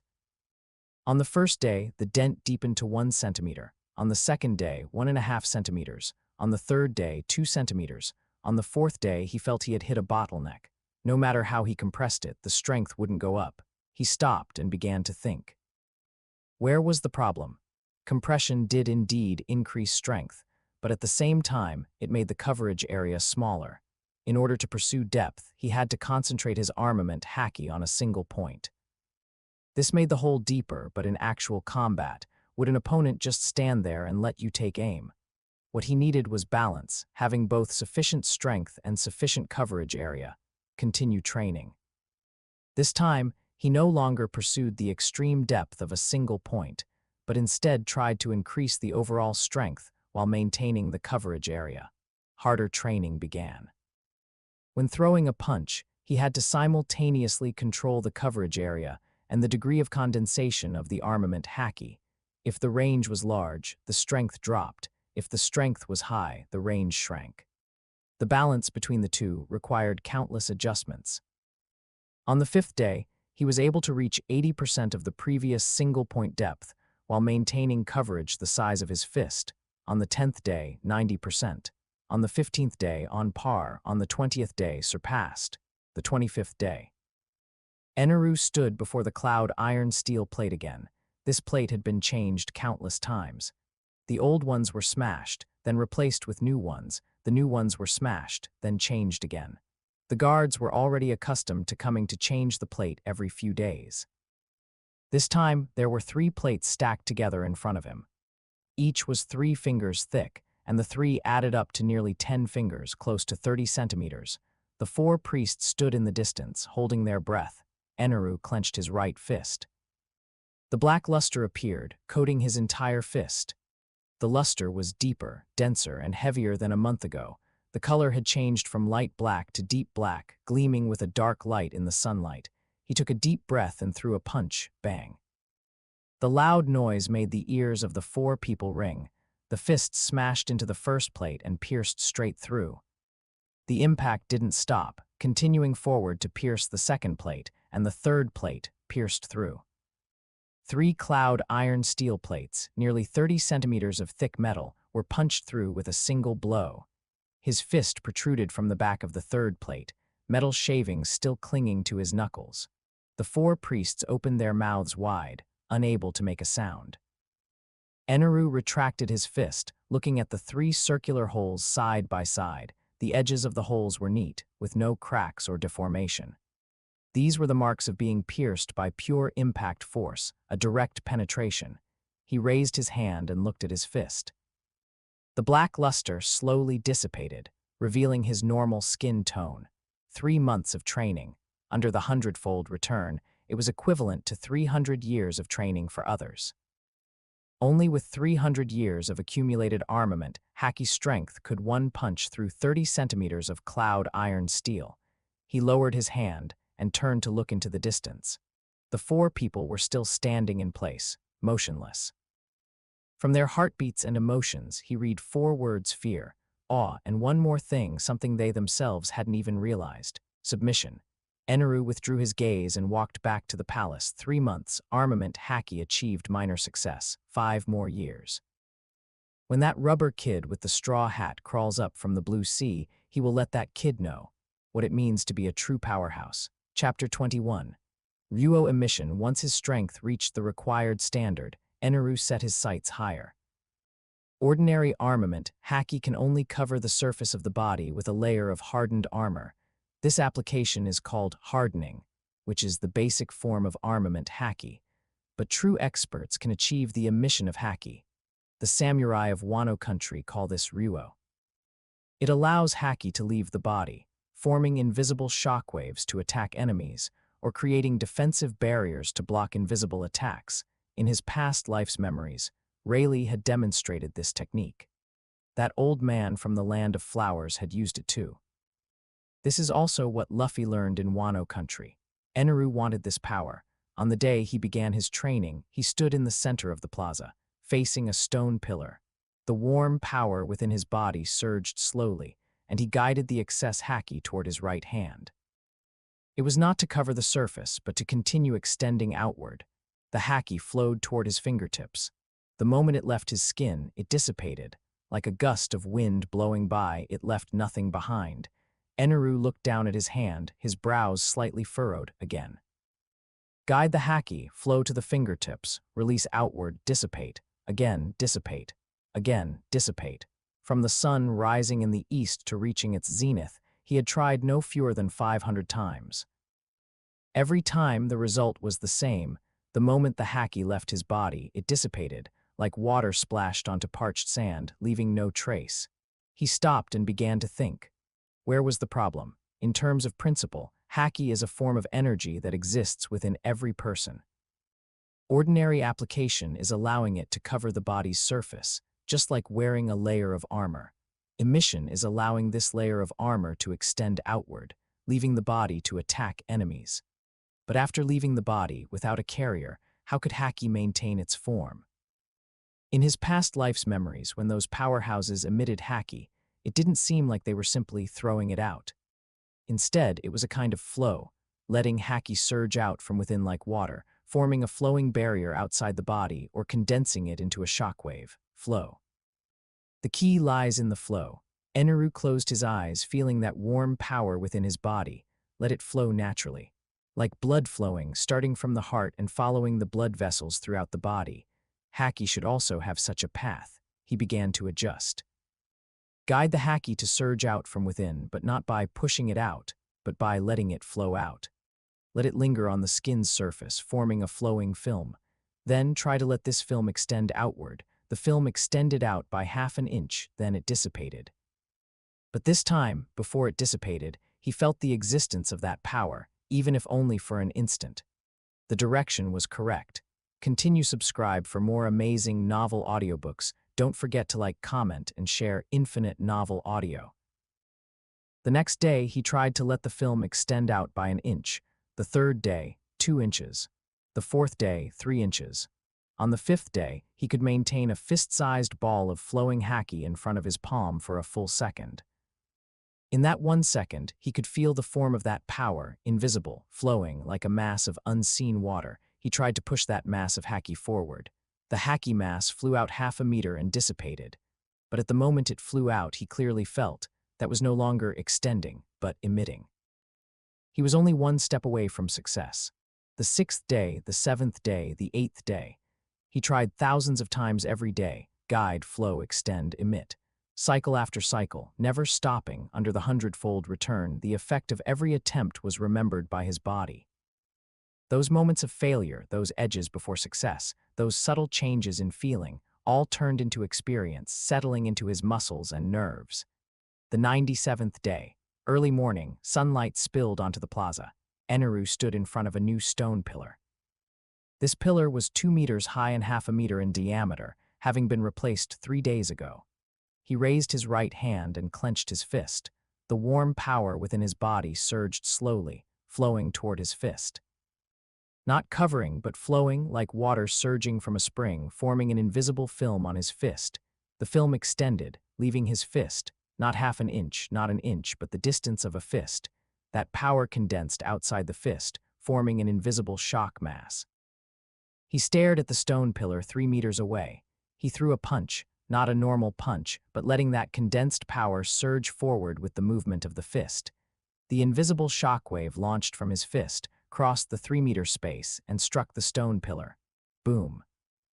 A basin-sized pit exploded on the surface of the stone pillar. Gravel splashed, and cracks spread from the edge of the pit in all directions, extending all the way to the top of the pillar. The depth of the pit was a full half-foot. Eneru maintained his punching posture, staring at the pit. 3 meters away, through the air, 1 punch Ryuo. Emission. Success.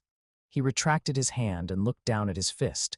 That layer of flowing Haki film had dissipated, but the feeling remained, guiding Haki to flow out of the body, condense in the outside world, and form an impact. That feeling had been carved into his body.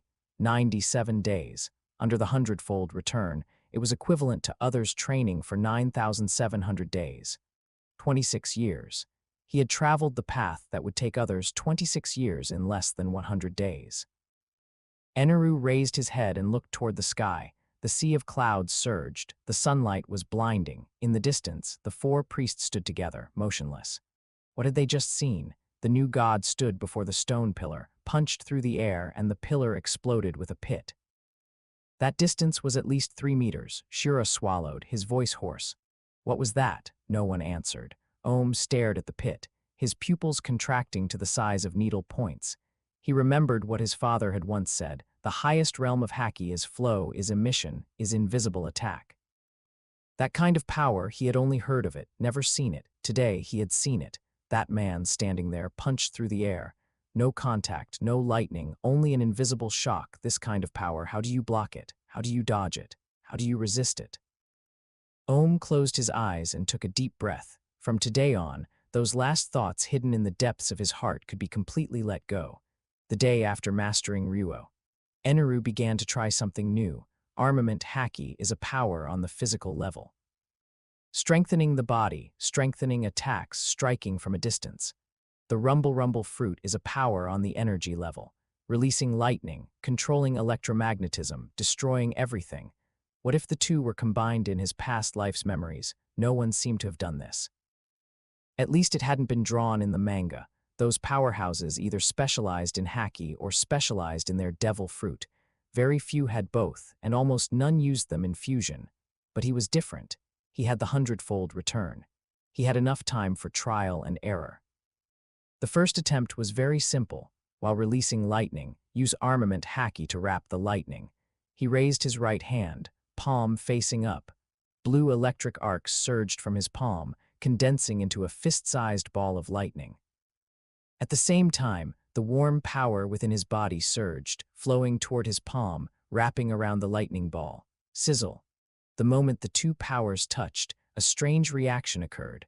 Armament Haki was like an invisible membrane, tightly wrapping the lightning ball.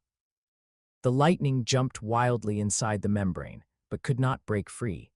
That feeling of being trapped made the lightning ball shrink smaller and smaller, from the size of a fist to the size of an egg, then to the size of a knuckle. Finally, the lightning ball turned into an extremely small point of light, hovering above his palm. Although the light point was small, its brightness was astonishing. It was more than 10 times brighter than the previous lightning ball, blinding like a miniature sun. Eneru stared at that point of light, feeling the terrifying energy contained within it. He looked at a stone pillar in the distance. He flicked his finger. The point of light flew out and struck the stone pillar. Boom! The explosion was deafening. The stone pillar exploded from the middle. The upper half flew more than 10 meters away, and the lower half shattered into countless small pieces. At the center of the explosion, the ground was blasted into a deep pit 2 meters in diameter, with the edges still smoking. The power was 3 times that of ordinary lightning. No, more than 3 times. Eneru walked over and crouched down to examine the pit. At the edge of the pit, the rock had been melted by the high temperature, forming a layer of glass-like crystals after cooling. This was the result of the combined effect of the lightning's high temperature and the Haki's impact. Pure lightning could not achieve this effect. Pure Haki could not either. The combination of the two produced a qualitative change. He stood up and looked at his palm. That feeling was very wonderful. Lightning was a part of his body, and so was Armament Haki. Letting the two fuse was as natural as coordinating his left and right hands. It was just that he hadn't tried it before. He didn't know they could coordinate to this extent. Next, he began to try more fusion methods. The second attempt, letting Armament Haki cover his whole body while letting lightning roam on the surface. A black luster surged from within his body, covering every inch of his skin. At the same time, blue electric arcs drilled out from under his skin, roaming on the surface of the black luster. At this moment, he stood in the center of the plaza, his whole body as black as ink, the pitch-black surface covered in blue electric snakes, an indestructible armor. Lightning that destroys everything, the two merged into one. He raised his right hand and clenched his fist. Those electric snakes swam toward his fist with his movement, gathering, jumping, and hissing on his fist. Armament Haki Thunder Fist, he whispered the name. He threw a punch, aiming at the stone pillar 10 meters away. The moment the punch was thrown, the lightning wrapping his fist exploded, forming a blue shockwave.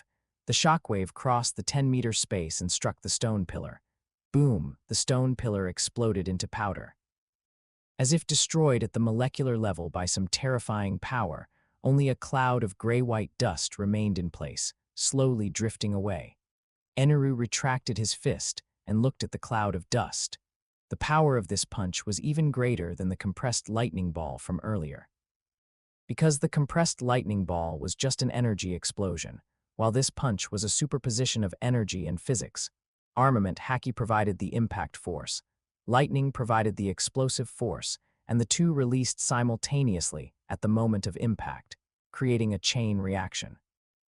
He turned and looked at the four people in the distance. The four priests stood in place, motionless. From their expressions and heartbeats, he couldn't read anything, because it was already gone. No fear, no awe, no resistance, nothing at all, only complete emptiness. Just like when a person sees something beyond their scope of understanding, the brain automatically shuts down its thinking function. Eneru withdrew his gaze. He understood that feeling. 3 months ago, he himself couldn't have imagined that one day he would be able to fuse Armament Haki and his devil fruit ability to this extent. But now, he had done it, and this was just the beginning. He turned and walked back to the grand hall. Behind him, those four people were still standing in place. A long, long time passed. Shura finally murmured, "Did you see that just now?" No one answered, because everyone had seen it, seen that man entirely black, covered in blue electric snakes. Seen him punch out, turning the stone pillar into powder. Seen him turn and leave as if having finished a trivial task. That scene they would never forget for the rest of their lives. Ohm raised his head, watching that receding figure. He remembered what his father had once said. There are some people in this world who are born to be looked up to. He hadn't believed it before. Now he believed it. Chapter 22. Kingly qualifications. After making major breakthroughs in Taijutsu, Swordsmanship, Observation Haki, and Armament Haki, Eneru turned his gaze to the final type of Haki, Heishoku. Unlike Observation Haki and Armament Haki, which can be acquired through training, Heishoku is an innate kingly qualification. Only 1 in a million possesses it. They are born with the aura to stand above all others. In the original work, Eneru was called God. And that aura of absolute supremacy should fit the traits of Heishoku, but he could not be sure. After all, that was a manga, and this is reality. He needed to verify it himself. Late on the 7th night, only a few candles were lit in the main hall of the god's shrine. Eneru sat on the golden throne with his eyes closed. He began to recall every scene since he ascended to godhood. The day he defeated Ganfall, he stood up from the ruins and looked down at the fallen old man. The other had been a god for 20 years, yet could not withstand a single move before him. That feeling of controlling life and death was still fresh in his memory. The day he suppressed the rebels, 17 people knelt on the plaza, and with a strike of red lightning, he carved out a bottomless pit. At that moment, everyone on the island was trembling. It was not fear, but awe of absolute power. During the days facing the four priests, he used Observation Haki to monitor their every thought and Armament Haki to deter their rebellious impulses. Every gaze, every word, every gesture reinforced the weight of the word God. He was God, the God who stood above all. This thought echoed repeatedly in his mind, becoming clearer and stronger. Like a hammer, it struck the depths of his soul, beat by beat. He was immersed in this feeling, forgetting the passage of time. The candle flames began to flicker gently. It was not the wind. The doors and windows of the main hall were tightly closed. There was no wind. The flames flickered more and more violently, as if being squeezed by something. The wicks hissed, and the flames wavered. The guard outside the door yawned and rubbed his eyes. He suddenly felt drowsy, so sleepy he could not keep his eyes open. What was going on? He had been on duty for less than an hour. How could he be so tired? His eyelids grew heavy, and his legs began to give way. Thud. The guard fell to the ground and passed out. Inside the main hall, the candle flames all extinguished simultaneously. The moment darkness descended, Eneru opened his eyes. An invisible pressure radiated from him, surging in all directions like a tide. The main hall trembled, the air froze, and even the moonlight outside dimmed slightly. He felt it. That power surged within his body, completely different from lightning and completely different from Armament Haki. It was a more primitive, more tyrannical power that required no technique, no control, just the will to crush everything. Heishoku, it had awakened. Eneru looked down at his hands. In the darkness, he could see nothing. But he could feel that power flowing within him, like a sleeping beast that had just awakened and was stretching its muscles. He stood up and walked to the window. Pushing the window open, the moonlight spilled in. Outside the door, the guard lay on the ground, motionless. His breathing was steady. He had just fainted. In the distance, a commotion could be heard from the direction of the divine guard quarters. Someone was shouting. What happened? There were sounds of people falling and hurried footsteps. His Heishoku had just spread indiscriminately, covering the entire god's shrine. Eneru withdrew his gaze, his lips curling slightly upward. It was indeed there. That aura of absolute supremacy, that belief of standing above all, was the key to Heishoku.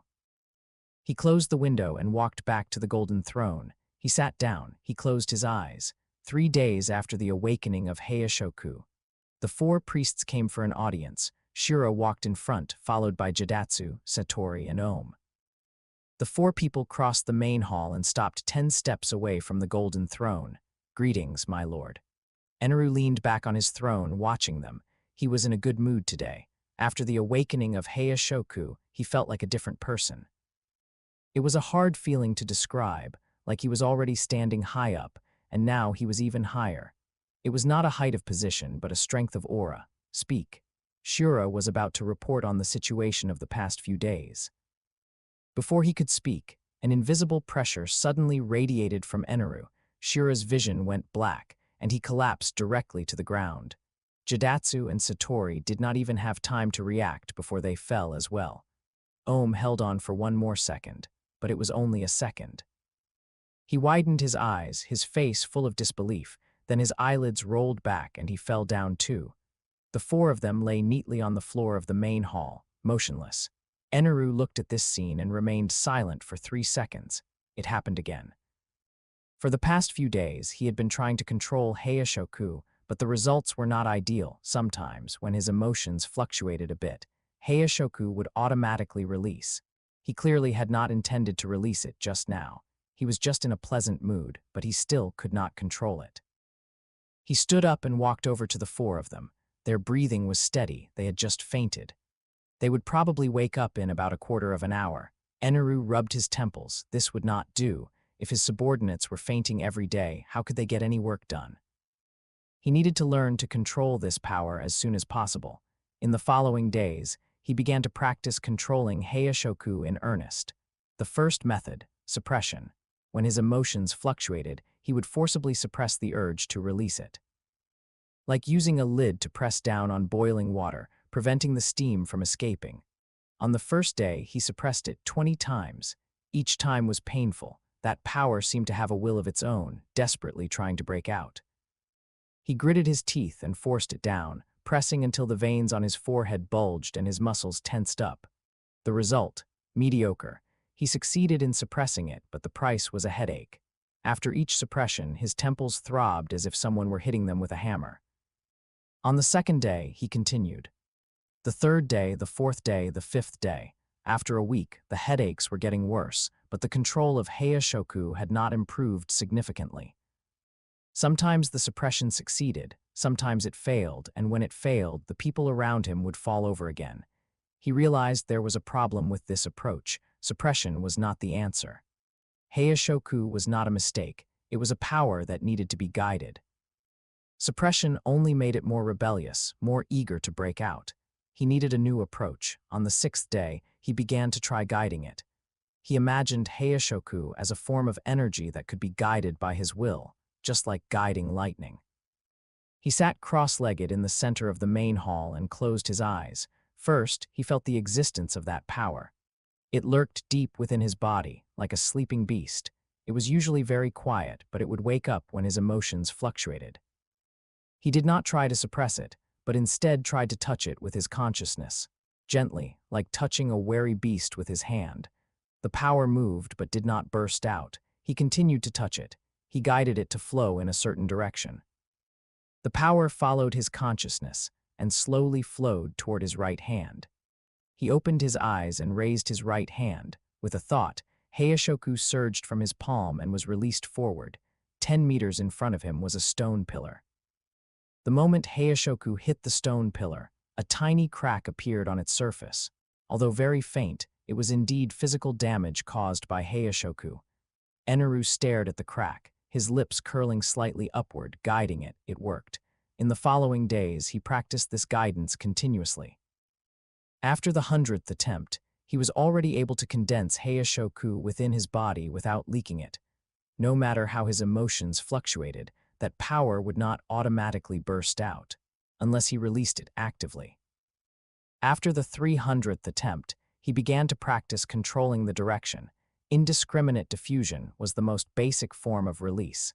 Advanced release was letting Heishoku surge in only one direction, like an invisible laser beam. He stood in the center of the plaza, with a wooden target placed 30 meters in front of him. With a thought, Heishoku surged from his body and was released forward. The wooden target exploded. 10 meters behind him, the 4 priests stood there, unharmed. It was a success. After the 500th attempt, he began to practice controlling the intensity. The intensity of Heishoku could be adjusted, from just making people's legs weak to knocking them unconscious to causing physical damage. There were different levels. He needed to precisely control these levels. The first goal, make people's legs weak but not knock them unconscious. He had the 4 priests stand 30 meters away and released Heishoku. The 4 of them felt their legs go weak simultaneously, as heavy as if filled with lead. But they did not faint, they just stood there, panting heavily. The second goal, make people briefly lose focus but remain conscious, release. The 4 of them had their vision go black for a moment, but they recovered instantly. They looked at each other, not knowing what had just happened. The third goal, knock them unconscious, release. The 4 of them fell to the ground simultaneously. Eneru walked over and looked at them. 3 seconds later, the first person opened his eyes. Then the second, the third, and the fourth. Just now. What happened? Jidatsu rubbed his temples, looking bewildered. Eneru did not speak. He silently calculated in his mind. The intensity of that strike just now was just enough to make someone unconscious for 3 seconds. If it were a little stronger, the unconscious time would be longer. If it were weaker, it would just be a loss of focus. He could now precisely control this degree. Get up, he said, continue. The 4 of them scrambled up and continued to act as targets. The 501st time, the 502nd time. When the day's practice ended, he was already able to freely switch between 10 different intensities. From making one's heart race. 2. Making one unconscious for 10 seconds. Every level was precisely controllable. In the evening, Eneru sat alone in the main hall. The setting sun outside shone in, casting golden spots of light on the floor. He raised his right hand, palm upward. With a thought, Heishoku surged from his palm, condensing into a small vortex. The vortex rotated above his palm. It was invisible to the naked eye, but he could clearly feel its existence. With another thought, the Heishoku dissipated. With another, Heishoku surged out, forming an invisible shield that wrapped around his entire body. Another thought, and the shield expanded outward like an inflating balloon. Another thought, and the expansion stopped with the shield maintained in place. He lowered his hand, his lips curling slightly upward. Heishoku was now completely under his control. From awakening to complete control, it had taken him less than a month. With 100-fold return, this month of practice was equivalent to 8 years of training for others. The level of control that others needed 8 years to achieve, he had accomplished in 1 month. Eneru stood up and walked to the window. Outside the window, the sea of clouds churned, and the setting sun was like blood. In the distance, the lights of Angel Island lit up one after another. In the civilian district, the Divine Guard quarters, and the direction of the Shandia village, flickering lights twinkled in the twilight. Those people did not know that, just now, their god had completed the final piece of the puzzle. Taijutsu, Swordsmanship, Observation Haki, Armament Haki, Heishoku, all 5 powers were mastered. Next, only the accumulation of time and the improvement of his realm remained. He looked up at the sky. Above the clouds was the infinite earth. Below the clouds was that sea called the Blue Sea. It was coming soon, very soon. Chapter 23. The coercion of Heishoku. After his control improved, Eneru began to ponder deeper questions. In the hands of most people, Heishoku is merely a tool for clearing out small fry. Against the weak, a single glance can knock out a whole crowd. But against true powerhouses, such coercion is meaningless. True powerhouses require a higher level of application. In his memories from his past life, when Red Hairshanks boarded Whitebeard's ship, merely releasing his Heishoku caused the deck to crack and those around him to faint. That kind of coercion already possessed substantial destructive power, no longer just pressure on a mental level. This was the effect Eneru wanted, to condense Heishoku to the extreme, transforming it from momentum into force. On the day the training began, he stood in the center of the plaza, with a stone pillar standing 10 meters in front of him. He closed his eyes and sensed that domineering power within his body. He guided it toward his right hand, condensing it, and compressing it further.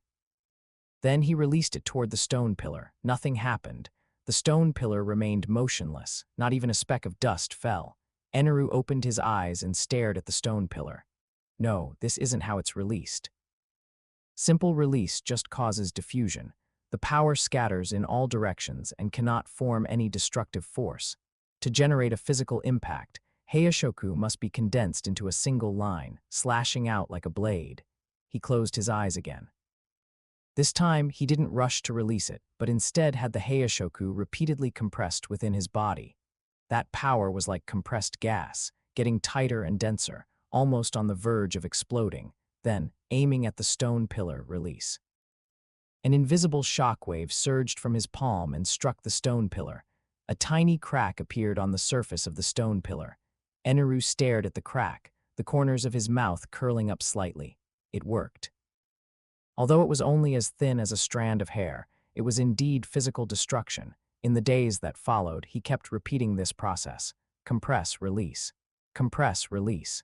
Compress, release. Each time, he adjusted the intensity of the compression and the angle of the release. By the 10th time, the crack deepened a little. By the 50th time, the crack lengthened a little. By the 100th time, 3 intersecting cracks appeared on the surface of the stone pillar. By the 300th time, he changed to a new stone pillar. The old one was covered in cracks and was about to give out, the 500th time. Early in the morning, Eneru stood in the center of the plaza, facing a brand new stone pillar. The Heishoku within him surged, compressed, and condensed like an invisible steel needle, aiming at the stone pillar. Release, boom, the stone pillar exploded from the middle. The upper half flew over a dozen meters away, while the lower half shattered into countless small pieces. Gravel flew everywhere, dust filled the air, and only a pile of rubble remained in place. Eneru stood in place, maintaining the release posture. Success. When Heishoku is condensed to the extreme, the physical impact generated is enough to shatter a stone pillar. This power is already on par with the emission of Armament Haki. He withdrew his hand and looked at the pile of rubble. Is this the realm of red hair? No, it should still be far from it. Red hair can make the deck of an entire ship crack and knock out everyone around him. He cannot yet achieve that kind of range and intensity, but the direction is right. If he continues to practice, one day he will be able to catch up. Eneru turned and walked toward the next stone pillar. Continue. After Heishoku acquired physical destructive power, Eneru began to ponder a bolder direction. Armament Haki can fuse with lightning. Can Heishoku? Heishoku is the coercion of a king, and lightning is the power of nature. What would be the effect if the two were combined in his memories from his past life? No one had ever done this. At least, it wasn't drawn in the manga. Those powerhouses either specialized in Haki or specialized in devil fruits. It seems no one has ever fused Heishoku with devil fruit abilities. But he wanted to try. On the day of his first attempt, he stood in the center of the plaza, clearing everyone from the surroundings. The 4 priests were driven 500 meters away, hiding behind a giant boulder to peek. Eneru raised his right hand, palm facing upward. Blue electric arcs surged from his palm, condensing into a thunderball the size of a fist. At the same time, the Heishoku within his body surged and flowed toward his right hand. Entwine. Just like Armament Haki entwining lightning, he let the Heishoku wrap around the thunderball. The moment the two powers made contact, boom, the thunderball exploded. Blue lightning splashed everywhere, and a shockwave spread in all directions. Half of the palace roof was blown off and tiles fell like raindrops. Several stone slabs on the plaza were overturned and gravel flew everywhere. Eneru stood in place, his whole body emitting wisps of smoke. He looked down at his right hand and was silent for 3 seconds. His hand was still there, it was fine. It was just a bit numb. In the distance, the 4 priests hid behind the giant boulder, not even daring to breathe. Just a moment ago, they felt 2 terrifying powers, the violence of lightning and that suffocating coercion. Although it was only for a moment, that feeling was already carved into their brains. Eneru looked up at the blown-off roof. The fusion of Heishoku and lightning had power far exceeding his expectations, but control was too difficult. Just now, he only let the Heishoku touch the thunderball, and it exploded instantly. If it was just entwinement, he couldn't control it at all. He needed to adjust his approach. Infiltration. Let the Heishoku merge into the lightning, becoming a part of the lightning rather than wrapping around the outside. The second attempt. He condensed the thunderball again, this time smaller, only the size of an egg. Then he guided the Heishoku, not to wrap around, but to slowly infiltrate the inside of the thunderball, a thread, slowly. The thunderball began to change color. It turned from gold to dark gold, carrying a heart-palpitating sense of oppression. That sense of oppression did not come from the lightning itself, but from the Heishoku. Staring at this thunderball, one would feel as if they were being looked down upon by something. Eneru stared at the dark gold thunderball, feeling the power contained within it. The destruction of lightning, the coercion of Heishoku, the two combined into one. He looked toward another stone pillar in the distance. He flicked his finger. The dark gold thunderball flew out and struck the stone pillar. There was no explosion. The moment the thunderball struck the stone pillar, it sank directly into the interior of the stone pillar. Then, cracks began to appear on the surface of the stone pillar, spreading from the point of impact to the surroundings. The cracks became more and more numerous and denser, and finally the entire stone pillar collapsed like a sand sculpture, turning into a pile of fine powder. Eneru walked over and crouched down to examine it. The powder was very fine as flour. He rubbed it with his hand, and there was no sense of graininess. This was not a simple lightning explosion. It was the lightning destroying the stone pillar from the inside, while the coercion of the Heishoku made the destruction process more thorough. He stood up and looked at his palm. This move had power far exceeding Lightning Cutter. Lightning Cutter is a slash, a cut. This is destruction, a thorough erasure. Heavenly Might. He whispered this name, not because of how strong it was, but because of the feeling it gave people, like the majesty of a god descending to the mortal world. In the days that followed, he kept practicing this move, from an egg-sized thunderball to a fist-sized one, and then to a head-sized one. From only being able to attack in a straight line, to being able to turn while in flight, from a single target, to attacking multiple targets simultaneously. Each practice session was about perfecting the details. By the 10th day, he could already use Heavenly Might to attack 3 targets simultaneously.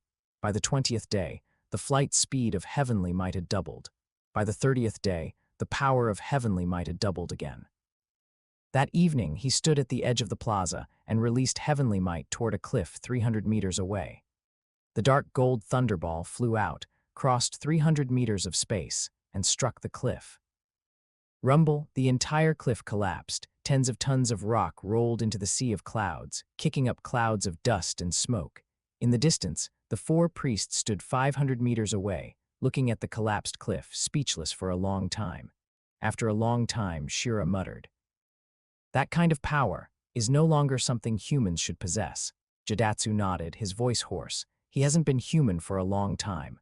Satori didn't speak, just stared at that retreating figure. Ohm closed his eyes and took a deep breath. He remembered the words his father had once said. There are some people in this world who are destined to stand above everyone else. Before, he thought his father was exaggerating.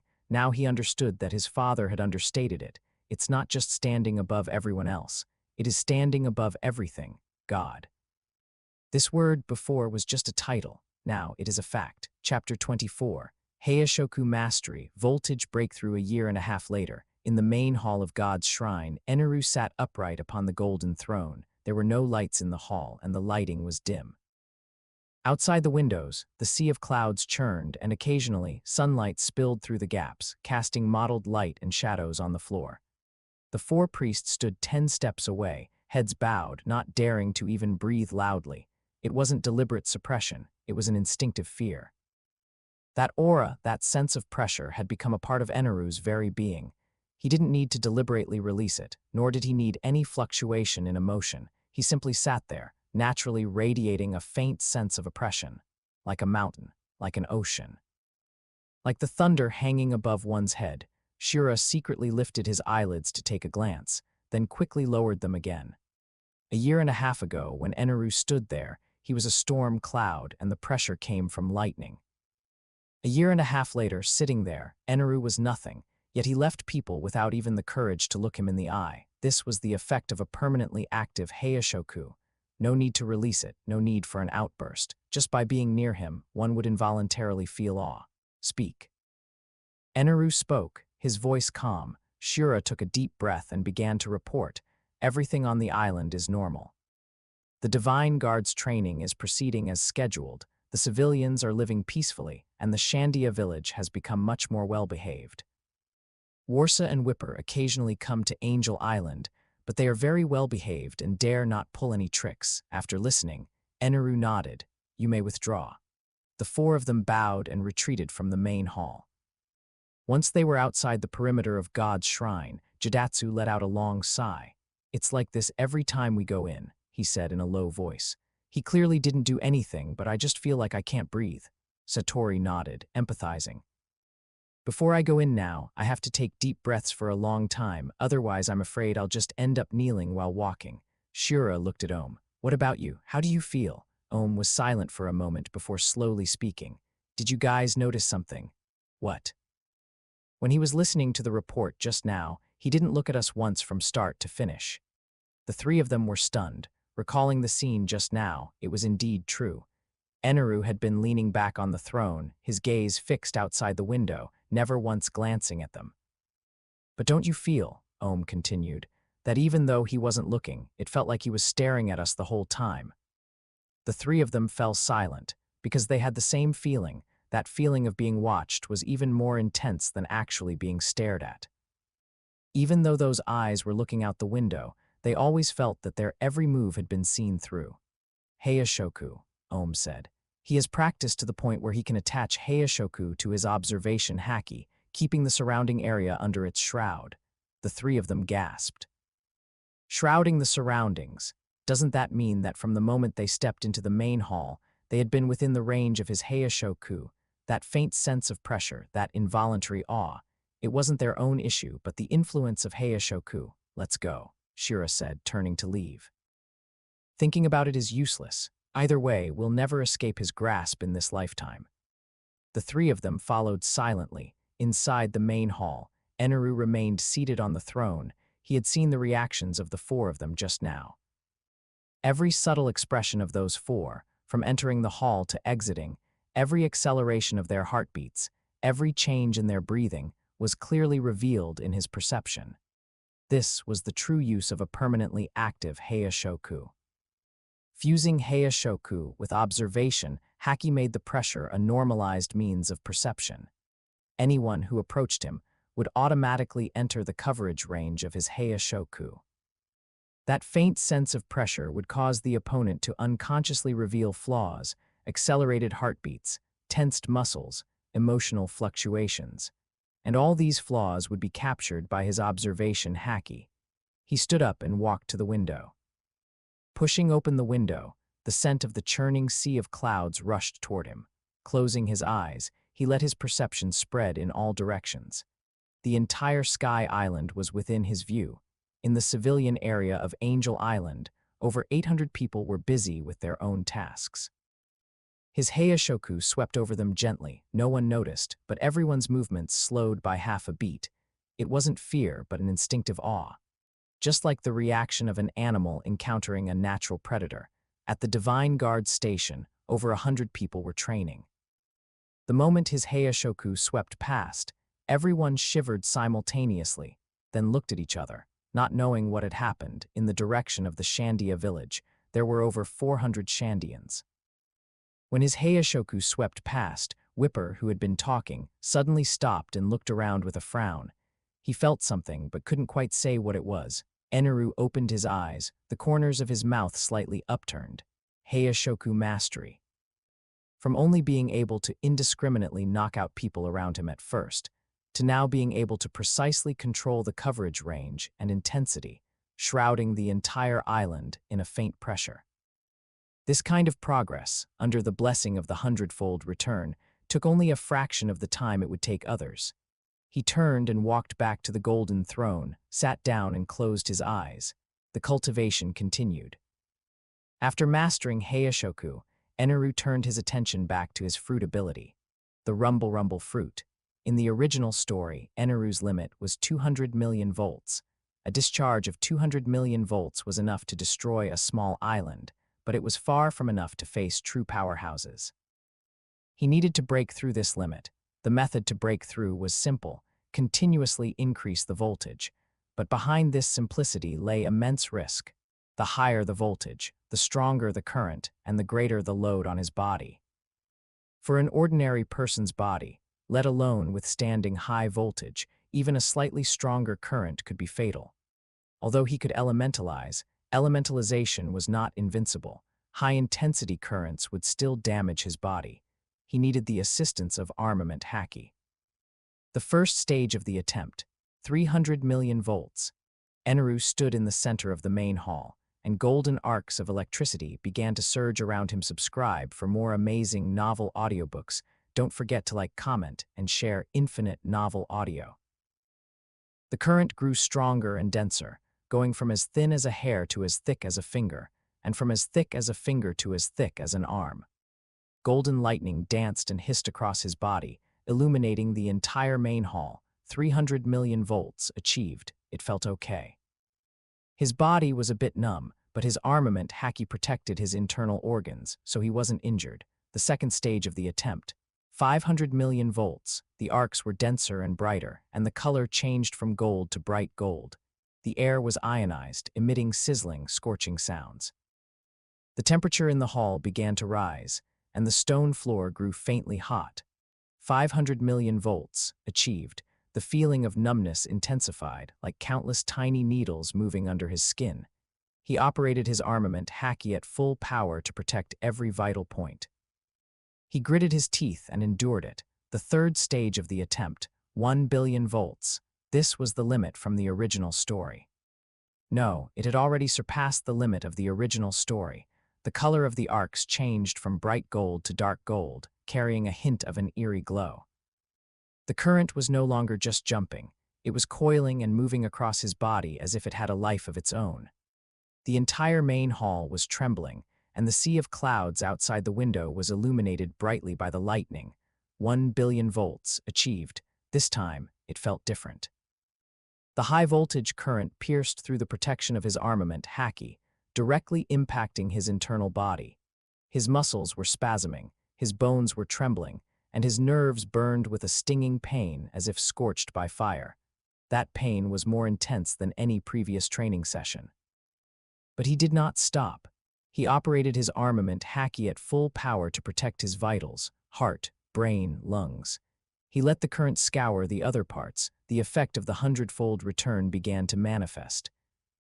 Each time he endured the impact of high-voltage current, his body's affinity for lightning increased a little. Those cells damaged by the current became stronger after repair, better able to adapt to the lightning environment. This was his advantage. Others could only withstand high voltage in the short term. He withstood it in the long term, repeatedly, letting his body constantly evolve through destruction and rebirth. The fourth stage of the attempt, 2 billion volts. The dark golden arcs began to shift toward red. Not all of it, just a faint red faintly visible at the edges. That red was very faint, so faint it was almost invisible, but it was indeed there. 2 billion volts achieved. The pain doubled, but he endured it. The fifth stage of the attempt, 5 billion volts. His entire person was wrapped in lightning, like a moving storm cloud. The color of the arcs changed from dark gold to deep red. that red becoming deeper and thicker. The stone floor within 3 meters around him began to melt, turning into a lava-like substance. 5 billion volts achieved. His body's endurance was approaching its limit, but he could still persist. The 6th stage of the attempt, 10 billion volts. Boom, the entire main hall was blinded by the lightning. Those deep red arcs were like burning blood, jumping wildly across his body. Every jump was accompanied by a thunderous explosion. The air was ionized into plasma, the temperature high enough to melt steel. 10 billion volts achieved. In that instant, he felt like his body was about to explode. It wasn't a metaphor, it was genuinely about to explode. The high-voltage current had already exceeded the limit his body could withstand, and the protection of his armament Haki was on the verge of collapsing. He gritted his teeth, using his willpower to hold on, letting the current continue to scour him. 1 second, 2 seconds, 3 seconds. After 3 seconds, he retracted the current. He stood in place, his whole body emitting wisps of smoke. The clothes on his body had long since turned to ash, and the surface of his skin was covered with charred black patterns. Those were burn marks left by the high-voltage current. But he did not fall. He stood there, gasping for breath, but his eyes were burning with an excited glow. 10 billion volts, 50 times that of the original story. And at the moment of the breakthrough, he felt that change. The color of the lightning shifted from gold to deep red. That was the prototype of red lightning. Although it was just a prototype, and although it wasn't stable yet, it was indeed red. He raised his right hand, palm facing upward. With a thought, a tiny red arc of electricity emerged from his palm. The red was very faint, so faint it approached pink, but it did exist. The arc danced in his palm, carrying an eerie sense of beauty. Eneru stared at that red arc, the corners of his mouth slowly turning up. Red lightning. He had finally touched the threshold. Next, it was about continuing to improve, continuing to compress, letting the red go from faint to deep, from the edges to the mainstream, from appearing occasionally to existing as a norm. That would take time. But he had plenty of time. 6 years of training, and only half had passed. 3 more years. 3 years later, when that rubber kid with the straw hat climbed up from the blue sea, he would let that kid witness what a true god of lightning is. Chapter 25. Electromagnetism Control. After his voltage broke through to 10 billion, Eneru began to think about deeper applications. What is the essence of lightning? Knowledge from his past life told him that lightning is a form of electromagnetic force. Electricity produces magnetism. Magnetism produces electricity. The two are one. Since he had mastered lightning, he should be able to control the electromagnetic field. The day this idea popped up, he sat in the great hall, eyes closed in contemplation. His perception spread outward. It was not the kind of observation Haki that perceives the aura of life, but using lightning to perceive something more fundamental, the electromagnetic field. At first, he could feel nothing. The electromagnetic field is formless and intangible, harder to capture than aura. He tried countless times, each time ending in a blank. On the 7th day, he changed his method. First, release a faint current, letting it flow through the air. Current generates a magnetic field, and the magnetic field affects the surrounding electromagnetic environment. By perceiving the changes in the current, he could inversely deduce the distribution of the electromagnetic field. This method worked. As the current flowed through the air, he vaguely sensed that change, like a stone thrown into a calm water surface, with ripples spreading in all directions. He followed those ripples, perceiving bit by bit. On the first day, he perceived the electromagnetic field around himself. It was a faint, flowing field that changed slightly with his breathing and heartbeat.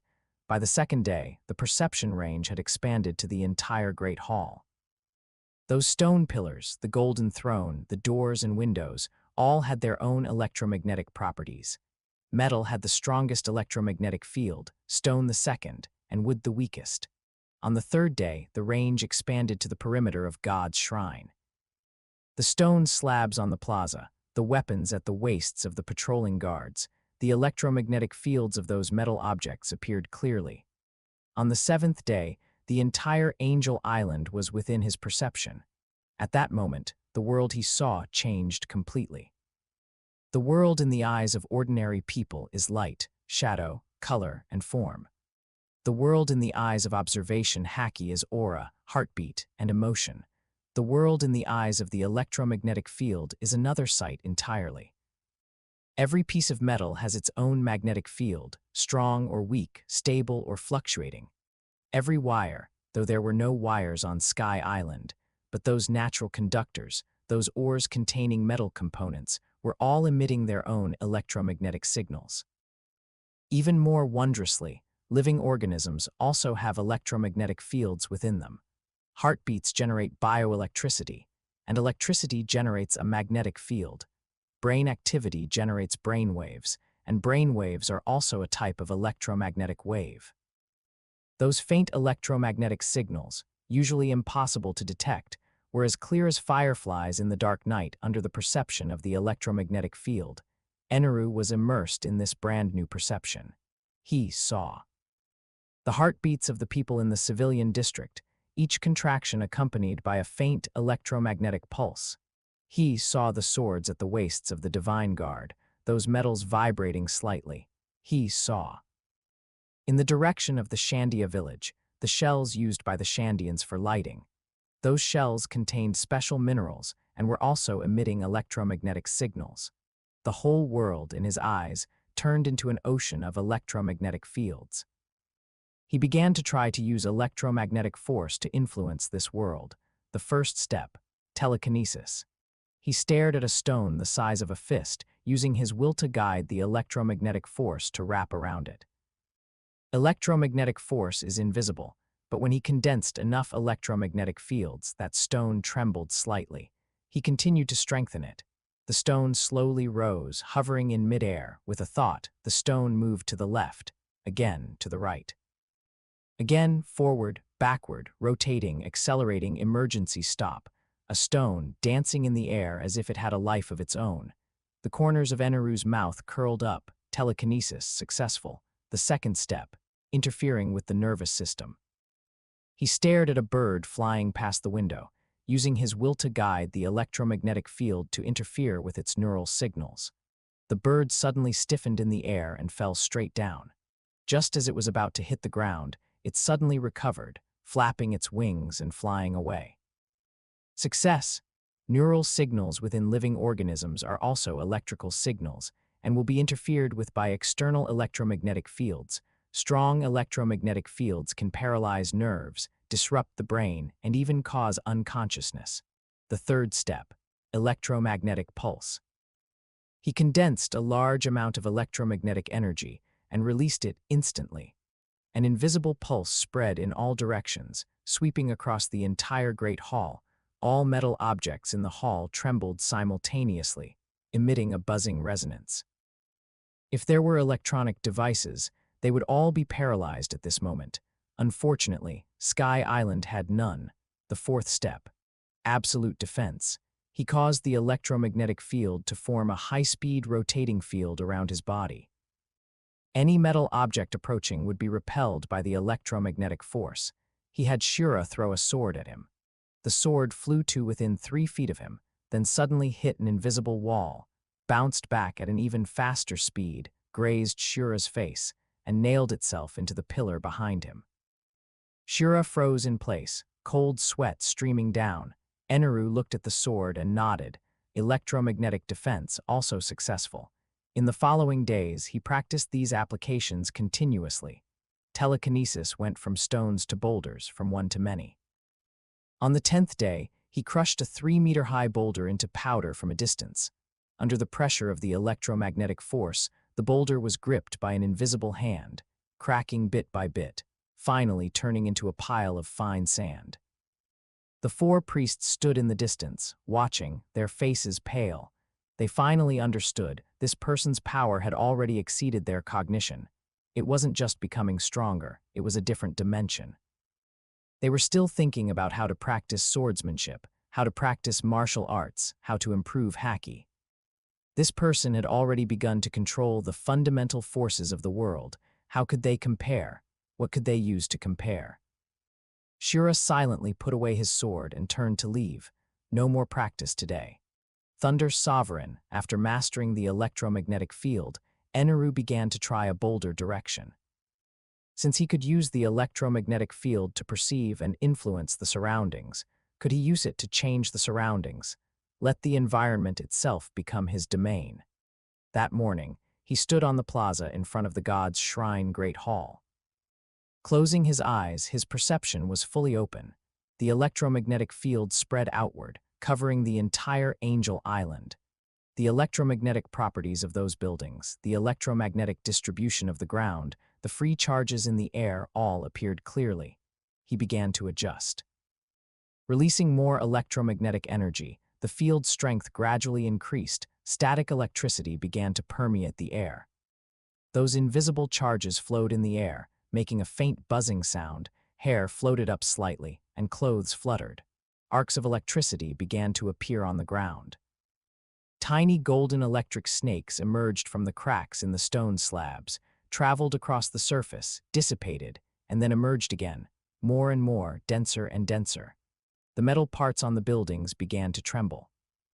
The metal fittings on the doors and windows, the swords on the weapon racks, the decorations on the roofs, all trembled slightly, emitting a buzzing resonance. The entire island was under the shroud of his electromagnetic field. Eneru opened his eyes, his gaze sweeping across the surroundings. In his perception, Angel Island at this moment was completely different from before. The outlines of those buildings were still there, but the edges had an extra layer of electromagnetic field contours. The trees were still there, but weak electric charges leaped on the crowns of the trees. The people were still there, but everyone's heartbeat, breathing, and walking would cause subtle fluctuations in the electromagnetic field. He could perceive all those fluctuations. In the civilian district, a vendor opening his shop early in the morning just pushed open the door, his movement causing a ripple in the electromagnetic field. At the Divine Guard station, guards changing shifts walked past, their footsteps leaving a trail in the electromagnetic field. In the direction of the Shandia village, Whipper stood at the entrance of the village, his heartbeat faster than an ordinary person's, that rhythm as clear as drumbeats in the electromagnetic field. In this domain, he was the sovereign. Anyone's every move could not escape his perception. Anyone's heartbeat changes could not be hidden from his capture. Whatever anyone wanted to do, before they made a move, he could detect it from the fluctuations in the electromagnetic field. Eneru raised his right hand. The electromagnetic field changed with his movements, and those free charges began to converge toward his palm. They leaped, rotated, and condensed in the air, finally forming a thunderball the size of a fist, not an ordinary thunderball. Leaping on the surface of this thunderball were dark golden electric arcs. The dark gold revealed a hint of deep red, that kind of red deeper, thicker, and closer to true red lightning than before. He looked at a stone pillar in the distance. He flicked his finger. The thunderball flew out and hit the stone pillar. There was no explosion. The moment the thunderball submerged into the stone pillar, cracks began to appear on its surface. But the cracks only lasted for a second. The next second, the entire stone pillar turned into a pile of fine sand, like a sand sculpture blown away by the wind. The moment the fine sand hit the ground, it was captured by the electromagnetic field, hovering in midair, forming a slowly rotating sand ring. Eneru looked at the sand ring, thoughtful. Is this the Thunder Sovereign? No, not completely. This is just filling the environment with electromagnetic fields, making his perception and attacks stronger. The true Thunder Sovereign should be making the environment itself thunderized. Making the air a conductor for lightning, making the ground an extension of lightning, making everything under the control of lightning. He began to try, releasing more electromagnetic energy, adjusting the frequency and waveform. The static electricity in the air became stronger and stronger, finally forming tiny electric snakes traveling in the air. Those electric snakes became more numerous and denser, finally weaving into a huge electric net, covering the entire plaza. The electric arcs on the ground also became stronger, from the thickness of a hair to the thickness of a finger, from the thickness of a finger to the thickness of an arm. Those electric arcs traveled on the ground like countless golden snakes, crawling over every stone slab, drilling into every crack. The metal parts of the buildings began to glow. Those metals excited by the electromagnetic field had a faint golden luster on their surfaces, as if plated with a layer of electric light. The entire island was turning into a domain of thunder. Eneru stood in the center of the domain, eyes closed. At this moment, he felt as if he were exposed to an extension of his own body. Those electric nets were his nerves, those electric arcs were his blood vessels, those glowing metals were his heartbeat. Anyone who entered this domain could not escape his perception. Any battle taking place in this domain was under his control. This was the threshold of devil fruit awakening, letting the environment itself become lightning. Letting power become the environment. He opened his eyes, the corners of his mouth slightly curled up. 3 more years. We've already crossed halfway to 1,000 subscribers. Thank you so much for supporting the channel and enjoying these novel audiobooks.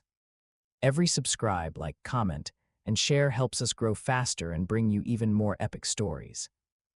If you love revenge stories, Overpowered MC's Rebirth and System novels, fantasy adventures, and Cultivation World's long, immersive audiobook uploads, then subscribe and join the journey to 1K subscribers. We're more than halfway there. Let's hit this milestone together.